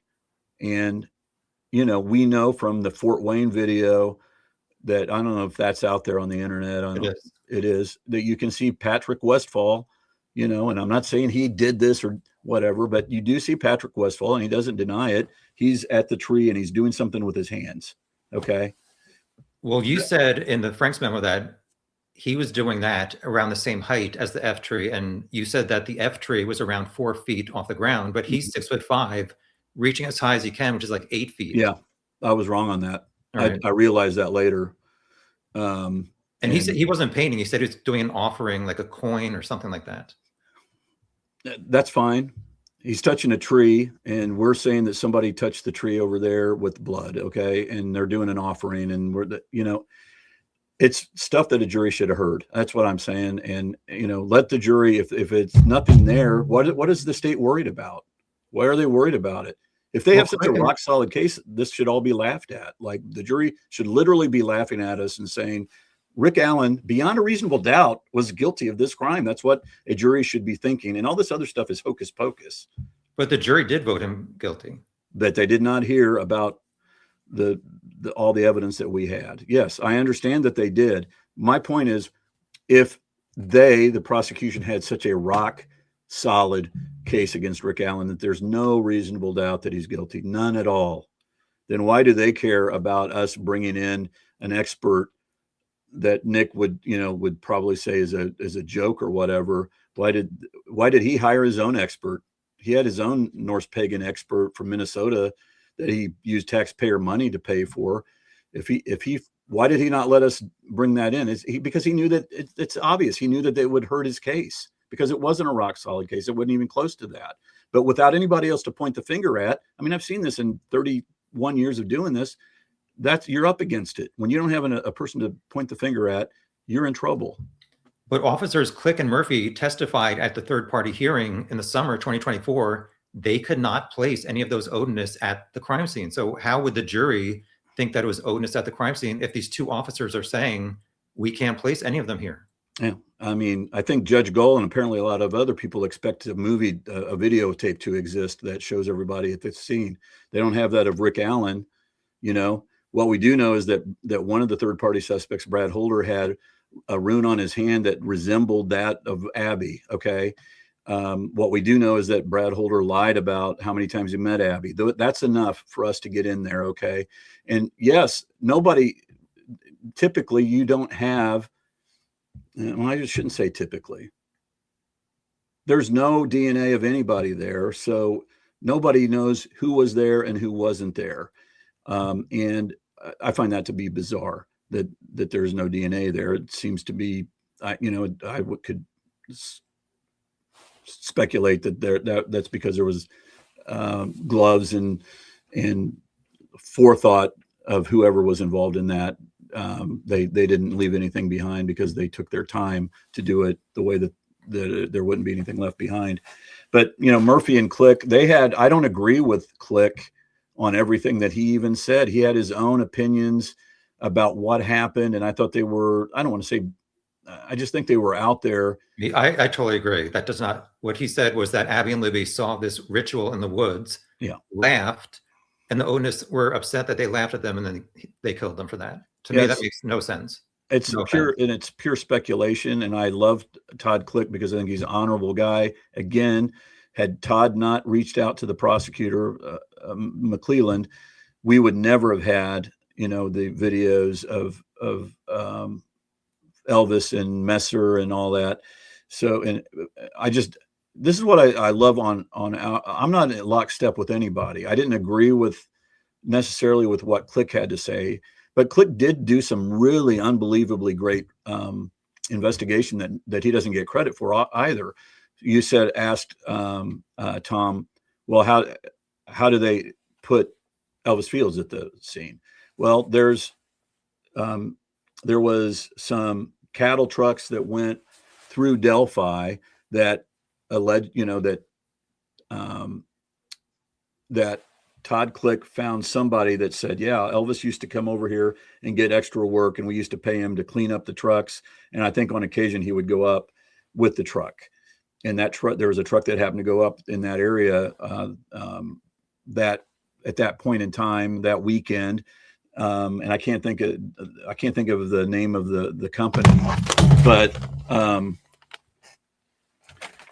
that was a viable theory, about what happened. And he just did a really good job of kind of putting out information, gathering facts, gathering information, like the Johnny Messer, like the people that said, yeah, Johnny Messer tried to recruit me into Vinlanders. And then Messer, in a deposition says that never happened. Well, why are these guys not telling the truth? That's all Todd Click's work. So as much as I disagree with him on his analysis of what happened, that could have been what happened. I mean, I wasn't there, but it seems a little far-fetched. And certainly there's nothing to support some of what he said about his opinion that they were laughed at or whatever. Well, if you were able to talk about the Odinist at the trial, the prosecution likely would have had Holder's human resources manager testify. He did not clock out until 2:45 p.m., which is a half hour after the Bridge Guy video, and he worked like a half hour away. So hey, this is this is Brad Holder, buddy, that's on the second shift there. I forgot to clock out. Man, I don't want to get in trouble. Can you clock me out, man? Can you clock me out? That's all that it takes. And we know people that do that. Now you could say, well, that's speculation. Well, let me tell you about another. I'm so tired of hearing about the mistakes that the police made and nothing gets done about it. Here's another example. And I think you know this one because it's in the Frank's memo. Hey, we're here to check out Brad Holder's alibi. Well, he clocked out at 2:45 or whatever. Oh, okay. Thank you. That's all we need to know. Well, hold on a second. You can watch a video because there's only one way in and one way out, and he drives a red truck. So if you want to see what time he actually left and what time he came in, you can do that. Now we're good. We're totally good. That's it. That's I am sorry. My wife is a human resources director. We know of stories where people clock in and out for people to get extra hours or whatever. It does happen. To say that it doesn't happen is being disingenuous. If you're thinking this through and you have other people involved at the south end of the bridge that abduct those girls, and you're Brad Holder, you could also come that you have if you're presupposing the timeline that you think works and that you think is true. Brad Holder didn't even need to be there, but I'm telling you, he could have been there. He could have been there by clocking out. He's supposed to be off at 1:30, right? And that would give him time to be there by 2:15 for sure. But he didn't clock out for an hour. And guess where they do a swipe system there. Where's his card that gets swiped? It's right next to the machine that you swipe. Is it locked? No, it's not. Is your name on it? Yes. So when somebody calls and says, hey, can you clock me out? Well, okay, well then let's see if Brad Holder made a call to the I don't know what's the name of the business? I can't even remember. Garbage disposal place. It's the garbage, the landfill. Yeah. Okay. Well, we should be able to figure that out because we got Brad Holder's phone dump, right? And we should be able to figure out who he was talking to beforehand, afterwards, or whatever. Right? You know the answer to that story. They took 102 cell extractions from every Tom, Dick, and Harry except Brad Holder, who was a prime suspect on day 3. And you explain that one to me, Tom, and why I shouldn't be upset about that. I know that you referenced that there were AT&T drafts for the phones search warrants for Holder and Westfall that were never executed. And I agree that if they're doing 100 other people, why not do those too? Well, Brad Holder claims that he did give him the phone. Brad Holder in his deposition said, yeah, I was there with my son. They took his phone. We do have his phone up, and they took mine. I say it's a lie. I say that there is no way in hell that they didn't get Brad Holder's phone dump, or that they intentionally avoided getting Brad Holder's phone dump, or you are the worst detectives on the planet Earth. In fact, in February, 17th, email exchanges between Doug Carter and the FBI and people on the Unified Command, and there's a bunch of people on there, and I believe this is admitted into evidence. I don't know if it's available to everybody, but I've talked about it. But in the February 17th, so we're talking 3 days after the girls are found, whoever is the author of the email is sending Doug Carter kind of an update. Here's what's going on. And they talk about Brad Holder. And that's the same day that he was interviewed. And in it, they're like, he says something along the lines of, we're going to get the intelligence from him. And to me, what that means is his phone and information. And yet they say they didn't get his phone. It's just, but they got some guy in Iowa. They got some guy in Kentucky. I mean, it's outrageous. It's outrageous. And I would be, I mean, you struggle with that, don't you? I would hope. Yeah. I mean, there's so many mistakes in this whole investigation. It's actually crazy. I mean, that's in Libby's or Kelsey's phone, also not dumped, and that's, again, oh, you're treading waters there because you're trying to blame. No, I'm not blaming her. I'm not pointing the finger at her. Here's what I'm doing. People are wrong in what time they say things happened and what happened and so forth. And so if you want to make sure that the Hoosier Harvestore is got the right time, let's compare it to what Kelsey German's phone said, and let's see if there's a discrepancy there. Oh, no, it wasn't. They didn't drop those girls off at that time. They dropped them off at a different time. Kelsey, we don't think you had anything to do with this. The police could tell her, but will you give us your phone? We just got to make sure. That was standard operating procedure. And they didn't do that either. So there's a whole treasure trove of information there that we could look at that, would help us out. Kagan Klein stuff. I think she later talked about how she reached out to the person, Anthony Schatz or whatever, and we could put a timeline together through her phone that helps find the truth for both the state and the defense. So the Brad Holder thing is obviously irritating to me. And I've never heard anybody apologize about that or explain it. And it just drives me absolutely crazy. So speaking of Brad Holder, you referenced in two of your filings, there is significant evidence that both Westfall and Holder were involved in the murders. And so your theory is that they worked together, correct? Well, I'm saying the evidence supports that as a possibility. Yeah. Well, I understand that you think that, but I have a screenshot of his Facebook that I'll share with you real quick. That might give you some perspective that you don't know about. So this is a screenshot. It says Brad Holder, February 5th, 2017, Logansport, Indiana, which is obviously 8 days before the murders. He says, today is a milestone in my life. I feel excited and upset at the same time. I will be stepping down as, you might know these words better than me, Gothi in tribe of Gungnir's path. The gods are pushing me to be a traveling Gothi to help people set up kindreds in Indiana. I feel this is lacking. Patrick Westfall will take over my responsibility as Gothi for tribe of Gungnir's path. I'm going to be having lots of meet and greets. It's time, Indiana, for you to quit being a virtual heathen and start meeting people and starting kindreds and study groups. So Westfall did an interview on a YouTube channel called Sleuth Intuition. He said that Holder came to his house and they had an argument in their living room about Holder was going to church with his family and also doing this Ossetru stuff. And Westfall said to Holder, you have to make a decision, either Ossetru or church. And Holder could not make that decision. So at that point, Westfall said he kicked Holder out of his living room, and they never spoke again. So to me, this February 5th, 8 days before the murders, points to that was maybe that day that happened. And so February 13th, Westfall and Holder are not planning a ritual in the woods to kill white kids as white supremacists.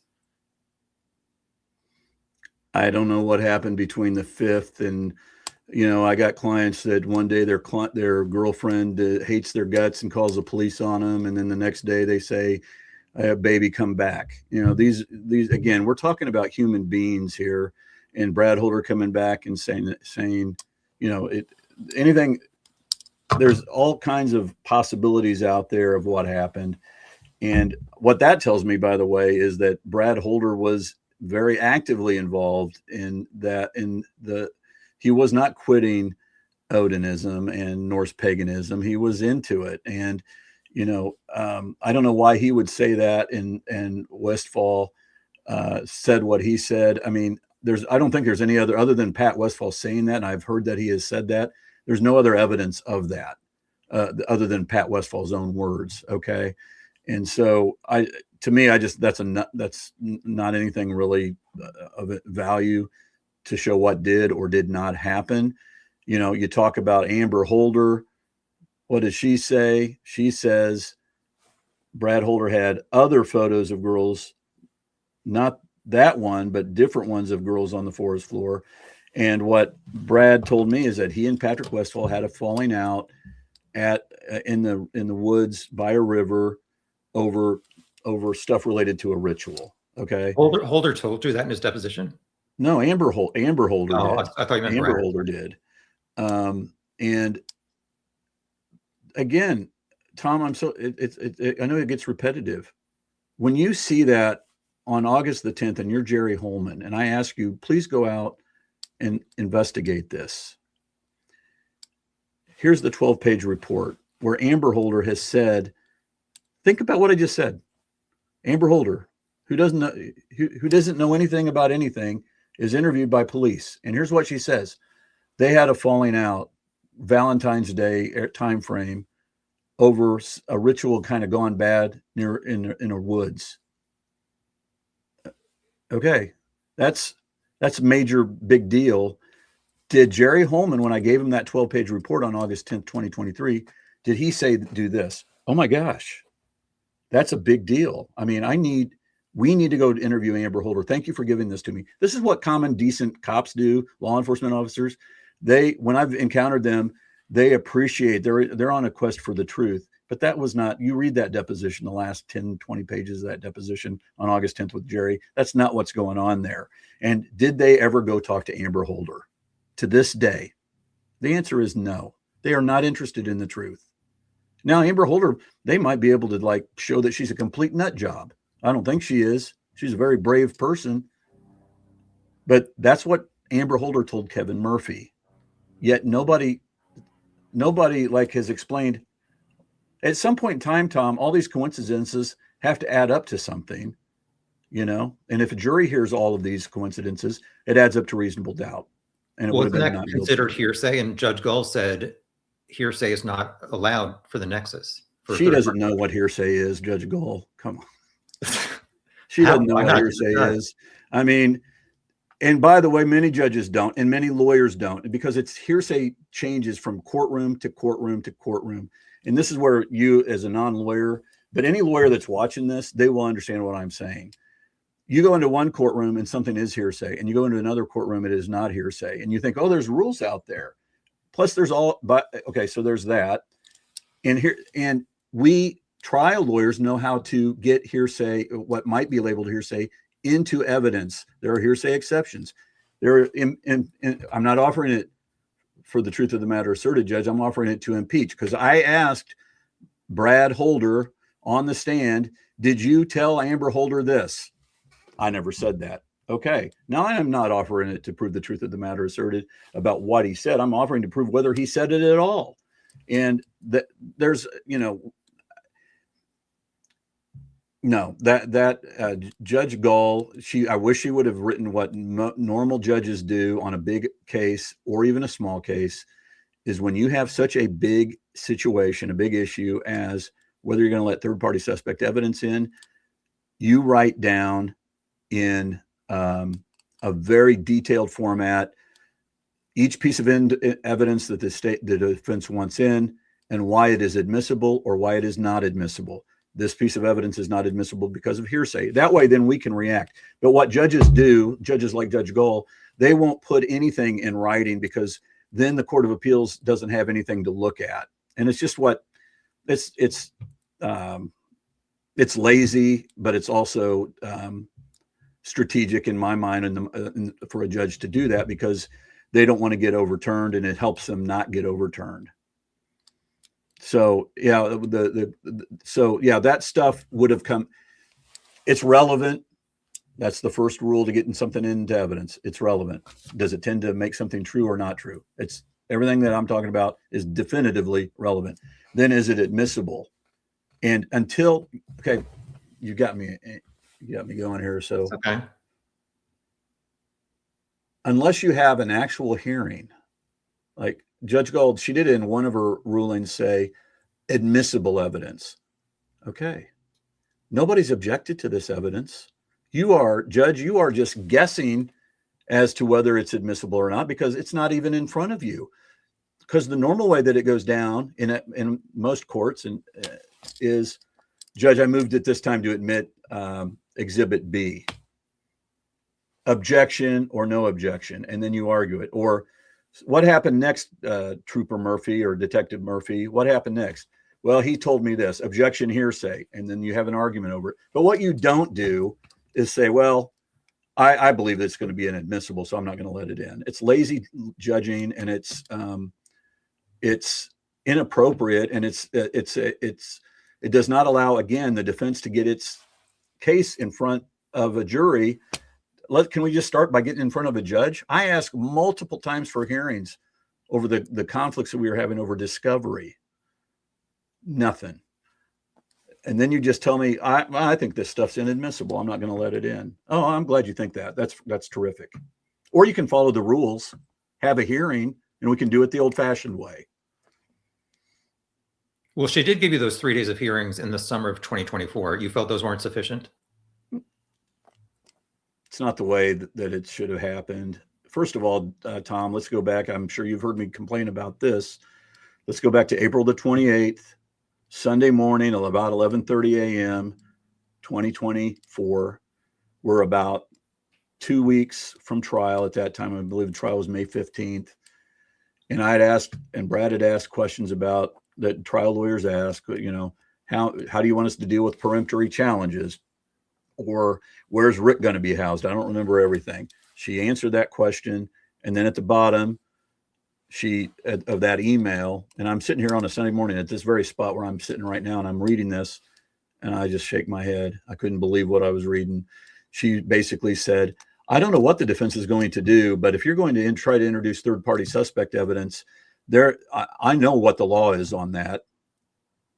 And basically Nick, she didn't say it this way, but it was basically telegraphing to Nick, hey, if you're going to file a motion in limine, which he was never going to do, then, I think she actually said something, I'm inclined to grant it, or I'm not inclined to let the evidence in. Totally, Tom, I can't tell you how inappropriate that is. It's totally inappropriate for a judge to do that. Totally. You should not be, if you want to try the case next to McClelland, then resign from the bench and go try the case with Nick McClelland. But don't tell him how to try his case. That's his job. And if he hadn't thought to file a motion in limine, and you know why, and he hadn't, and the reason he hadn't is because it's inappropriate. That evidence was coming in or should come in.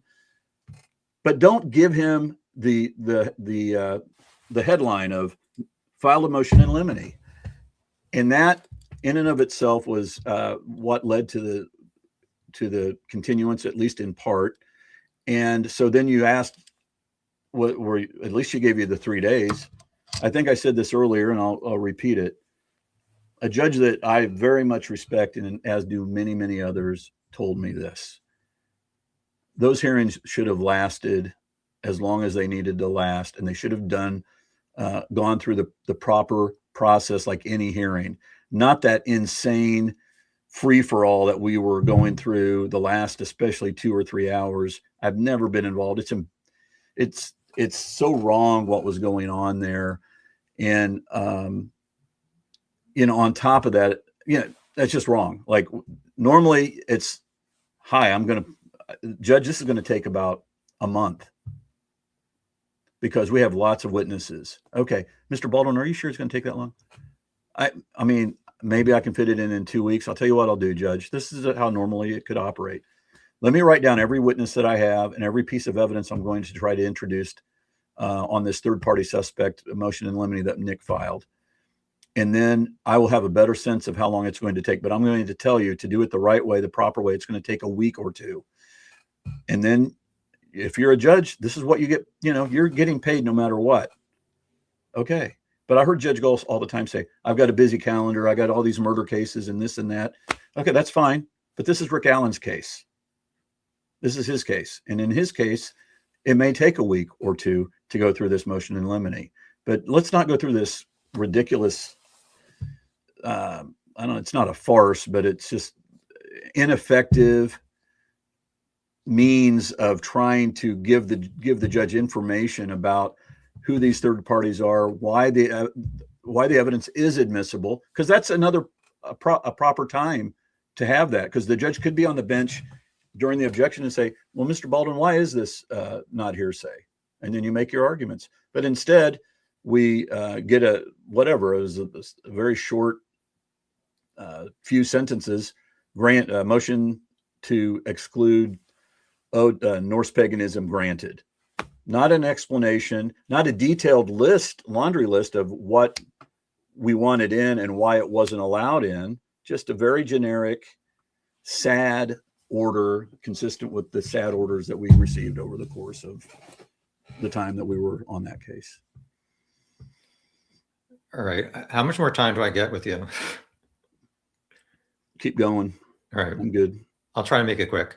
The unspent round and the gun evidence, I've looked into so many areas of this case. That is one thing that I really have not looked into a lot, because I feel like if you can take 1 million 6-hour guns and the science is only 80% reliable, that's 200,000 men who you might convict wrongly. So I really have not paid that much attention to the unspent round. However, I do find it kind of suspicious that Rick's ammunition at his home were all Blazer except for one Winchester unspent round in his keepsake box, which the round at the crime scene next to Libby's foot was a Winchester. Did you ever ask Rick why he kept that Winchester in his keepsake box?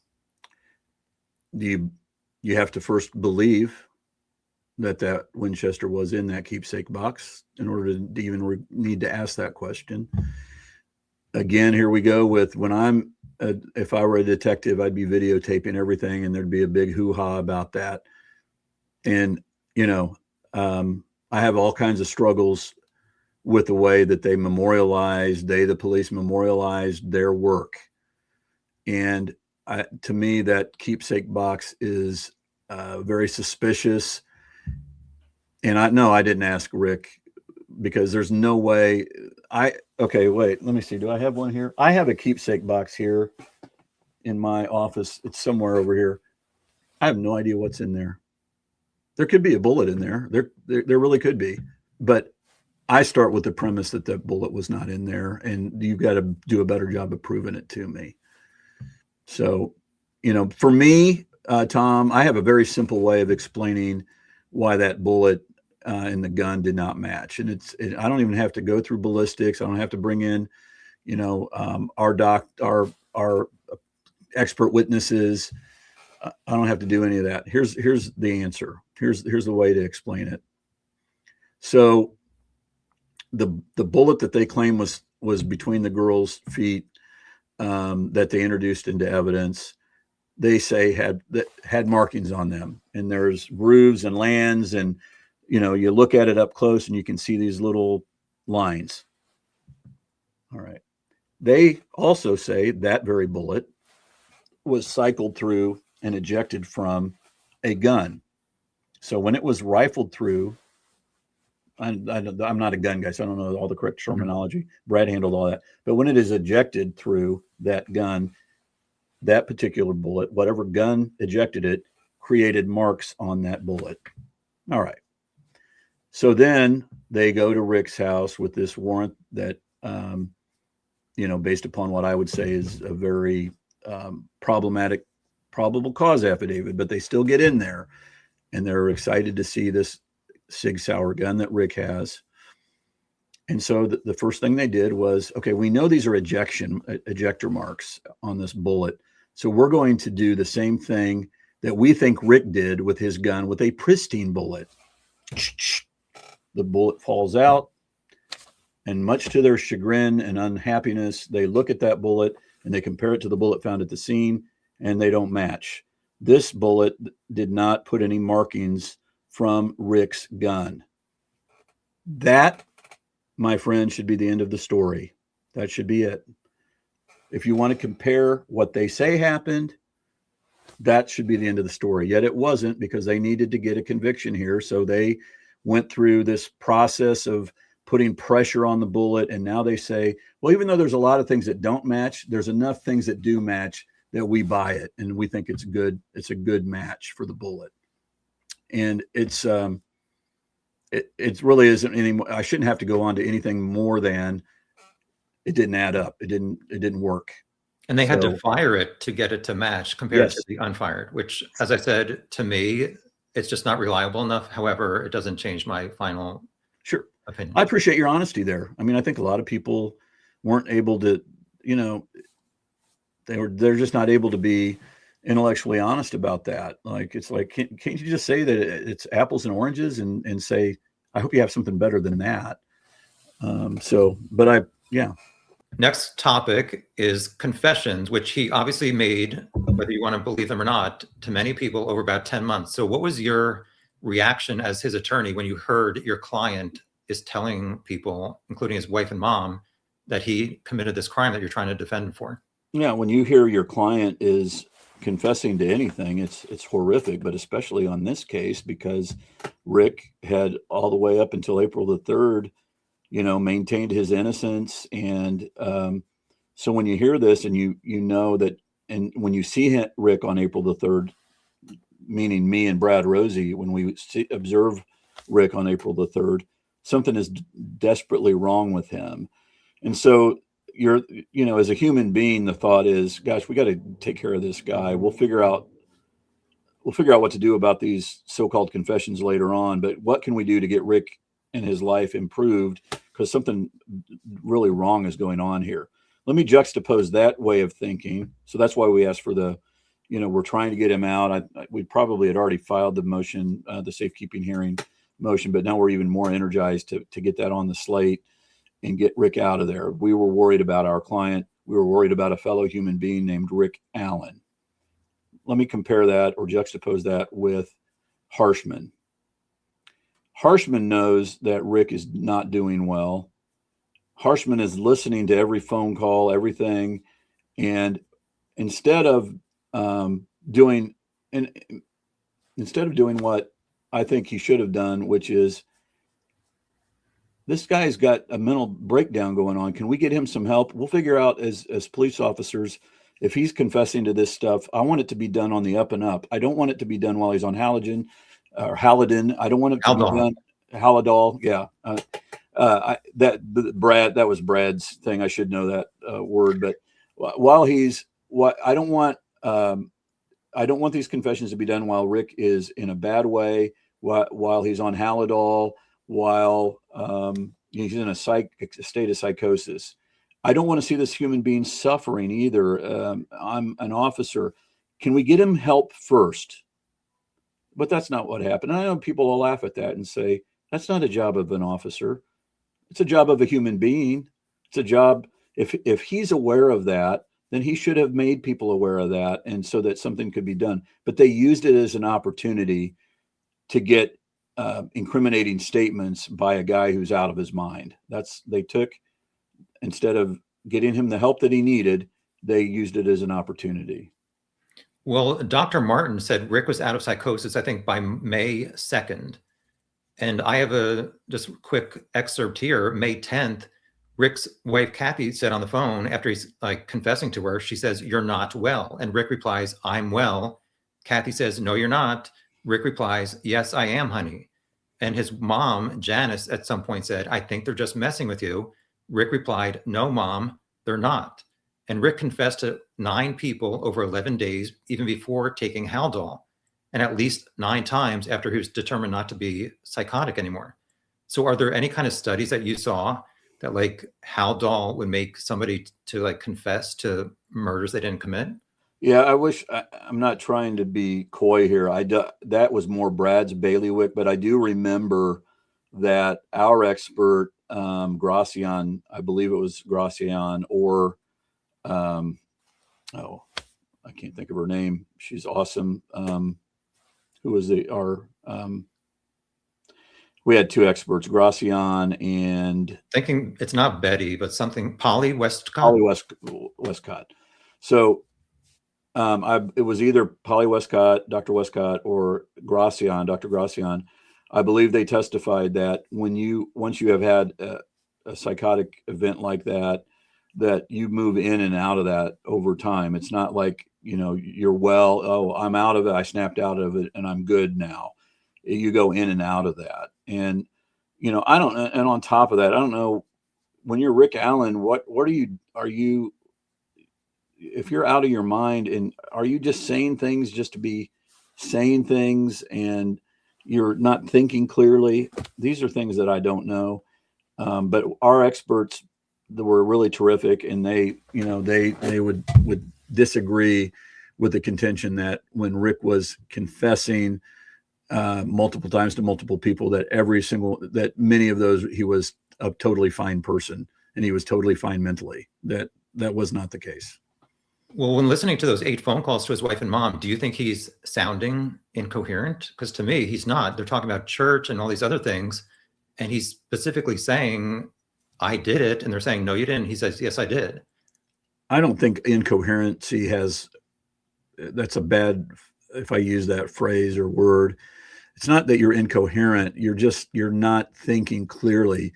I mean, we have seen people in other situations as lawyers and also on television and in where a person is talking very plainly, and you would think, okay, that person's not under the influence of drugs or alcohol, or that person's thinking very clearly. I've had clients,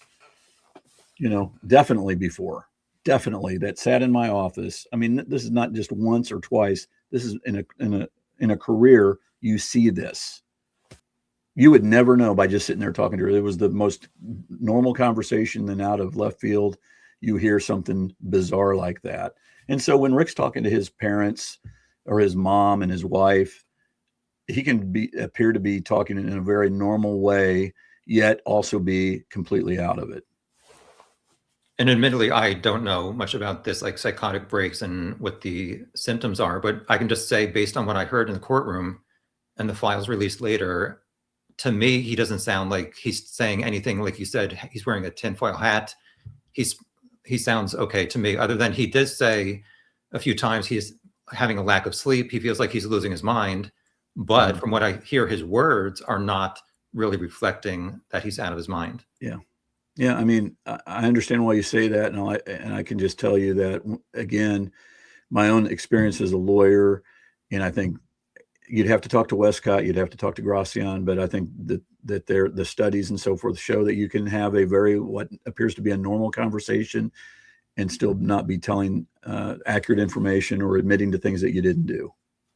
At the summer 2024 hearing, Rick made a statement to Dr. Walla in June 2023 that his attorneys are not listening and he just wants to plead guilty. This led to a closed hearing where Judge Gull asked Rick if he wanted to plead guilty, and Rick said no. So did Rick ever ask you about any options to plead guilty? No. I think, as I said earlier, when we were very first meeting Rick and he was worried about Kathy, I think he was like, she's going to suffer here. Maybe I ought to just plead guilty to get her out of it. And I'm like, come on, that's ridiculous. And he's like, did you do it? That would be something I would say. I don't have no. Well, then no, Rick. Did he ever say, I want to plead guilty. I'm ready to plead guilty. I did do this, Andy. I'm guilty. No. And it was super irritating that August 1st hearing, we had been there all day long. At the very end of the day, Judge Gull brought us up in front of her and said, in one of it was what you're talking about, Tom. It was, Rick said that you weren't listening to him. And he wanted to plead guilty. And so you can't do that, counsel. That's something that it's like, time out, Judge. You're presupposing that that's what happened. And that is not what happened. Okay. That never happened. And it was very angering to me, because that's basically calling me out as being unethical or whatever, and forcing our client to go to trial when he was guilty and he had told us he was guilty. And that never happened. And we actually went into the back area there and we told Rick what was going on. And he was like, no, that's never happened, Andy. That never happened. And I said, I know it never happened, but this is what they're saying. And so I don't remember if I was in a triple murder trial in August, a couple months before the Delphi trial. And I think that's when they went in. There's a closed hearing. And I don't know if there's a transcript of that or not. I wasn't there, but I know that the purpose of the hearing was for what you were saying, to have Rick say definitively yes or no. Do you want to plead guilty? And maybe even, did these guys ever ask you, or did you ever tell these guys you want to plead guilty? The answer is no. And, the easiest thing in the world, if Rick Allen committed these crimes, and Rick Allen told me he committed these crimes, and I believed Rick Allen did commit these crimes, and Rick Allen wanted to plead guilty, guess what? There would have been a guilty plea. Because one thing I did not need was the circus that was going on in this case. I did not need that. I did not want that. With everything that had happened back the prior October, it was hard enough for me to come back onto this case. And sometimes we lawyers, even if we have a great case or we think we can win the case, if your client tells you it's time, I want to plead guilty because I am guilty, then that's what you do. And that did not happen here. Did he ever ask to be transferred to a mental health facility? I don't know if he did. I don't know if Brad, again, that's more Brad Rosie's bailiwick. I don't know if Brad was asking in any of his pleadings or to Nick privately, hey, can we send him to a mental health facility? I don't know that Rick ever asked for that, but he might have. It's possible. I just don't know about that. There were obviously these confessions to his wife and mom and these phone calls. Did he ever talk on the phone to his daughter or no?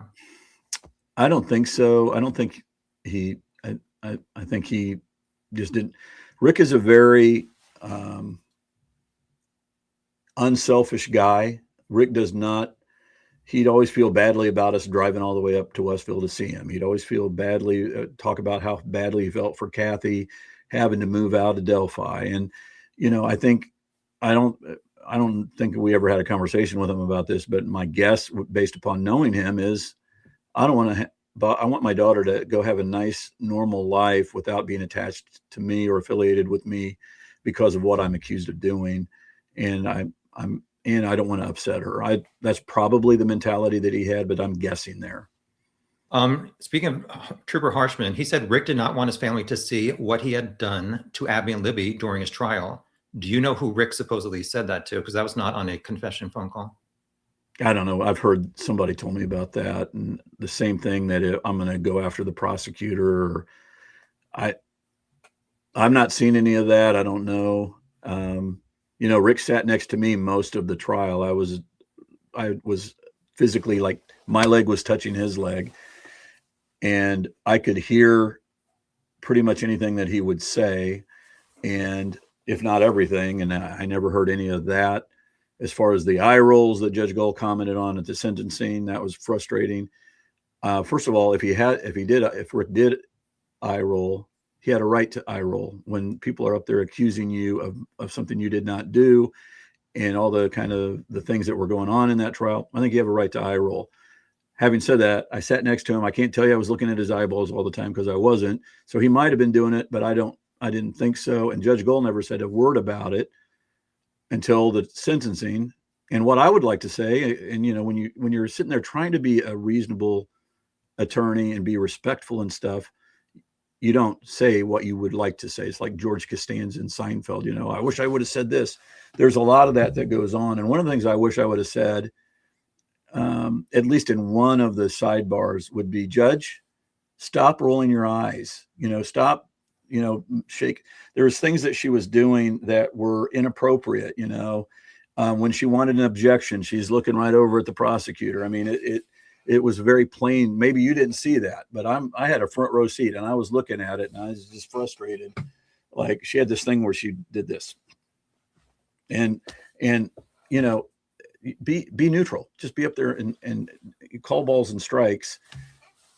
And I wish I would have said that to her, just in the sidebar. Don't do that anymore. I'm doing this nicely in the sidebar. And the murder trial that I had up in Fort Wayne, Tom, just as to kind of explain this to you, the jury up there is Allison Davis. She was accused of killing her husband. She was found not guilty. And a juror reached out to us after the trial by email and said, I wanted to thank you for your good work.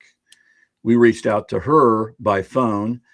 And she told I had written in the email response, were you aware of the sideshow, is what I called it, during the trial? Because Judge Gull was treating us like absolute crap, doing the eye rolls, doing doing all the different things that she would do, and just yelling at us and all that kind of stuff. In this other trial for Allison Davis, you're saying? Yes. Okay.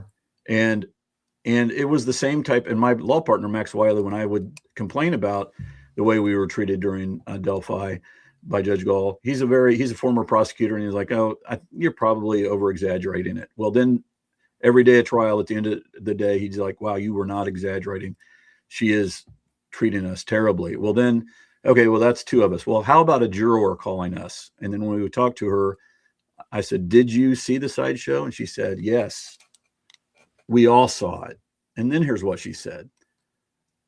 I don't know what the split was, if it was half or four.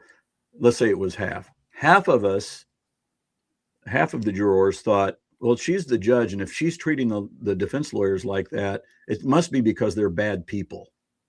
They're bad lawyers, and they deserve it. And then there was the other half, which this juror was a part of, who said, we thought, no, and we said this to the other half, that's just wrong what she's doing. Okay.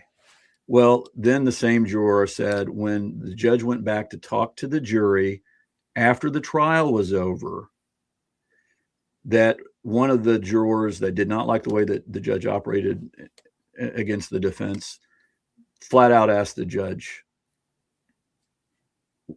what's going on with you in the defense? And according to this juror, the judge said, we have a history with one another. That's why. Okay. Now, here's what the judge did not say. Judge, what's up with the defense? The way you in the defense. What are you talking about?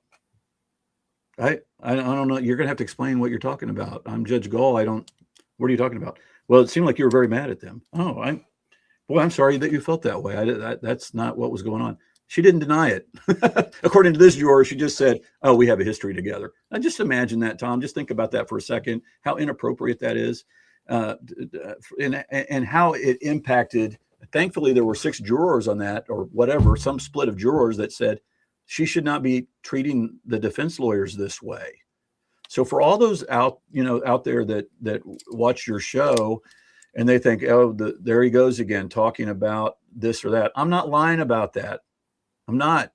That's what a juror said, a juror that sat on the murder trial that we had 4 or 5 months later after Delphi in front of Judge Gull's, in her chambers in her courtroom in Fort Wayne. So there was something there, everybody. I mean, it's scary to think that if we had a different grouping of jurors, that perhaps they all would have thought what half of them thought. These must be bad lawyers and they deserve to be treated this way. We didn't deserve to be treated that way. And most importantly, Allison Davis, our client, and Rick Allen, our client, also did not deserve, because jurors, they look at judges as authority figures that that are that deserve the most upright respect in the entire courtroom. And I will disagree with that. We all deserve respect. The lawyers deserve respect. The judge deserves respect. All of us deserve respect. It is not a one-way street. Good point. Just a few more topics real quick. Something that people find suspicious is Rick's phone is missing from the day of the murders. What did you as the defense team do to try and find that phone to prove his innocence? Well, we don't have to prove his innocence, of course. But again, that's the lawyers talking. That just to me is nothing. I have had so many phones in my life. I don't know. Some of them are in a drawer. Some of them probably got thrown away. Some of them got recycled. So to me, it was very suspicious. They showed a picture of 14 to 16 saved phones at the Allen's house. Mm-hmm. To me, they saved their phones. And Rick says to Liggett and Mullen in October 2022, my wife may have recycled it. So from my perspective, what did Rick and his wife and you as the defense attorneys do to try and find this phone? Well, there's nothing. I mean, it's 2017. There's, there's nothing that I think we can do. Maybe people will disagree and say, well, you could do this or that. But let's be mindful, Tom, of when Rick first met the police on February, whatever, 16th or 17th, whatever the date that Doolin met with him at the Shop-A-Lot or whatever it's called. Rick Allen gave Dan Doolin his phone, and he took the EIM card out of it. Does that look like a guy that's trying to hide anything? I mean, Rick's a simple guy. I mean, for all he knows, that is going to reveal all kinds of information. So it just doesn't work for me. I understand why people think that that's suspicious, but again, I'm a human being that, here, let me show you what's in my, here's a golf ball. This is in my desk drawer. Here's this thing. Look at this. This is something that's got something to do with Apple. There's nothing in it. There's some change. Here's a lottery ticket. I mean, I don't know where my phones are. You know, it's, to me, I understand it. That's down the list of things that I would think are important. But you don't recall doing anything or asking his wife, is Rick telling the truth that he recycled it? Because I know Kathy in her interview, she said he ran over one of his phones with a lawnmower. I don't remember that. I don't remember asking Kathy. I think Kathy's kind of opinion is the same as mine. Like, it's not like we just have some formal log in, log out phones and they're in a certain place. There's nothing like that. So if you ran over the phone with a garbage or with a mower and it happened to be that phone, then I suppose that would be a phone that you get rid of. Well, then you get into, well, did he purposefully do that? Well, if you did, why are you, I guess you can all kind of, why not just throw it in the river? I mean, yeah. So Tony Liggett said there's no digital evidence that Rick's phone is on the trail. Can you explain what he meant by that? Rick obviously said he was on a stock ticker while walking on the trail. He thinks he was on a stock ticker. There's no from my memory, there's no geofencing evidence of Rick's phone being on the trail. And I don't know if that would have extended out to his house, which isn't that far away. But to me, I just don't, it's not anything to me. I don't view it as something that's that important, whether he had his stock ticker on or not. Whether he actually had his phone there or not, I don't know. So you never asked him if he had his phone to try and find maybe evidence to? I think whatever he said in his interview is what you can. He might have had it. I don't think he was like that definitive because it was years before, and I don't think it had anything to do. It might have been in Doolin's report, but I don't think so. And it's like you're asking a guy to reflect back on. It'd be like me saying, okay, Tom, you might ask me, where were you on Valentine's Day 2022? And I'd say, well, I'm not really sure where I was. Well, do you think you had your phone with you? I mean, probably. I mean, I like to look on my phone. I mean, Elvis Fields, talk about Elvis Fields. This is a guy that always had his phone with him. That's what the phone records show, except curiously, between like 10 a.m. and 7 p.m. on the 13th of February. Mhm. So, but that, people don't seem to care about that either. And maybe they shouldn't, because it's not that big of a deal. Just a few more. Rick said, somebody said that Rick called CVS Benefits on the day of the murders. Do you know what the approximate time of that phone call was? Say that again. So he worked for CVS Pharmacy. Right. And I think maybe at one point, Jennifer Auger said that in his phone records, he called CVS Benefits on the day of the murders. I'm wondering, do you know approximately what time that was? I don't know anything about that. I'm sorry. There's so much information on this case. I just can't know everything. And I don't know anything about that. Next topic is Rick's October 26, 2022 interrogation, when his wife came in and said, "You told me you were not on the bridge." Rick replied, "No, I told you that I walk." He pauses the sentence. He stops, waits a few seconds, and then says, "I love you, baby." So a lot of people are suspicious, like the world was looking for bridge guy. And Rick he told his wife that he wasn't even on the bridge. A lot of people find that suspicious. What do you think about that? I get that. I mean, I understand that. I can't explain that. When you're in a situation where your wife's starting to question you and you're trying to reflect back on, was I on the bridge? Does the platform count as a part of the bridge? Do you want to sit there when you're being videotaped and the pressure's on, sit there and try to explain, well, honey, I don't count the trail, the first platform as part of the bridge. I mean, I didn't walk, or maybe he's thinking you didn't, in his mind, he might've been thinking, I didn't cross the bridge. I didn't go across the bridge. Well, you didn't tell me you were on the bridge. And in his mind's like, you didn't tell me that you went across the bridge. Well, I didn't go across the bridge.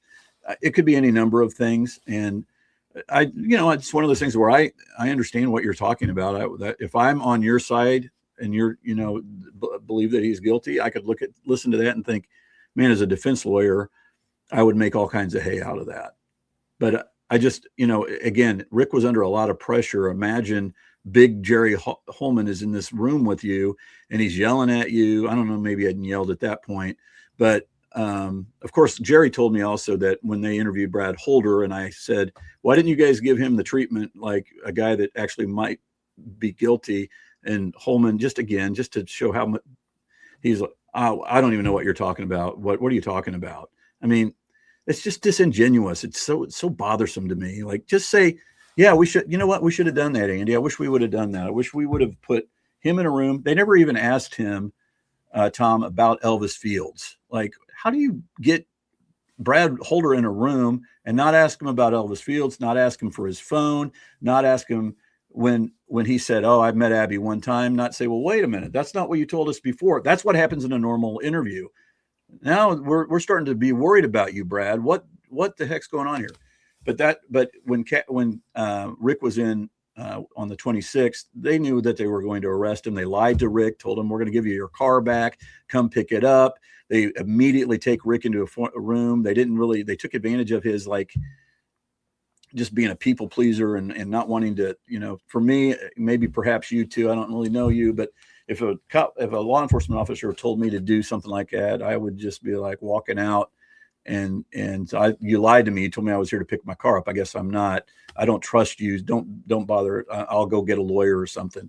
But Rick went in, and then he's confronted with all this information about ballistics. And I thought just such a great, genuine answers from Rick at that during that time. And then when Kathy comes in and he realizes what's going on, and she says what she says, and maybe Kathy can explain, but my guess is Kathy will testify at the next trial, and she will explain it because I've actually heard it from her, and it does make sense. I don't want to be like telling they can depose Kathy and find out what she would have to say about that. Okay, but it all makes sense. I'll tell you that much. All right. So his October 26th interrogation was postponed by Rick. Do you know why he postponed that from an earlier date? I think he did tell me. I don't know if Kathy had to work and he didn't have the car. I don't remember. There was something going on there. And then I think the opposite happened too, where they, this is what I actually remember more, is that they had, Kathy and Rick had reached out and said, hey, can we come out there and pick up our car? And they said yes. And then they called him back and said, no, it can't be today. Okay. I seem to remember that. I don't remember so much the first thing that they had to reschedule, although it kind of rings a bell. As somebody who talks to Richard Allen a lot, can you totally exclude his voice as matching the guy on the Bridge Guy video? Well, because I know that he didn't do it, and I don't think the evidence shows, then yes, I can exclude it.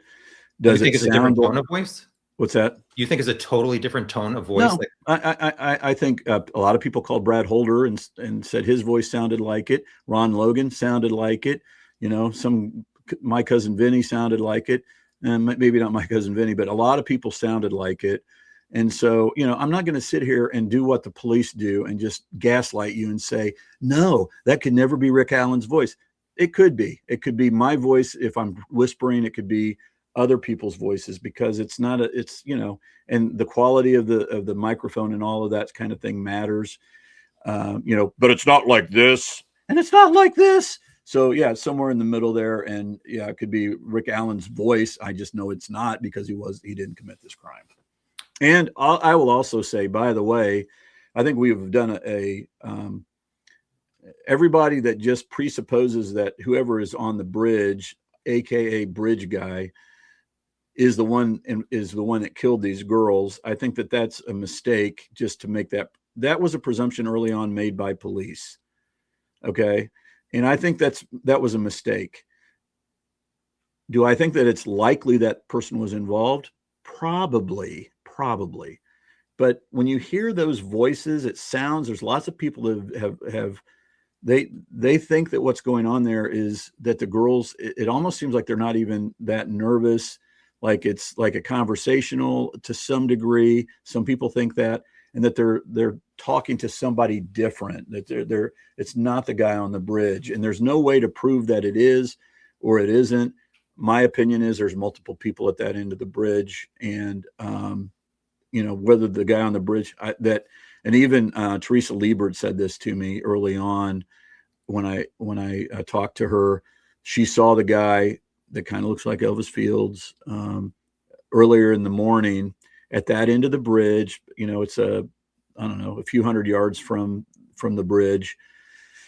And she said from the very day that I met her, I think what happened is there were people at that end of the bridge that then one of them got up, walked toward the girls, then turned around and followed them. And that's why it caused them to start videotaping. And then he kind of corralled them down to where the other people were, person or people. That's what her opinion was. And that's just an opinion, of course, but I subscribe to it because it makes the most sense to me. If Rick Allen were running across that bridge to catch up to those girls, I'm presuming that they would have heard that, they would have turned around, and then there would have been, think about how that works out. In criminal defense work, we call this a psychodrama, and that's where it's a psychological way of operating to put yourself in the shoes of different people in a fact pattern to see what's the way that they would have reacted if you were that person. And imagine that Rick Allen is running across that bridge. Maybe you could argue I didn't have to run. It could be a brisk walk. Okay, fine. 1 pack a day Rick and his super healthy lifestyle, not huffing and puffing or anything. If that's who that guy is on the bridge, just kind of casually walking. I don't buy it. But if it were whoever that guy was, if he did come from across the north side and ran toward them because he's not on the 207, it's somebody that's in okay shape. If they did run across there, again, I think they came from the other side. But also on top of that, that would cause the girls at the other end of the bridge, at the end where they were abducted, presumably, to say, that's the guy that was running after us. Or that you could do a psychodrama, like, what would you do if that guy's running and you see him? Now you could say then, well, maybe they didn't see the guy running or walking briskly or whatever. I get that. But these are all possibilities. What just makes the most sense is it was a guy casually walking that had turned around and they're like, oh, crap, I'm going to put this on him. Well, the person at the mailbox was at 8:30, so that's 6 hours before the bridge guy video. We know that the 4 girls after 1:30 mention one guy enter from Freedom Bridge. About 20 minutes later, Betsy sees one man on platform 1. She turns around, sees Abby and Libby about 2 to 3 minutes later. So Abby and Libby get to the high bridge. There's only one man that could have come off the bridge. So as they're walking down to the end, Libby gets there first and she turns around. She sees this guy that they probably passed at the start of the bridge, maybe on the trail. And that's why she gets concerned. Why is that guy now following us to the end of this trail? And that's why she pushed record. She actually turns her phone to the other end of the trail and there's nobody there. I paused it. I like examine all this stuff. So I'm not saying. Yeah, I bet.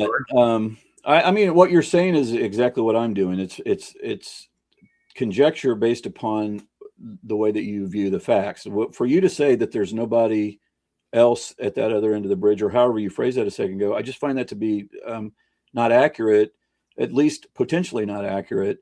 Yes, it was 8:30 a.m. when Liebert saw that guy, but you're presupposing that it's like, get there early, we're going to meet, we're going to talk, we're going to wait, and we're going to make sure, things like that. It also could be, this is one of those things where the internet sleuths, and I'd ask you to look into this, man, because it seems like you're good at doing this kind of thing. There are internet sleuths out there that have sent me stuff that they're on the Brad Weber video, it's the video of the road leading up to Brad Weber's house, that there's a car that enters that at, I don't remember what time it was. It was like 2 o'clock, and is there, it could be earlier than that, but I'm sure you'll be able to find this. There's a car that is seen on this video, and then they're there for a few minutes, and then they turn around and come back out. And the theory that these people have is that it's minutes before, 5, 10, 15, 20 minutes. I don't know, the people out there that the internet sleuths will know what they're talking about, and they'll be like, how does he not know this? But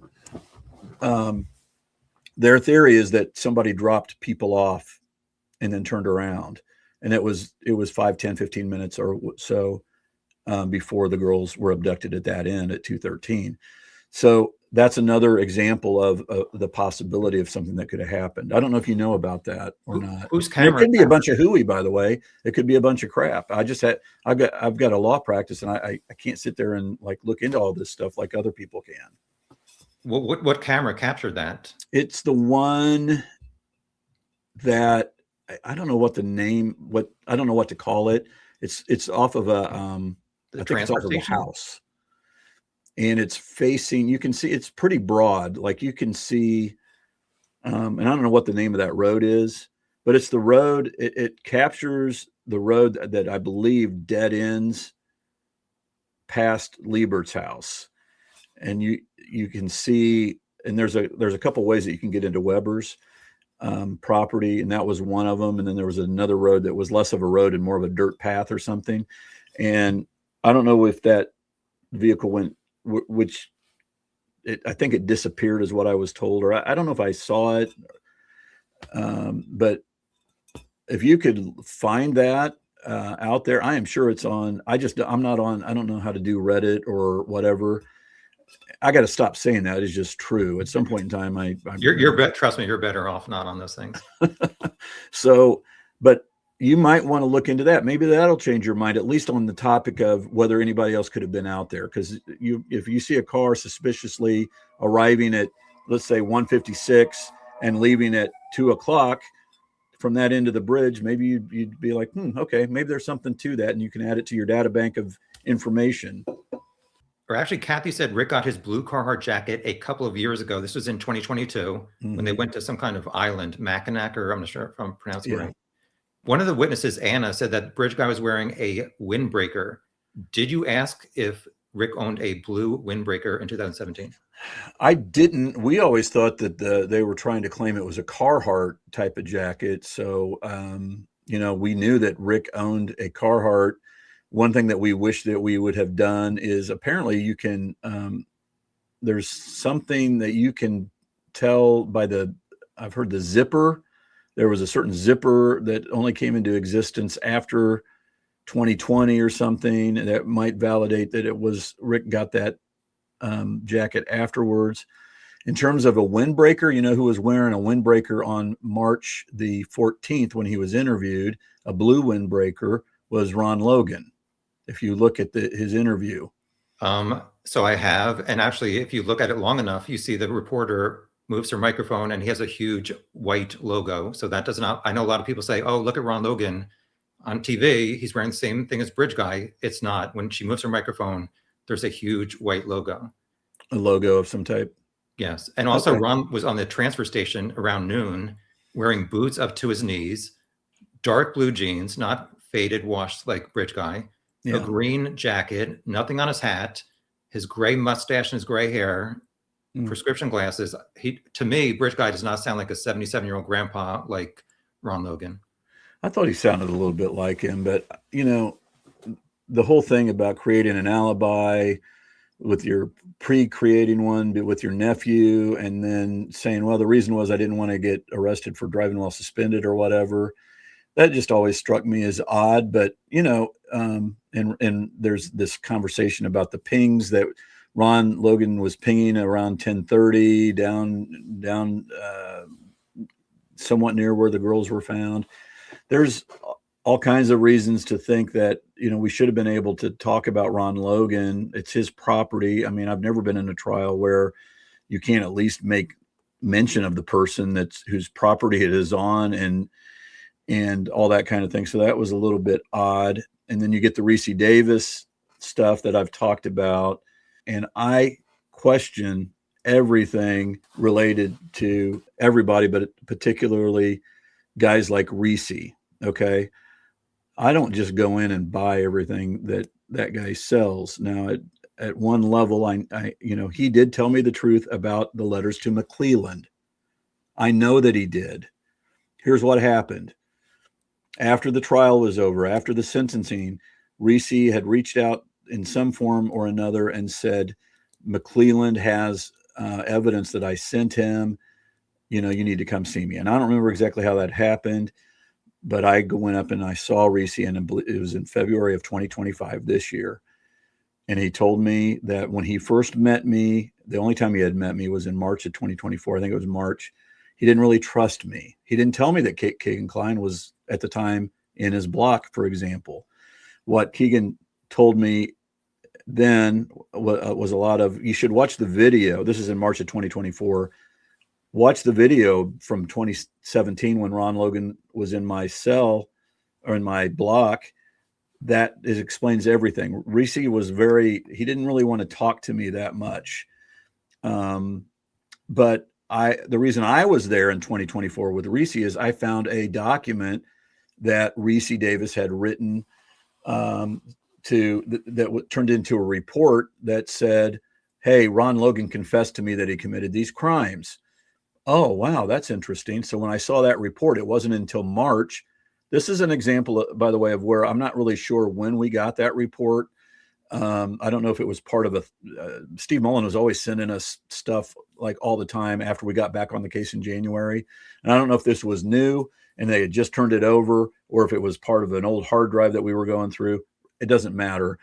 It was kind of late in the game to get you would think that there would be reports out there that say, here's everybody that has reported that somebody confessed to the crime. Elvis Fields, Ron Logan. That doesn't mean that they did confess. It just means that somebody reported that they confessed. You would think that could be on one report, but I digress. I did see the report where Ricci Davis had indicated that Ron Logan had confessed that Ron Logan, was involved in the crime. So the report is not very long, and there's some handwritten notes that came with it. And that's all that I had was this report, a couple pages long, handwritten notes from an officer writing down what Ricci told him. It was in kind of short form, as if I don't have to worry about this. I don't have to take very good notes because it's videotape. That's what the notes looked like. So when I saw Ricci, I said, hey, man, it was a total surprise. He didn't know that I was going to be there. I had to introduce myself, and he was standoffish for sure. And he just, everything I said back then is on the video. Well, he, at that time, again, Tom, Ricci Davis was also in March of 2024 at that time. He was in contact with Keegan Kline, who was in his cell block or whatever. Ricci did not tell me that. Later on, I learned the reason he did not tell me that is because Ricci did not trust me. And so I went back. I reached out to Nick in March of 2024, and I said, I think it was March. I could be off a month or two, but I said, Nick, Ricci swears that he was videotaped. Why would he wouldn't? There's no reason for him to lie about that. I mean, and Nick never got back with me. All right. Ricci Davis kind of fell off the radar screen at that point. There's a guy named James Haas also that reported and tells a very compelling story about Ron Logan. And we met with him, Mr. Haas, who's up in Michigan City now. And I wish we would have brought him in for a hearing, but that's neither here nor there. So Ricci Davis falls off the radar screen. Well, then after Richard is convicted and after Richard is sentenced, Ricci reaches out in some form and he says, hey, I want to talk to you. So I go out and talk to him. And he said, I didn't really know you back then, but I've been paying attention to the trial and I'm upset that I think that Rick Allen is innocent and nobody came out here and talked to me about what I sent to Nick McClelland. And I said, what do you mean what you sent to Nick McClelland? He said, told me 8 letters. Now, later on, he said there probably weren't 8, but there was at least 8 letters that were put into, multiple envelopes, but not necessarily 8 envelopes because he didn't have money and it's 15-cent stamp or what, 50-cent stamp is a lot of money to a guy like that. So he's stuffing envelopes with things. And what he tells me he stuffs the envelopes with, Ricci Davis, includes Kegan Kline's own handwritten, communications about the Delphi case. Also, what Ricci Davis, memorialized about his conversation with Ricci Davis's conversation with Keegan Kline. He put those in and he sent them to Nick McClelland, he being Ricci Davis. And I said, well, nobody, and I said, when did you do that? He said, it was in the 2 or 3 months leading up to trial. And I said, okay, I never got anything like that. I said, what was in them? He said, well, Keegan Kline was in my cell block, in the spring of 2024, I think. And he would often come up to my cell. Now, he was on the first floor and I was on the second, but it's kind of like when you're in the first cell and you're on like recess, we'll call it recess. They let everybody out on the first floor. They can go up to the second floor, but you can't go into the cell, but you can talk through the wall and you can hand things back and forth or under the gate, under the door. So he would come up to see me. And then when I was out, I would go down and see him. And over time, Keegan Kline, he learned that I was in a cell with Ron Logan, and he was very concerned, Keegan Kline was, according to Ricci, whether Ron Logan implicated him. And eventually that led to longer conversations in which Keegan Kline told Ricci Davis that Ron Logan and he knew each other. They watched child porn or shared child porn on burner phones together, and then provided some details that only the killer would know, as McClelland likes to say, whether that the stuff was true or not. And so there's a more to it, but it was winter, I remember, in 2025. Earlier this year, I get back to my office and I email McClelland and I say, hey, did you get these letters that Ricci Davis sent you? And McClelland the next morning said, I think it was the next morning, said, we gave you everything we had. Okay. All right. Now I take that as you've given me everything that you have. I'll take him at his word. And I didn't believe him because Ricci Davis had said, I sent those and I can prove it to you. I reached out to my uncle, who's the salt of the earth farmer up in northern Indiana. And my farmer uncle, I asked him to reach out before the trial, reach out and say, why hasn't anybody come out to see me? I've sent these letters that implicate both Ricci Davis, that implicate both Keegan Kline and Ron Logan. Why hasn't anybody come out to ask me about that?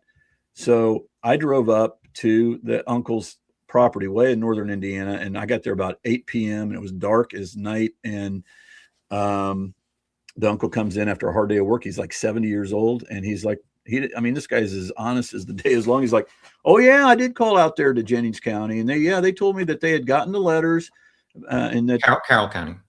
I'm sorry, what did I say, Jennings? Yes. The uncle said, yeah, we got those letters. I called the Carroll County clerk or the prosecutor's office. I don't know which, but I think he said he had gone to the post office or the library, I think it was. And I said, hey, can you find out the number to the Carroll County clerk's office or prosecutor's office? And I reached out there and they said, oh yeah, we've gotten those letters for sure. I've seen them. Okay. I said, okay, that's great. I had him write that down in an affidavit. But also I thought, I bet Newcastle prison has some type of system in which you can know if an inmate is sending a letter out or an envelope out, because they might want to know that in case there's some shenanigans going on between inmates and people on the on the outside. Well, who else figured that out is Nick McClelland, because after Nick McClelland told me that he had given us everything that he had, I filed a motion basically calling him out because McClelland was not responding. And I believed Ricci Davis, I believed his uncle, and I knew that the Carroll County either prosecutor or clerk had sent in these letters to McClelland and that they had received them. So McClelland then in a response email or a response to my motion totally glosses over the fact that he had sent me an email saying that I never received anything, or I gave you everything I had. Now he says, okay, that Newcastle, we got a report from them, and they say that they sent Ricci Davis sent 3 envelopes out. Now, in my opinion, until Nick actually comes out and explains himself, what I have to presume is Nick got caught red-handed. He knew that he had these items. He knew that, and he lied to me in the email. And then he was like, oh, crap, Newcastle might have evidence of that. Let me find out if they do. Oh, they do. And they say there's 3 of them. Well, only 2 of these I'm willing to send out. One of them badmouths Andy Baldwin, so I'm really digging that one. The other one is kind of not anything so bad on that. The third one I ain't turning over for anything. So Nick files his motion and a response motion and says, I received 3 of these, and here's 2 of them, and he badmouths Andy Baldwin and all this and that. Well, what he doesn't say is whatever happened to that 3rd letter, where the 3rd envelope.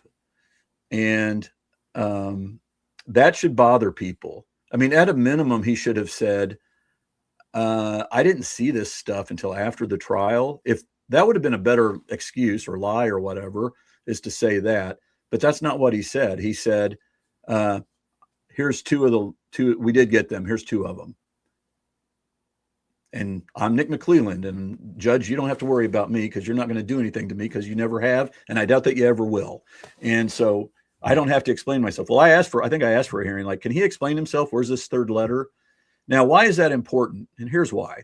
Because what happens if that letter, Tom, what happens if that letter that he did not turn over, if that's what happened, what happens if it gives very, very detailed information about something that can be proven like to be true? What happens if it says that and it's going to blow their whole case, their whole conviction? That's maybe why we didn't get it. And here's just to add to that, why must it be that? Why can't it be something else? Well, here's to add some some reason to believe that it is that. McClelland in a I think it was the answer to the motion to correct errors mentions to try to make Ricci Davis look bad. We had mentioned Ricci Davis in the motion to correct errors, I believe, and McClelland trying to make Ricci Davis look bad. It said, well, Ricci Davis, you can't believe him because he's claiming that Ron Logan said he took a battery out of the girl's phone and there was no battery taken out of the girl's phone. So therefore Ricci Davis is full of crap. The problem with McClelland's response, other than it's not very effective, because we've always heard there were burner phones, and maybe even Abby had a phone, her own phone, because her mom wouldn't let her have a phone. So there could be all kinds of possibilities of a different phone where a battery was taken out. But put that aside. Remember that paperwork I told you about that I got, the report that came from Ricci Davis, that in the handwritten notes. Nothing is mentioned in there about a battery being taken out of a phone. Nothing. The letters that we just got, that Nick sent out, two of the letters at least from the 2 envelopes. Nothing about batteries being taken out of a phone. Okay, so where did Nick get that? Mm-hmm. I think everybody should be very bothered by that. What I just said. If you're following, it's a little dense. It's a little hard to talk about. But what that means is it looks like Nick got caught with his hand in the cookie jar. He was trying to make a point, a dumb point, but still a point that, oh, you can't believe Ricci Davis because he's saying Ron Logan said there were batteries taken out of the phone, and there were no batteries taken out of the phone. That's the point he's trying to make to discredit Ricci Davis. The problem is there's no mention of batteries being taken out of anything that we've ever received. None of the letters, none of the reports, none of the handwritten notes. So where did it come from then? Here's what I think. And until Nick McClelland tells me differently, this is what I'm going with because it makes the most sense to me. There is a video out there, and they didn't want to share it with us. And on that video, there's a lot of detail that they don't want to provide. And that would be the videotape from 2017 when Ron Logan was in the same cell block as Ricci Davis. Or it could be from the missing letter or letters that that Ricci Davis sent to Nick McClelland, and Nick McClelland did not turn it over. I mean, what Nick McClelland has not said is this. You know what? I was mistaken on that battery thing. I was thinking of something different. That's not what he said. So where did it come from? That's called evidence that the defense should have had, and it sounds to me like exculpatory evidence. And combined with everything else, Tom, that has gone on in this case, that should really bother people. I know it's a long explanation, but at the heart of it is missing evidence that Nick McClelland lied about to me in an email. It's what it looks like until he can give me a different version, a different explanation. That's what I have to presume. And here we are, and there's a missing letter out there, and it's very disconcerting to me. Obviously, it's disconcerting that a letter is missing, whether he's lying about it or they truthfully lost it. Why are they losing this stuff that's coming in? It's concerning. But a few things about Ricci Davis. Didn't he say that you're an ignorant lawyer and you tried to get him to lie? Yes, he said that. So also, he said that Richard Allen was involved in the murders. I don't know that he said that. I'd have to review it. I think what he said is, I don't know if Richard Allen is involved in the murders. I think that's the way he phrased it. And even up until, when I saw him last year or earlier this year in February of this year, I think he was like, listen, I don't know whether, all I can tell you is report to you what I was told. And I'm fairly certain that Richard Allen was never mentioned by Keegan Kline or Ron Logan to him. I think what Ricci Davis is saying is there were other people involved, and I didn't know if that was Richard Allen. That's exactly what he said. And I thought he said that Richard Allen was the one who killed Abby and Libby. No, I don't think so. Yeah, I mean, the evidence is whatever the evidence is, but I don't think so. Well, I sent you this email because I had contact with Kegan at that time after this came out, and I sent you what Kegan had sent me, and Kegan denied whatever Ricci was saying.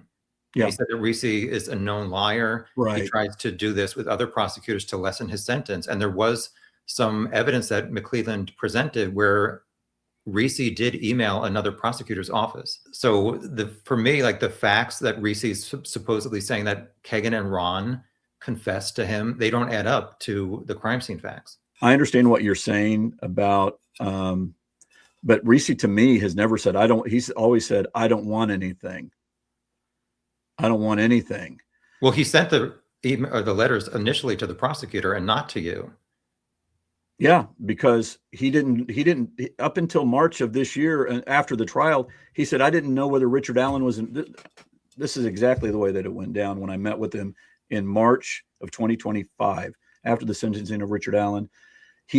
Ricci said, I didn't know if Richard Allen had anything to do with this. I didn't know if he was involved with Ron Logan and Kegan Kline. And that because of that, I didn't know that I could trust you. And I wasn't going to tell you the things that I knew then. But after the trial, this is when those guys didn't come and see me. Then I thought, this is weird because they should come and see me. I'm telling them this important information. And, he also said, if they had the video, and again, Ricci kept saying, just watch the video as if knowing that it happened. And the same with these letters that when I saw him a year later, but Ricci said, I told those guys, put a wire on me. I will go in and you're going to hear exactly what Ron Logan is saying. That was with Ron Logan, what Ron Logan had told him had happened. So I understand that there's a lot when you got a guy in prison for meth and all that kind of thing. He could be absolutely blowing smoke up my rear end. I get that. But isn't it worth looking into? And certainly isn't anything that Ricci Davis sent to the prosecutor that contains exculpatory evidence, even if it sounds crazy to them, we deserve to have that. So we could have, I'm telling you right now, based upon what Ricci Davis told me is in those letters and what he told me in March of this year, we would have had things to do as defense lawyers that we could have used to either prove or disprove some of the things that Ricci Davis said. I'll just finish up with this Ricci thing real quick. Like he failed the polygraph. He said that Abby was moved. He said that Libby was moved 3 times. He said they were not killed where they were found. Kegan's phone did not even ping in Delphi. So he's saying that Kegan was involved. Like I told you, Kegan denied everything he said in a message to me. Wouldn't you? Well, Kegan had, if it's true they had burner phones, then that's a non-issue. If nothing's pinging, of course Kegan Kline is going to deny it if he was involved. I'm not saying he was. I'm just saying we're exploring that possibility. And whether it's the defense contention that the girls' bodies were moved, so that's consistent with what we think happened. They had handcuffs. I think it was handcuffs on the girls. I think that was mentioned. Correct. And if you look at one of their left hands, Libby's left hand, I think it's Libby, you can see on the crime scene photo a slight, like we actually had seen this before we talked to Ricci Davis, one of the investigators on, like, is that looks like some type of binding was there or something was, and so that was consistent. And it would be, I can't remember. There was a way that we had based upon what Ricci said and what the photograph looked like. It would have been where the girls were right one behind the other, is what we thought. So that's, again, that could be complete conjecture, but yet we as a defense had the right to know that stuff before trial so that we could look into it. I know before, based on your comment, you're not too high on Dr. Kohr and his abilities, although he has done, I think, 8,000 autopsies. He said that there was no sign of restraint. I don't remember. I'll take your word for it because you're more on top. I just looked it up. Yeah. I got eyeballs. I mean, I see what I see, I see sticks that aren't a covering, but an arrangement by somebody. I see what I see on a hand. Now it might be shadowing. It might be something completely unrelated. Again, yet we as a defense had a right to know certain things to verify whether it is that way or not. Just because it doesn't, I don't know what he would label as a restrain either. Like, does it have to be completely noticeable, or can it look like when you wear a girl wears a little thing around her wrist and it leaves a little mark for a period of time? Does that look like it's a restraint? I don't know. And as far as his 8,000, the fact that he's done something 8,000 times doesn't mean that he's done it 8,000 times very well. Okay. I mean, I understand that you want to believe in your elected officials and your people that work for the government, but there's a lot of people that aren't very good at what they do, and they hide it very, very well. You know, Jerry Holman would be on that list as well, at least in this case, and a bunch of others that clearly did not do a good job. You know, we can cite thing after thing after thing. So Kohr saying, well, one of the things that makes me awesome, it's like me saying, I've had 135, 150 jury trials, whatever it is, and that makes me good. No, it doesn't. It doesn't make me good. I could be doing it wrong the entirety of my career, and then it's not good. But if nobody's going to challenge you on that I mean, most of the times, what's an autopsy? This guy died of a heart attack or whatever. Has he ever had a ritualistic crime scene autopsy before? My guess that Dr. Kohr has not. So, you know, it's hard for me to say that he did an excellent job here, especially when he made up that nonsense on the stand under oath about the box cutter. Final two topics. The trial. Why did you not call Richard Allen to testify on his own behalf? I mean, Richard Allen is the shell of the man that he used to be, both mentally and, you know, you just can't trust that when he gets up there. It's not my choice. Ultimately, of course, it's Richard Allen's choice, but we heavily advised him, as any lawyer would. I mean, you'd have to be, you know, out of your gourd to put on a client that has gone through mental health struggles like Richard did. And on top of that, we really believed that we were in the ball game, and we didn't need a Hail Mary like that. That's sometimes, you know, Richard Posner is or Larry Posner, not Richard. Richard's the judge, but Larry Posner is the king of cross-exam and trial strategy. And he says, never put your client on. And I don't agree with him on that. I put clients on pretty regularly, not even for a Hail Mary, just because I think, you know, these are normal people and they're going to come in, but they're not. But Richard was not normal at that time. He's compromised mentally. So that would be the answer to that question. Well, I would say I saw this earlier hearing where Rick was wearing the yellow jumpsuit. He looked totally out of it. So on the first day of the trial, I was expecting that out of it Richard Allen to walk through the door. And I was honestly really surprised. Mm-hmm. He walks in khakis and a button-down shirt, like he has not a single worry in the world, like he's about to be on trial for murdering two kids. Mm-hmm. You don't feel like he was mentally well during the trial? I mean, he's never going to be the same. There's no way you recover from something like that. And I mean, if it gets reversed, and I hope it does, those will be game time decisions then. But my guess is I doubt that he would come in and testify. I just doubt that would ever be, whether I'm on the case or any other lawyers on the case, I doubt that would be something that would ever be done.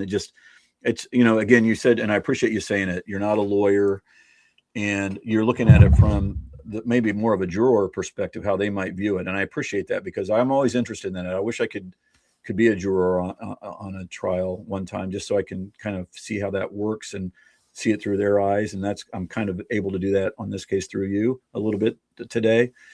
And I think it would just be a bad idea to put him on there. He might knock it out of the park. You know, you saw him in his interviews, but for there's some what you have identified and as, you know, little weak moments maybe where I don't know, he kind of looks like he did something there or whatever. All in all, those are two of the most unbelievably great interrogations, if you want to call it that, of a client accused of murder that I've ever seen. In fact, they are the greatest because he is innocent and he looks innocent to me.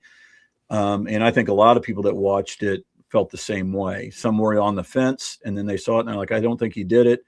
Others that were always maintained that Richard Allen was guilty, they looked and saw the things that they wanted to see to confirm their bias that he was guilty. And I do agree with you. When I watched them, I thought overall very convincing on the innocent side, but as I mentioned, a few comments in each that I just can't really get past. Did you meet Rick before and after each trial day to review what had happened?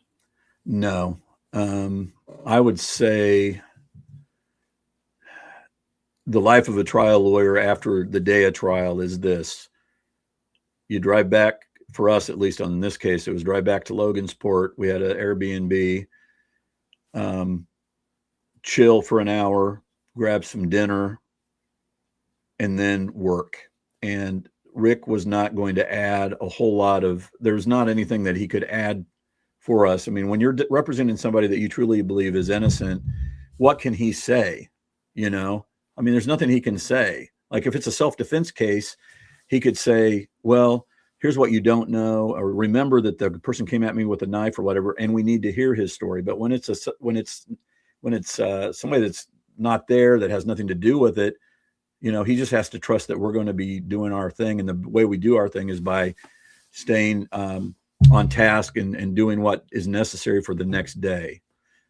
And one thing I will say, because I complain about McClelland a lot, obviously, but I will say that a couple things about me that people may have heard or whatever. I will compliment people when I think they deserve it. And, you know, Nick, when Stacy Diener did and Brad argued the motion to suppress the statements, the so-called confessions, I was witnessing some unbelievable lawyering. And I was proud to be in that courtroom watching both sides. And I went to Stacy and I said, with tears in my eyes, honestly, like I was really proud to be in this courtroom with both of you guys. You did great work today. Thank you. And I complimented Nick on some cross exams, and I certainly, and the other prosecutor, John, what's his name? I can't even think right now. I'm sorry. Luttrell. I went to Luttrell, and after his directive, their firearms expert, I think, I said, people don't know how much work you put in to make it appear that effortless. Really great work. So, you know, I am good with complimenting. And here's one thing, when it's deserved. And so I'm not just some guy that over the course of my career has badmouthed prosecutors. It's just not something I do, or judges. You know, it's not comfortable. It's becoming more and more comfortable as the cases going on, but it's not comfortable for me to do that, because if you ask judges around the state that I practice in front of, and prosecutors, but for a very few of them, they're going to say, that's a guy's a pleasure to try a case with. And I will say this about McClelland. One thing that he did that I really appreciated, now it helped him in some ways too, but I don't know that I would have done this if I were him. He gave us his rundown of who was being going on the stand a day or two ahead so that we could prepare. And that makes for a better trial. Now, it takes away from a little bit of the surprise and a little bit of that kind of thing. And I wouldn't have faulted him, by the way, if he did it differently. But we also told him we would do the same thing, and we did. So it benefited both, but more than anything, it benefited the flow of the trial, because it could have gone, you know, if it's like, there was one day where a witness kind of appeared out that we didn't anticipate. And I'm not blaming those guys, because that happens. And I had to drive all the way back up to Logansport to get my cross chapters on that. And Gull was getting irritated about that or whatever. I don't remember all the details. It was near the end of the trial. But I did appreciate that about McClelland and that crew there. I thought they did a good thing there. How did Rick react to the guilty verdict? I think he was shocked at first, and then he understood, like, he was there at the trial. He knows we weren't able to present our full case, or any case actually, other than fending off their, the case through reasonable doubt analysis. And I think I think we did go talk to Rick that night, and I just said, I'm sorry. I really thought we had won. I told him I thought we had won. The jury was out quite a while. I thought that meant there was reasonable doubt. And I let him know. I said, I wasn't lying to you when I said that. I really believed it. I'm not here to, I had a trial recently where I went to the client. I'm like, you're probably going to lose. I mean, it's going to be hard to win this case. I'm not opposed to saying that. I really foolishly believed that we had shown that there was reasonable doubt in that case. And I had imparted that to Rick, and I felt very confident. So he was down on that day, but, quickly, because he's Rick, because of the way that he is, he was comforting me. He was comforting, I think Jennifer was in the room then, and comforting us and saying, hey, don't take it hard. I'm going to be fine, and, that was him on that day. Some people thought the defense rested rather abruptly. What caused you to rest your case? I think that's a great question. And I'm going to try to remember, but my memory is that it had a lot to do with the headphones in, headphones out. We knew that they were panicked over that, and they should have been. And we did not want to give them any opportunity to like come up with some explanation for that. They'd already allowed the Google search in. Who knows what else Gull would have allowed in if they had some time. So I think that had a lot to do with it. Like we kind of like weigh like the benefit of this person coming in versus the downside. And I absolutely remember those conversations up at our Airbnb. And I was an advocate of let's get out. Let's primacy and recency. That's a big trial thing. And I'm a believer in primacy and recency. I'm a big more on primacy than recency, but recency has its place. Recency is what's the last thing that they hear. And if the last thing they heard was headphones in, headphones out, and there's no explanation and it blows up their timeline and they believe that, then we're in good shape. And that's what, we relied on that to a degree. And that's why we stopped a little early. I think that was a large reason why. Was there a particular witness or a particular day that you said, oh crap, how are we going to get past this? What they just said to the jury? No, honestly, there wasn't. I'm not just saying that. We went back at the end of every day. What trial lawyers do is they kind of gauge the day. Who won the day? Who won the day? And I can tell you that every day that we talked, we felt we won the day, except for one day. And I don't remember which day that was. It might have been the day that Becky Patty testified, just the emotional day of family members and stuff. It's hard to win that day because you can't really ask a lot of questions.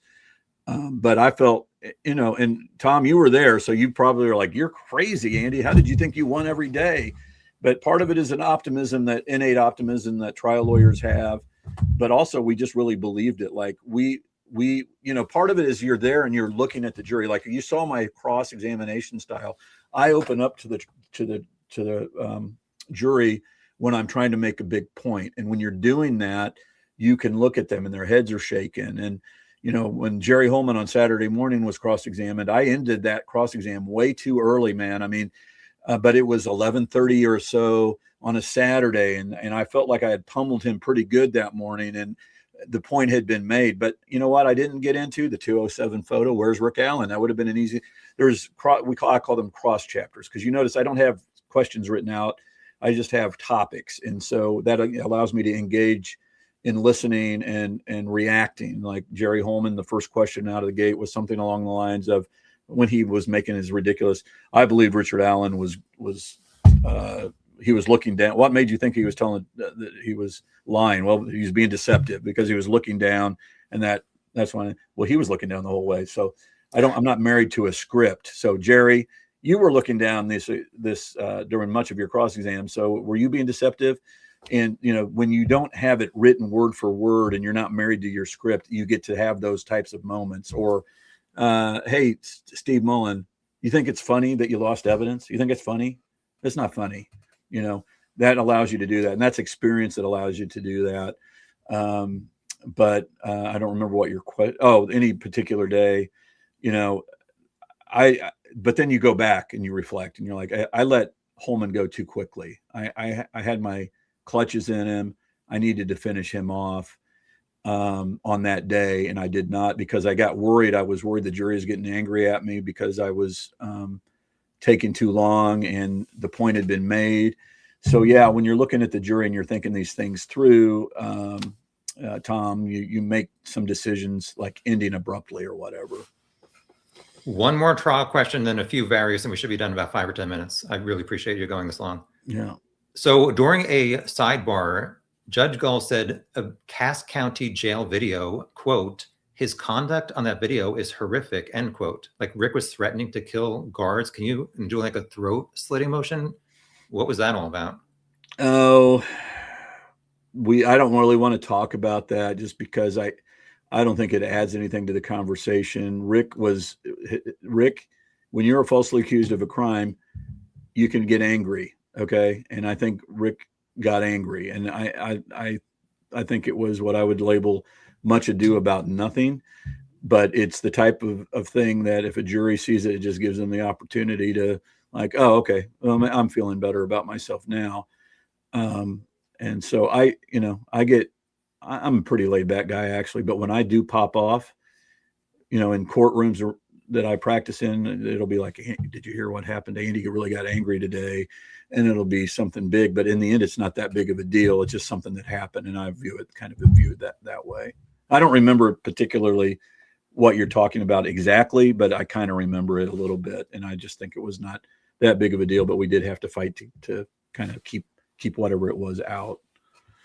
A few various questions. Before we talked about the April 2019 press conference where Doug Carter is saying, we're looking for the driver of a vehicle at CPS between noon to 5, which I won't even get into. Rick never came forward for that. But his wife said she had him committed to Sycamore treatment facility. Mm-hmm. Do you know when that happened?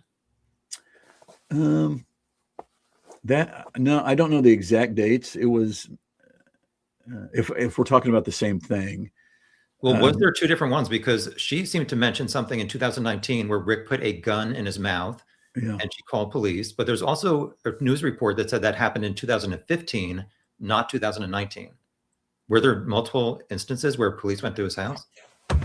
That's again, I think more in Brad's bailiwick, but I think Rick suffered through, you know, with depression, kind of run of the mill type of depression, if there is such a thing, but we're not talking about anything that was like constant, but it was always there. And since like 2011, 2010, something like that is when I think when he first got some type of treatment or medication or something.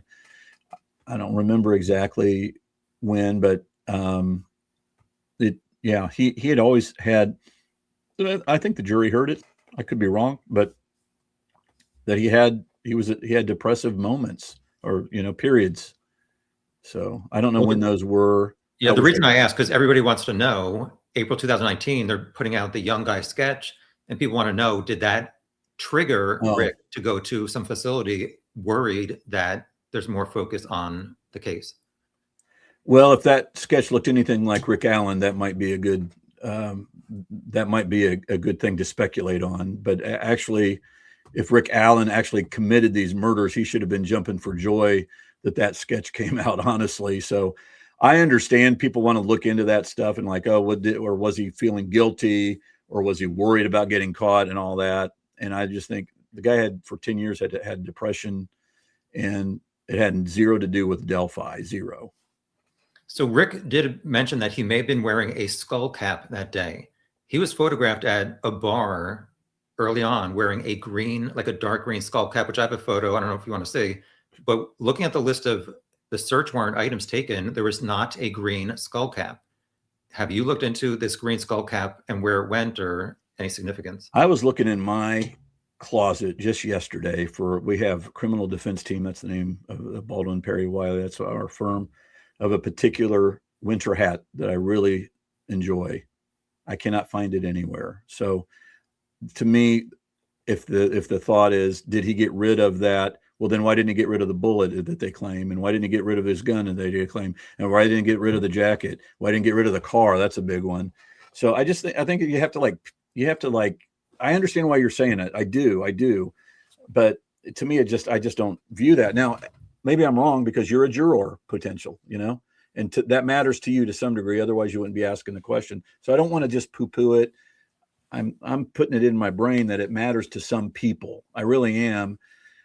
But I got to figure out a way as a trial lawyer, should I remain on the case? How do I just like that? What I just did, that'd be a way to do it. You know, I guess in closing argument. That's definitely a good point. Like, why didn't he get rid of that? And people say, why didn't he move? But at the same time, like if they just randomly move, his wife's going to be like, why do you want to move when we have jobs in this area and stuff like that? So yeah. At least 3 phones were around the crime scene when murders happened, according to you as a defense in a filing. Whose phones were those?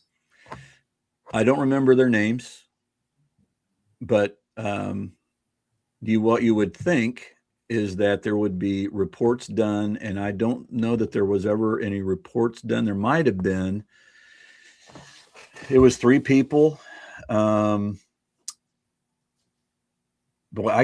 I'm not.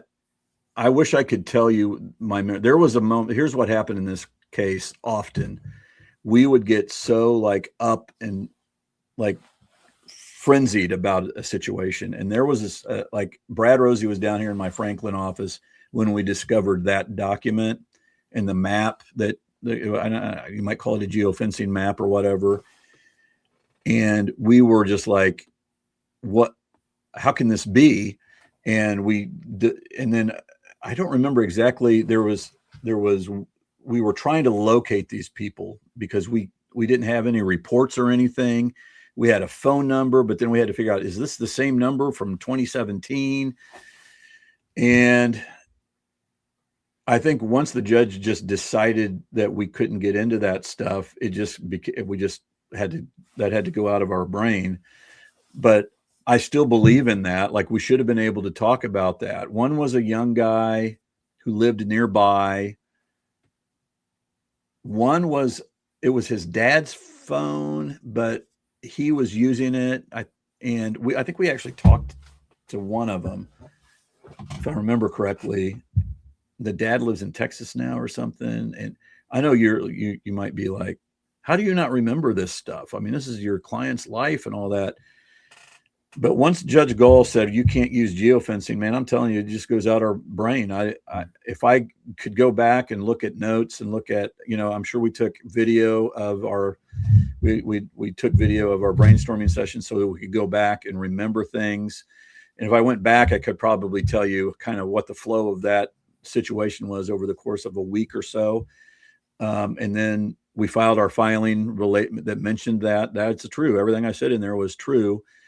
And then it was just like, it's kind of like the Ricci Davis, whether he was videotaped or not. And I asked Brad or McClellan, and he said, no, he never responded. And then it just went off our radar. And eventually the geofencing sadly went off our radar screen once the Gold didn't allow it in. Why was Rick transferred to Oklahoma? Well, I was surprised that Rick Allen was transferred to Oklahoma when the local media started emailing me and asking me. I said, you guys are misinformed. There's no way he's going to Oklahoma. I've never seen that happen before. And then lo and behold, he had been. I reached out to the Department of Corrections, to one of the contact people I have out there, and she couldn't tell me anything. So as much as I know, it's for his safety. But here's some oddities here, and I don't know whether this is true or not. I think I've found out that Robert Baston has also been moved to Oklahoma, or at least out of state. You might want to check in on that to see if that's accurate or if that's just rumor mill stuff. And also there was one other Delphi related witness that was also taken to Oklahoma. And I don't remember think it was Keegan Klein, but I don't know who that was. So, I don't know, to the extent that you can FOIA or whatever, you might want to find out the names of every inmate from the DOC who's in Oklahoma. There can't be that many, and it shouldn't take them very long. Because I would be curious, are they separating the Delphi folks out there? I would like to know that. Well, when is the last time you talked to Richard Allen? It's been a few months. It's been 2 or 3 months. How is he doing? Rick always, like when I talked to Rick last, Kinsey, one of our interns, was in the office, was in my room with me. And I was asking him how he was doing, and he immediately turned it around and said, how are you guys doing? How's Kinsey doing? He remembered her. How's your wife doing? Michelle, he remembered her name. How's Justin doing? One of our other interns. And he's just like, I'm doing as best as I can. I was hoping I was going to get into general population because he wants to be around people because we are human beings that have that need.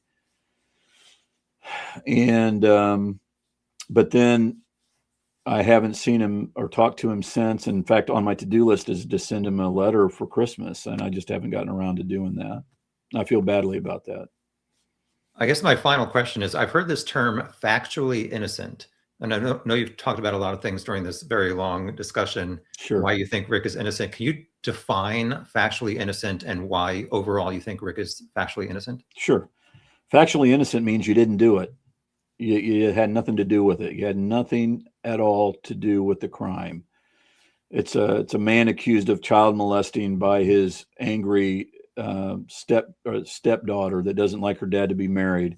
He can be factually innocent. He did nothing wrong. It's a woman who claims that she was raped because, and our client's factually innocent because her boyfriend found out that she had sex with somebody. That guy can be factually innocent. He didn't do anything wrong. Rick Allen here is, in my opinion, strong opinion, factually innocent. He had nothing to do with this. I believe that I know people are going to laugh at me, and that's fine. I really don't care. Norse paganism is obviously, to me, involved here. Obviously, if you look at that crime scene, and Rick Allen is not a Norse paganist. Rick Allen is not an Odinist. He has nothing to do with anything other than Christian or Judeo-Christian religions. That's one thing. The other thing is, I know that it would take, I shouldn't say I know, I don't want to be so declarative, but I believe it takes multiple people to commit this crime, period. And especially in the middle of the day, and there's people walking around, and somebody would have heard something, and somebody would have seen something that night. I don't think the bodies were there that night because for all kinds of reasons, people actually had their flashlights looking in the creek all the way up and down. And what was it? There was a pink and tie-dyed type of shirt that's on that's stuck to a root of a upturned tree or something, and nobody saw that. If nobody saw that, it could be because it was dark and they didn't see it. They didn't shine the light. That would be the Rick Allen is guilty crew. The other crew is saying, no, it's because they weren't there that night. It didn't happen until 3-4 in the morning, which is what we think. So I think that the phone evidence is very, it causes me a lot of confidence and belief that Richard Allen is innocent as well. It's just the whole everything, knowing what the evidence looks like, knowing what I have seen with my own eyes, comparing photos on certain websites and so forth of suspects, and looking at the crime scene with my own eyes. Just the mere fact, Tom, just the mere fact. Again, I'm not saying who did what. I don't know. But boy, does it bother me that even Purdy, when he backtracked and said the mimicked crime scene image, I can't tell you that was on Facebook, but it was I believe he said it was in Brad Holder's folder. Okay. What is a crime scene photo like that doing in Brad Holder's folder what is that? And when I asked Purdy about that at his deposition, doesn't that bother you? I mean, this is the types of questions I had to ask at depositions. It's like to try to avoid being gaslit. Well, doesn't this bother you that this guy had this in his, at that time, Purdy was saying it was in his Facebook page. No, that doesn't bother me because from my memory, that'd been around for a few years on Brad Holder's Facebook page. Oh, okay. So that's why it doesn't bother you. Maybe he's been thinking about. Can we be curious? This is one of my big concerns about the people that were on this case, and is a lack of curiosity. I mean, my goodness, if I saw that on somebody, if I'm an investigator and I see that, that's the guy. That's the guy we're going to look at intently, and we're going to make sure we watch the video to make sure that his alibi is correct. And we're going to consider whether he even had to be there if the timeline's off. All of these things, but it all starts with, Amber Holder saying what she said, the 12-page Odin report. That causes me tremendous confidence that Richard Allen, had nothing to do with this. Other people did. The Elvis Fields, and again, I don't know whether I don't have a crystal ball. I don't have a movie player that was there that night. I don't know whether anybody did anything. I'm just going as the evidence shows me, what's been talked about in the Franks memo. But tell me what Elvis Fields, why, you tell me this, Tom, why does Elvis Fields know the existence of Brad Holder? They're 125 miles apart. Why does Elvis, who admits, yes, I wasn't following Brad Holder, he was following me. That's what was going on. I want you to know that. Okay, that's fine. Whoever's following who, why do you even know that he exists? one guy, Elvis, said this thing he did about the spit. My spit's found on the girls, but I didn't have anything to do with it. But I have an explanation why I'd be in trouble. He knows Brad Holder, who has things on his Facebook that tie him to the crime scene, and yet they know each other. They know of each other. Come on. I mean, that was worth looking into. And But not they, just they being were looked ignored. into, and then Click and Murphy said they couldn't place them at the crime scene. You don't need from this again. I'm going to be a lawyer. You know, there's not a movie playing at the crime scene. You don't see Rick Allen there either because there is no movie. There is no video. All we can do is use what evidence that exists that is culled, C-U-L-L-E-D, culled from the different investigators. And I still haven't heard, why do you think that Elvis Fields knew of the existence of Brad Holder? And does that matter to you? You know, maybe it doesn't, and that's fine. That thing has bothered me. And the fact that nobody seems interested in that, I just don't get, you know. Do you have any explanation? I mean, can you even come up with something like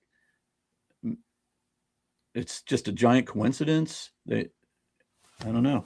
Well, I mean, obviously people have said that they knew people from around the same area. And I totally understand, like, the confessions or whatever that Elvis Fields said to his sisters are highly suspicious. If he's saying stuff that he did to his family, then why am I believing Richard Allen to his family, but not Elvis Fields to his family? Yeah. But I mean, some of Elvis Fields' facts are not true to what the crime scene was. I know you guys kind of said the antlers and the horns, but he also said he was on the bridge with two other men or two other people in addition to the girls, which we see the video does not. I know you just said you think that it's different. I disagree. If you say the bridge, that doesn't mean that they're on the bridge. It means they could be on that one side waiting, and the one guy gets up at, you know. So I understand what you're saying there, but I think that's not what Elvis is saying. It's like we're over there at the other end of the bridge is a way to interpret it. But yeah. So the things that I can't get past is the Betsy Blair and four girls between 12:02 and 1:26 all over the trail never saw Rick. In his interrogation, he's shown the 1:27 Hoosier Harvestore screenshot. He doesn't seem to be able to say that's definitely not my car. And he says, okay, arrest me. I guess we're done here. He parks at CPS around 1:28, 1:29, passes these four girls, which he described very well, other than the number, walks the entire trail, stands on platform 1, which he admits to. Betsy then comes to the barricade, sees bridge guy. She said, even though she said he looked younger, she said, yes, that guy I saw matched the screenshot of Libby's video. Rick says in October 13th, there may have been somebody at the bridge as I was coming back through. So I think that was Betsy. He sees her, follows her. He passes Abby and Libby at some point, sees that Betsy goes down the lower trail. Abby and Libby go to the bridge. Rick hides behind the right side of the barricade, sees them take the photo at 2:07 of Abby. They turn around, start walking towards the end of the bridge. That's when he comes from behind the barricade. And Libby sees this guy coming towards them. And she's like, I need to push record because we just passed that guy. We're getting to the end of the bridge. I'm scared. And you said before, like, they didn't sound scared, but Abby says at the end of that, holy crap, and says something like, is he still behind me? So to me, they were scared by this guy that they passed, which I obviously think is Richard Allen. Yeah. What happened after that, I'm not exactly sure, but I do think some of his statements, like his confession about the van, the branches, cutting their throats, to me, I just can't get past some of that stuff. Sure. I appreciate it. I think what you're doing there is taking evidence and highly scrutinizing it. And I don't want to say creating, because that makes it sound, in your mind, that's actually what you think adds up to his guilt. And I appreciate you saying that. I just can't get past, like when you say 4 versus 3, and that as if there's only, by the way, a handful of people, or those are the only people on the bridge or on the trail. I think Richard was there at a different time frame, and the car, but and also just well, Betsy Blair's description of the car. I mean, these people either can be believed or they can't be believed. I suppose you can cherry pick the things that you want to believe that support your position. And I'm not talking about but the Richard Allen is guilty group. And the same way, the way that we do it, by the way, cherry picking the things that we think show that Richard Allen is innocent. In the end, I think there's reasonable doubt. I do believe that. And I think that we should have been able to put on our case.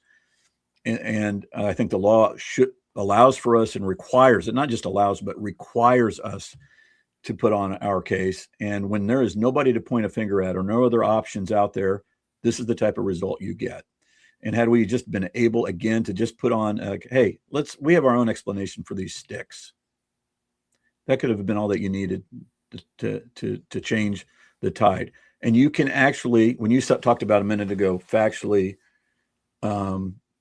innocent, I'll put a different spin on it. You can have cases where the client is actually guilty, yet there is reasonable doubt. And in the Constitution requires a finding of not guilty there. So I think there was reasonable doubt here at the trial that we had. You probably disagree with me, which is fine.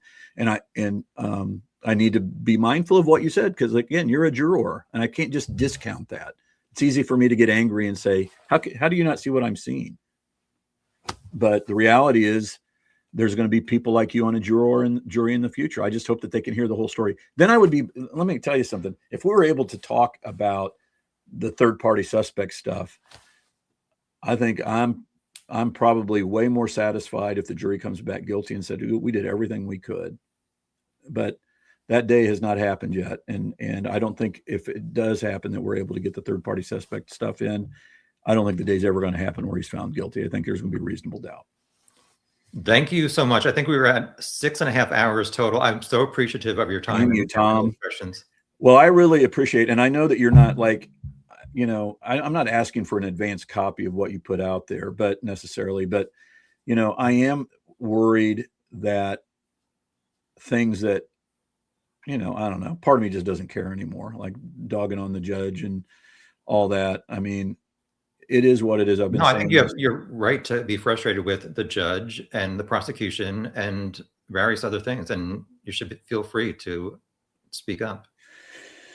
I appreciate that, man. I look for the best in people. That's why I'm on here with you. And I don't know whether this is being recorded anymore or not, but I'm just telling you, I appreciate your approach big time. I'm not trying to kiss your butt because, you may have one viewer as far as I know. I don't know anything about you. What I appreciate, and I've said it over and over again, and I mean it sincerely, is you push back, but you listen. And then I can see in your brain like, oh, okay, like the cheating. I think that is something that might be like, did plants really say that? That's something new. That might be something that you're interested in, but it's because you're keeping an open mind and you're a curious guy. So I appreciate you very much until you somehow screw me over on this thing. But because we didn't get to this topic until after 6 hours of talking, I wanted to be respectful of Andy Baldwin's time. So I didn't get a chance to go into detail with all of the reasons why I think Richard Allen is guilty. But I wanted to include this part for viewers because it is one of the most important pieces of evidence pointing to Rick's guilt. Most people online who argue Rick is innocent don't seem to have taken 10 minutes to analyze which of the 3 timelines Rick gave to police align with the most evidence. Once you do, it is clear Rick arrived around 1:30 p.m., not noon, that he was Bridge Guy, and what he was not lying about was when he told over 20 people, I did it. I killed Abby and Libby. If you think Rick is innocent, you really need to pay attention to this. It is why the jury voted he was guilty, and another jury will vote him guilty if he gets a second trial. Here is why.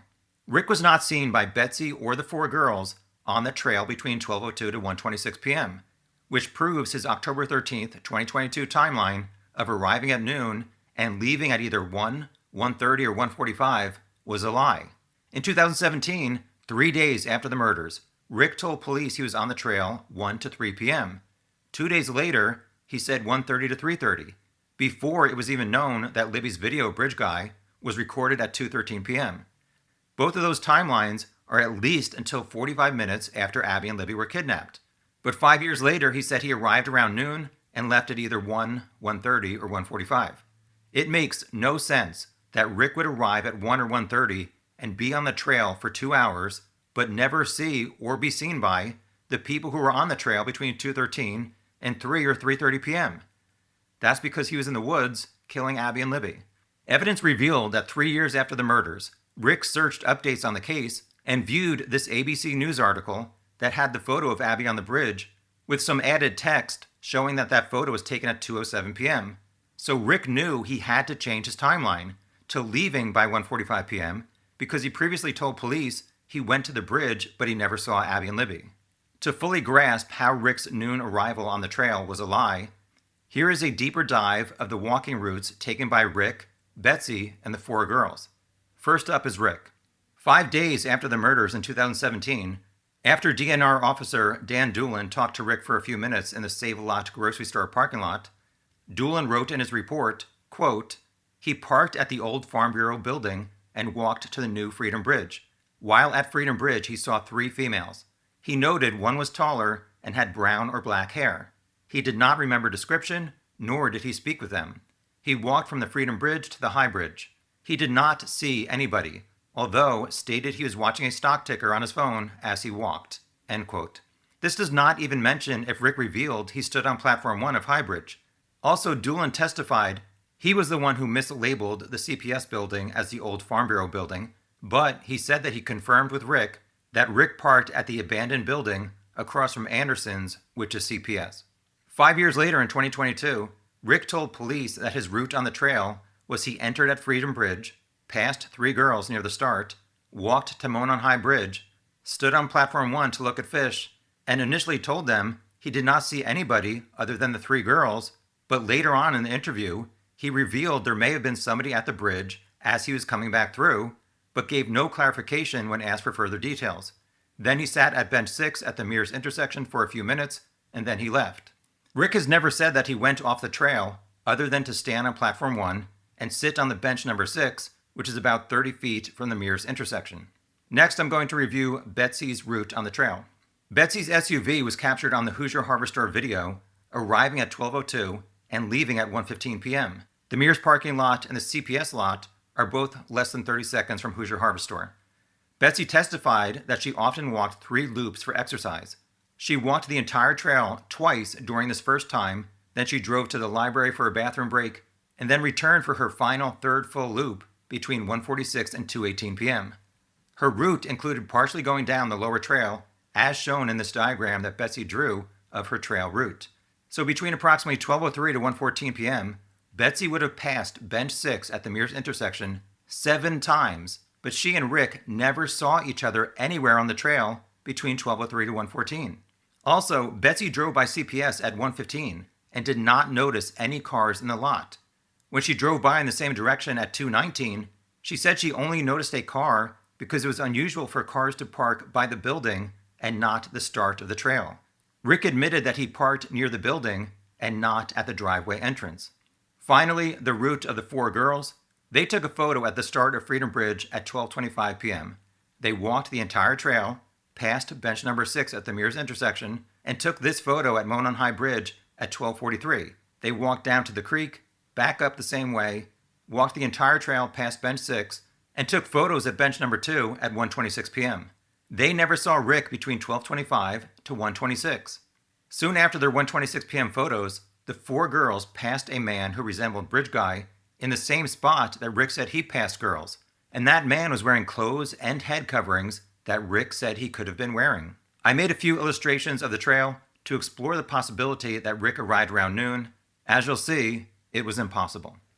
Around noon, Rick starts at Freedom Bridge, walking toward Monon High Bridge, and passes 3 mysterious girls who never came forward to police after 2 girls from their school were kidnapped from that trail and then murdered, and no suspect had been arrested for 5 years. Around 12:03 p.m., Betsy starts at the Mears parking lot, walking toward Monon High Bridge. Around 12:08 or 12:09, Betsy reaches the Monon High Bridge barricade and turns around, while Rick approaches the Mears intersection. Around 12:11, there is no way for Rick and Betsy to not have seen each other as he walked toward Monon High Bridge and she returned from it.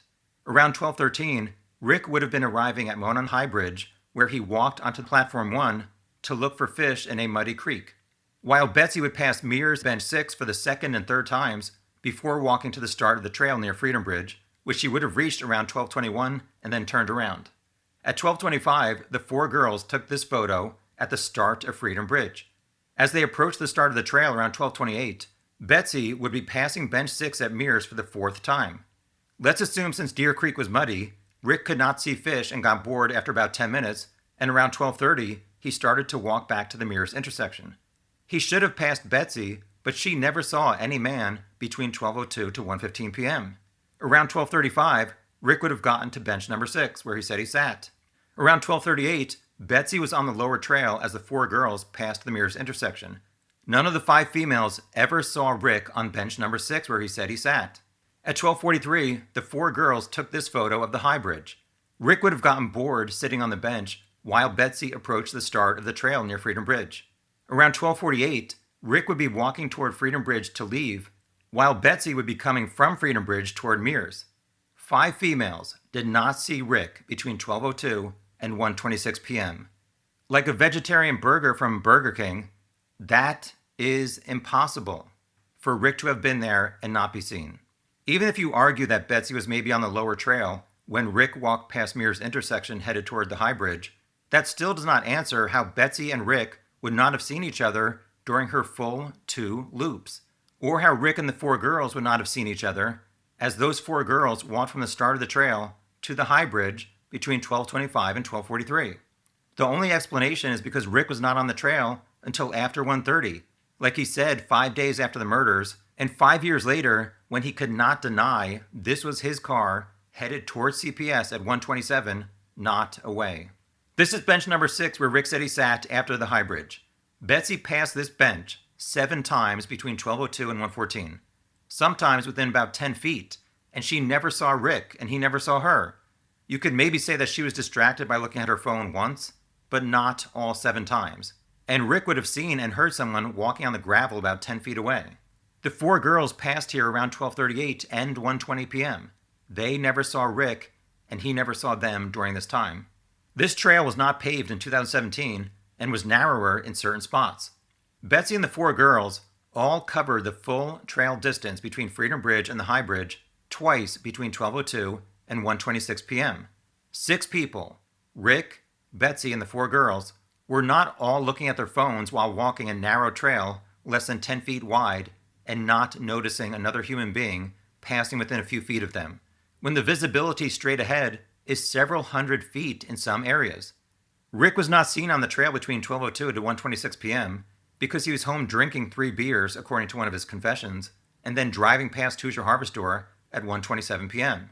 How many excuses, maybes, and alternate scenarios do people have to come up with to explain away how these 6 people did not see each other when they would have had to walk within a few feet of each other on the trail? There is no scenario between noon to 12:43 p.m. that explains how they did not see each other. Some of you may remember in my first Delphi video back in 2021, I was able to get a satellite company to give me a copy of a satellite image at 12:58 p.m. on the day of the murders. It has since been revealed that Rick did not park in the weeds that show up as black in the satellite image. He parked on the gravel in the back corner with the rear of his car facing Hoosier Heartland Highway and the front facing 300 North. As you can see in this 12:58 p.m. satellite image, there is no black Ford Focus in the CPS parking lot. Rick said he was looking at a stock ticker, but no data even proved he was on the trail looking at a stock ticker. And his 2017 phone is missing despite saving at least 14 old phones. Rick's attorneys had 3 years to find 3 girls who passed Rick around noon, and they could not find them because there weren't 3 girls leaving the trail around noon who passed Rick entering the trail. Rick was referencing the 4 girls around 1:30 because he knew he was seen by a group of girls at the start of the trail and also by somebody when he was on Platform 1 at the High Bridge. Rick said he passed a group of girls in the same area that 4 girls passed Bridge Guy after 1:30. 5 days after the murders, DNR Officer Dan Doolin wrote, quote, "He noted one was taller and had brown or black hair. He did not remember description, nor did he speak with them," end quote. The 4 girls confirmed one of them said hi to Bridge Guy, but he did not reply. However, 5 years later, Rick somehow magically gave a nearly perfect description of 4 girls who passed Bridge Guy. Rick said they were different ages, heights, and at least one had dark hair, and resembled sisters. In fact, 3 of the 4 girls who passed Bridge Guy were sisters, and their ages were 12, 13, and 16. Everything about Rick's description of the 4 girls who passed Bridge Guy was accurate, except he said he passed 3 around noon instead of 4 around 1:30. Against this, it could be argued that the descriptions of Bridge Guy by 3 of those 4 girls who passed Bridge Guy did not exactly match Rick, noting that Bridge Guy was taller than Rick and possibly younger, but one of the girls described Bridge Guy as, quote, his hair was gray, maybe a little brown, end quote, which does match Rick, and their descriptions of Bridge Guy's outfit were not radically off base from what Rick admitted he could have been wearing, including Rick saying he could have been wearing a head covering and a hoodie, which could add several inches to a person's perceived height. People argue that no witness identified Rick at his trial, but the 4 girls said Bridge Guy had a face covering up over his nose, and most of his head was covered with a hat and hood. Also, Betsy was over 120 feet away, and Sarah on 300 North around 4 p.m. was likely driving around 30 miles per hour when she saw Bridge Guy. People can argue that the 4 girls had a variety of descriptions of the man near Freedom Bridge, and Betsy described the man on Platform 1 as being 20 to 30 years old with poofy hair, which some people say means Rick was not Bridge Guy. But Rick's accurate description of the girls he passed, exactly where girls passed Bridge Guy, and Rick stating he saw somebody at the bridge is proof that he arrived at 1:30 and was Bridge Guy on Platform 1. Other than Rick, there was nobody on the trails that could have matched the group of girls or Betsy. It's also important to note Rick's wife was interviewed by police in October 2022. Kathy said that around the time of the murders, Rick told her he passed 3 girls who were weird and odd, quote, and so he was like, I'm just going to go home because one of them had long black hair, or at least that's what he told me, I don't know, end quote. There are at least 3 odd things about this statement. 1, Rick allegedly saw a group of weird and odd girls on a trail where 2 other girls were abducted from and then murdered, but did not think it was important to tell police in any of his 3 interviews that he encountered some girls acting odd who could have been suspects.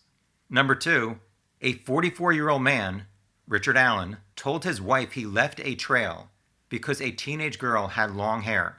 And number 3, Rick passed a group of girls as he arrived and they were leaving. Then he walked to the high bridge and sat on the bench. So telling his wife he left because he saw odd girls makes no sense other than to get his wife to think that the girls could have been suspects and not him. Rick has convinced his attorneys to think that it is possible that he was there noon to 1 o'clock. But as I just showed, it seems to be impossible. And I'm not just saying that because I think Rick is guilty. I think Rick is guilty because I walked the trail in May and October 2024 and realized that his noon arrival is not humanly possible. Therefore, it's a lie. And his 1:30 arrival, which he told police 5 days after the murders, is what aligns with the facts and Rick's own eyewitness statements. If you do not try to explain it away by saying that maybe Betsy and 4 girls were looking down at their phones for about an hour while walking, and also somehow Rick did not see Betsy or 4 girls between 12:02 and 12:43, and you think that Betsy can accurately describe Bridge Guy from 120 feet away for a moment when his face is not super clear, but Betsy did not see Rick on the trail or sitting on bench number 6 less than 10 feet away, despite Betsy walking by that bench 7 times between 12:02 and 1:15, then you realize the only timeline that aligns with the facts is that is Rick's car at 1:27 p.m. He parked next to the CPS building. Then he passed the 4 girls in the spot they passed Bridge Guy. Then Rick walked approximately 15 minutes to the high bridge and arrived by 1:50 p.m. And he saw that Deer Creek was muddy, so there were no fish to look at and nothing else to do. Betsy parked at Mears around 1:46 p.m. She likely arrived at the high bridge barricade around 1:53 p.m. Saw a man on Platform 1 who she said matched the man in Libby's video, and Rick admitted he stood on Platform 1. He also admitted he saw somebody when he was at the bridge and coming back through. After Betsy turned around at the barricade, Rick got off the bridge, likely past Abby and Libby, and when he saw Betsy go down the lower trail at the Mears intersection, Rick turned around, and like he said in one of his many confessions, he laid in wait, likely behind the right side of the barricade, so he is not visible in the 2:07 p.m. photo of Abby on the bridge. And after that, when Abby and Libby turned around to walk to the end of the bridge, that is when Rick emerged from behind the barricade and walked to the end of the bridge, where he admitted he had walked to the end with his daughter in the past, and he was the one who told Abby and Libby to go down the hill. As Andy Baldwin says, if people are intellectually honest, when you admit that Rick's arrival at noon was impossible, you admit what he told police in 2022 was a lie because he was Bridge Guy and the killer, just like he admitted to his wife, mother, and 20 other people. Some of the other reasons why I think Rick is guilty: Rick cannot deny that the 1:27 p.m. car was his, which lines up with him passing the girls at the start of the trail after they took photos at bench number 2 at 126. In 2022, after police showed him the photo and said there was zero doubt that it was his car, he replied by saying, Just say that is my car. I told you I could have been driving that car. You want me to say that that's my car? We looked at It matches everything. That is your car. Okay, well, I'm saying that picture, it's like, okay, Yeah, no, there's zero doubt. Okay. That's you. okay, that's We're fine. just showing you what we have and why we need to eliminate it. Well, sure, That's the point. sure. All right, well, we're all done here. Here's Unless you want to arrest me, that's fine. Here's what I want to say to you at this point. go ahead and arrest me for killing 2 8th grade girls even though I didn't do it. That's fine. I'm sick of working at CVS Pharmacy. I need a break. When I first looked into the case in 2021, I found 2 images of Delphi, Indiana, as a satellite made its only pass overhead at 12:58 p.m. on the day of the murders. It is blurry when zoomed in, but I made comparison photos of the CPS parking lot with Google Maps and helicopter footage from the day after the murders, and the CPS lot looks the same in all 3. Empty. In the first 5 days after the murders, Rick told police he arrived around 1 or 1:30 at CPS. 5 years later, he said he arrived around noon and left at 1, 1:30, or 1:45, and he parked near the CPS building. The dark spot in the satellite image are the dead weeds in front of the building. Betsy said the car she saw had its rear facing Hoosier Heartland Highway and the front facing 300 North. There is no car in the CPS lot at 12:58 p.m. This is why Betsy and the 4 girls did not see Rick from noon to 1:26 p.m. until after Rick's car was captured on Hoosier Harvestore at 1:27 p.m. headed towards CPS, not away. And that's the reason that Betsy did not notice any car at CPS when she drove by 18 minutes after the satellite photo at 1:16 p.m. But she did see a car at 2:19 p.m., a few minutes after Rick ordered Abby and Libby down the hill. Betsy did later tell police that the car reminded her of her dad's from 1965, but another witness 9 minutes before 2:19 described the car as possibly a purple PT Cruiser or small SUV, and 9 minutes after 2:19, a third witness described it as a smaller, dark-colored, possibly smart car. So 3 witnesses in 18 minutes. The first said it was modern, the second said it was 50 years old, and the third said it was modern. The satellite also has photos of Rick's house at 12:58 p.m. It is very blurry, but there is no obvious black mark resembling Rick's car in the driveway, but he had the ability to park in his garage. I also made a comparison of Rick's house on Google Maps and the blurry satellite photo. Also, there's no security video showing Rick's car going through town at any time that day. Rick admitted he stood on platform 1 of High Bridge and saw somebody as he was coming back through onto the trail. Betsy said the man on platform 1 matched the man in Libby's video, which matched the outfit Rick said he could have worn. The only person Rick could have seen from platform 1 was Betsy around 1:53 p.m. By admitting that he saw somebody, Rick admitted he saw Betsy and he was Bridge Guy on platform 1. Then Betsy passed Abby and Libby about 2 minutes later as they approached the High Bridge. Initially, Rick lied about not seeing Abby and Libby, so it's no wonder that he refused to take Jerry Holman's offer for a polygraph test in 2022. Over a 10-month period, Rick admitted to over 20 people that he killed Abby and Libby, including his wife and his mother, who repeatedly told him to stop talking instead of actually asking why he did it or for more details. Rick confessed to 9 people in 11 days before even taking the medication Haldol, and at least 9 additional times after he was no longer psychotic. Rick revealed details that only the killer would know. His motivation was sexual. Based on the way they were found, it showed that both Abby and Libby had completely removed their clothes below their waist at one point. He also said he cut the victims' throats, put branches on them, and waited to make sure they were dead, and he saw a van driving on the remote driveway. Brad Weber arrived home in a van by 2:50 p.m., which was visible from below and the crime scene. Rick's phone from February 13, 2017 is missing despite saving over 14 old phones since 1998. His wife said he ran over a Razor phone with a lawnmower, but no year was specified. Rick said he was watching a stock ticker on his phone on the trail, but no data proved that. Rick searched for updates on the case 8 times between 2020 and 2022 and followed one of those searches with the search term, "Should I die now?" Rick told his wife he was never on the bridge on February 13th as the world tried to figure out the identity of the man on the bridge. And I'm like, of course you were out there. If they seen me out there, they seen me out there, dear. And I told Were them. you on the bridge? I told them I was on the bridge. I went out to the first trestle. Oh, okay. That first I thing don't that. remember you telling me that. You told me, so I told you weren't on it. But I didn't. It doesn't, hon, you're not in any trouble. You didn't do anything. I didn't do anything. Tell him, right? Huh? I didn't know you were on it. I'm sorry. Well, don't worry about it. You told Hon, me you weren't. huh? You told me you weren't, so I just was. No, I told you that I walked. Okay. I love you, baby. He only revealed to his wife that he was even on the trail that afternoon after the 10 p.m. TV news said that Abby and Libby were missing from that trail.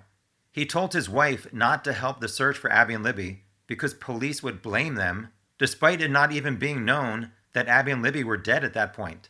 And his wife Kathy assumed that they had only fallen off the high bridge.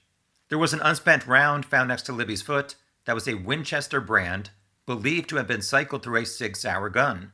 Rick owned a 6-hour and many Blazer rounds, but he only had one Winchester unspent round, which was found in his bedroom keepsake box. Rick could not deny he could have been wearing boots, jeans, a blue jacket, and a hoodie and a hat like Bridge Guy. His green skull cap was not listed as being in his home in the October 2022 search, and Bridge Guy may have been wearing something similar. After seeing the February 13th 10 p.m. news, before Abby and Libby were found murdered, Rick told his wife he was at the trail, but they should not help search because the police will find any evidence and blame it on them. 3 days after the murders, Rick said he was on the trail 1 to 3. 5 days after the murders, Rick said he was there 1:30 to 3:30. Both timelines put him there for at least 45 minutes after 2:13 p.m., yet he said he may have seen somebody at the bridge as he was coming back through, but he never saw Abby and Libby, Bridge Guy, Ron Logan, Kegan Kline, a group of Odinists, a 20-year-old boy with poofy hair, or any of the people confirmed on the trail and bridge between noon and 3:30 p.m. Although one of the girls who passed Bridge Guy near the start of the trail said he could have been as tall as 5'10", Richard Allen's feet, legs, body type, and voice are similar to Bridge Guy. After this interview took place on December 22nd, Andy Baldwin emailed me a statement that he asked me to read. It starts by saying, "I had the pleasure of talking with Tom Webster recently. I swear he was the one who wrote that, not me." He continued, "Even though Tom believes that Rick is guilty, and I absolutely believe Rick is factually innocent, it was great to have a civil discussion with a man that is professional and really tries to back up his reasoning with facts. I do believe, in the end, that to support his contention that the timeline supports Rick's guilt, Tom must overlook many troubling facts, like Betsy Blair's description of the man she saw on the bridge and the vehicle in the CPS lot, the fact that the 4 girls on the trails don't describe a man that looks like Rick Allen, and that Rick Allen observed 3 girls, not 4, among other things. However, Tom is convinced that there are explanations for those discrepancies, and I respect his opinion while fervently disagreeing with him. I let him tell his side without too much interruption, and I did not push back too much. And he let me talk as well, without any interruption that I remember. I hope that those who are heavily invested in this case will treat Tom with the same respect that he gave me and not take anything out of context from either side when discussing our conversation. The art of listening is vital in trial work, and we would all be well served to listen to those with opposing views in life as well. That is what happened here, and I believe we are all better off because of it." And that concluded the end of his statement. If you made it through the entire video, I hope you learned a few things and found it worth your time. Thanks for watching.